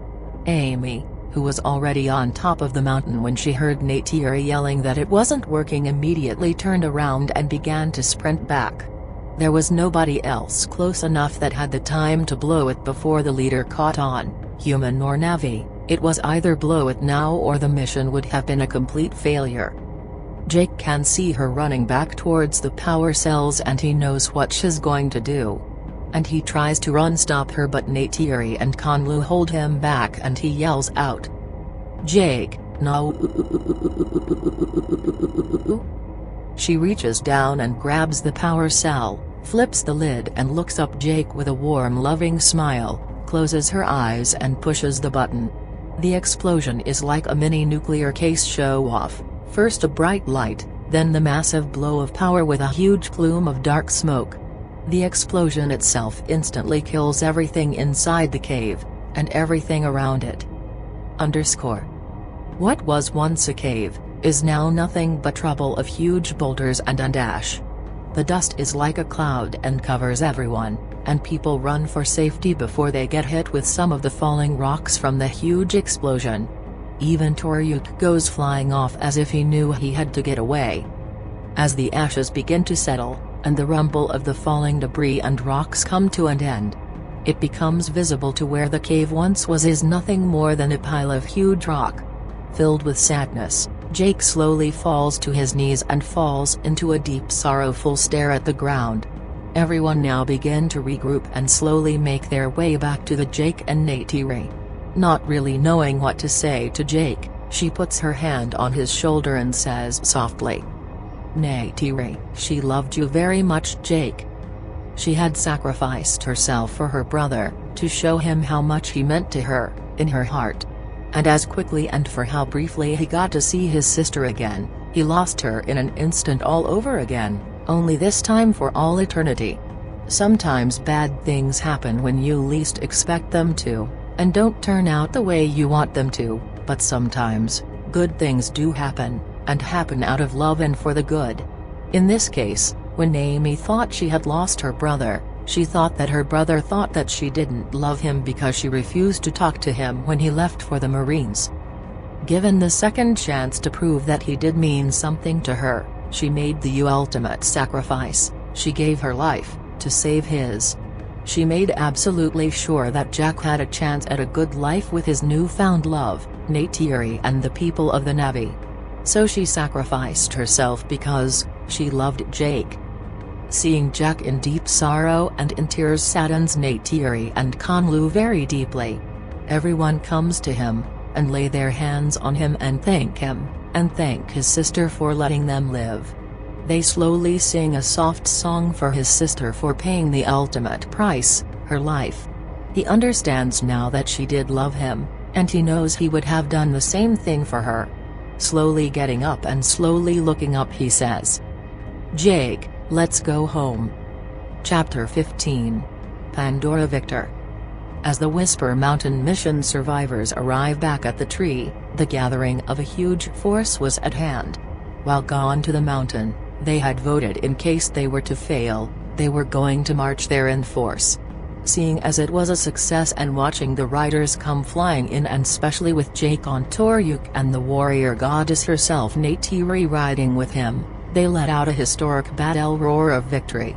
Jake and Neytiri follow with their own victory shout of accomplishment to acknowledge them.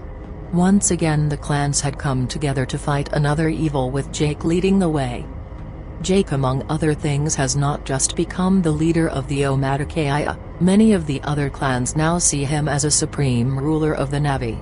With him being Toryuk Mito, the people will follow him into any battle, to live or die. That is the kind of bravery that the title itself spreads throughout the Navy. After all, it's been a very long time since there has been a Toryuk Mito in existence, and to have lived and fought side by side with him, is an honor in itself to the people. As they all land and walk towards the tree, they are mobbed by cheers, are congratulated and thanked by many clans leaders and people. Leading the walk is Jake with Neytiri by his side hand in hand, which has become somewhat of an icon. Coming to the tree, he stops and notions that's he going to speak, and like an order given by a god, they all quiet down rapidly and he says, "Jake, today the people have come together once again to fight some type of evil demons. We worked as one, and we conquered. Many have died to accomplish what we did, and they will be honored and remembered forever." Standing firm and speaking confidently like a true leader, Jake turns and points at the three humans standing there off to the side and says, "Jake, victory was not just for the Navi today. Victory was also shared for the four of our friends that had the courage to help our people." Shocked that Jack put them in the spot, Mary, Charles, Norm and Jose simply bow their heads in honor to the Navi people. Like a military rooting for one of their own, they let out a hurrah-type cheer to honor them respectfully. Jake closes his glorious speech with, "Jake, victory is everyone's today, go home to your villages and celebrate. The day is yours to cherish. Neytiri, feeling the emotion of happiness and sadness, looks at Jack and puts her hand on his shoulder and says tearfully in a broken voice, "Neytiri, I see you." Full of glory and happiness that Neytiri is still there with him, Jack says, "Jake, I see you." Ma'at walks up to the both of them and says to Neytiri with a big smile of happiness, "Ma'at, father would be proud." As Neytiri grasps her mother from the emotions of joy and sadness, and as the sun is starting to set behind them, it slowly goes down behind Jake, leaving a silhouette of Jack with bow in hand as the sun rays shine past him, forever imprinting the legendary image of Jake the Toryukmito in many people's minds and hearts. It's as if the sun purposely stopped for a few seconds behind him, acknowledging him. Neytiri sees this heroic image and yells out fiercely, "Neytiri, Toryukmito!" And the crowd follows, chanting Toryukmito until the sun finally sets. News spread quickly about the victory at the top of Whisper Mountain, and people celebrated with joy. The nights were lit up with beauty and natural sounds of the Omaticaya and the living forest wildlife. During the Festival of Victory, you can see the people dancing, celebrating, eating, drinking, just enjoying the moment as it presents itself. Even Norm, Charles, and Jose are caught up in the celebration, as they too are even dancing with some of the Omaticaya to the tribal music played by the Navi's finest musicians. Conlu and Mary gracefully dancing with each other as if they choreographed it. Those two seem to have a connection, a bond, almost as they have fallen for each other, and the people notice and clap for them with their symphony of display of dancing. With so much celebration and happiness in the air, Neytiri keeps a close eye on Jake because she knows he's hurting deep within his soul with the loss of his sister. What she doesn't realize is that he's very happy and thankful of his sister. Jake does realize that sometimes bad things happen with a good outcome, and his sister did something very noble, a sacrifice for her family. And because of her, the Omaticaya and its people can live another day in peace. Seems that he's at peace with the reality of knowing that his sister did love him, and that's all that seems to matter to Jake now, love and family. And with her sister's sacrifice, she in a sense gave Jack love and family through Neytiri and the Omaticaya. With so much laughter, joy and a sense of good things to come, the dancing keeps going, and Mary, after her display of salsa-like dancing with Conlu, walks over to Jack and pulls him into dance, and Jake in a horror says, "Jake, but I can't dance." Immediately Neytiri cries out in a hysterical laugh with the sight of Jack who can't dance to save his life. The comical sight of Jack trying to dance brings the entire Omaticaya in a frenzy of laughter. Charles and Jose are happily drinking some of the Omatikaya's finest drink that they call Irtakampi, or Touch of Smile. Basically it is their version of an alcoholic beverage, but with a mean kick. Even they are tearing up at the sight of Jack trying to dance, let alone laughing drunk. Jose, while still somewhat sober, says, "Jose, Papa Smurf's got no dancing skills." Charles and even Jack heard what Jose said, and they all laugh as everyone is having a good time. And Norm can't seem to get enough of that fish, and he continually goes back for more. Conlu laughs at Norm and yells out to him and points at him, then pats his stomach, telling him that he's going to be paying the price later on for all that fish he's eating. He just laughs and grabs more fish for the taking. Even these people from another world, of a different race and language, can sometimes bond with the one universal feeling, that is called love. The Omaticaya and all of the Navi have embraced them as part of their family. They have earned their right to live among them and are considered brothers and sisters. They have come to realize that not all sky people are bad, some are good that do live among them now. As the night carries on, many of the brave warriors and leaders begin to make their way back to their villages.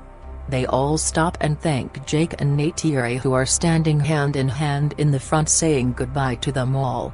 Tired and stuck staring at Whisper Mountain that glows in the night, Jake can't help about his sister. That mountain that has taken from him, is also giving as well. He grabs Neytiri's hand and says, Jake, time to sleep.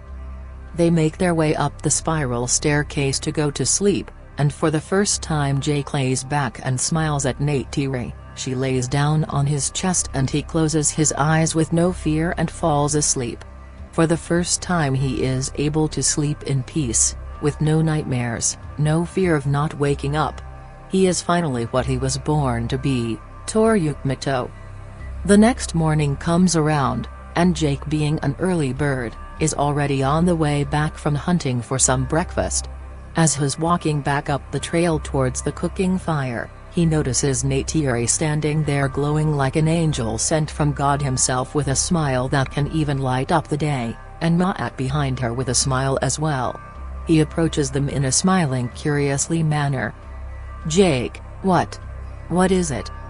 Neytiri happily walks over to Jake, grabs both of his hands and looks deep into his eyes and says with a blissful glee, "Neytiri, I am pregnant, Jake."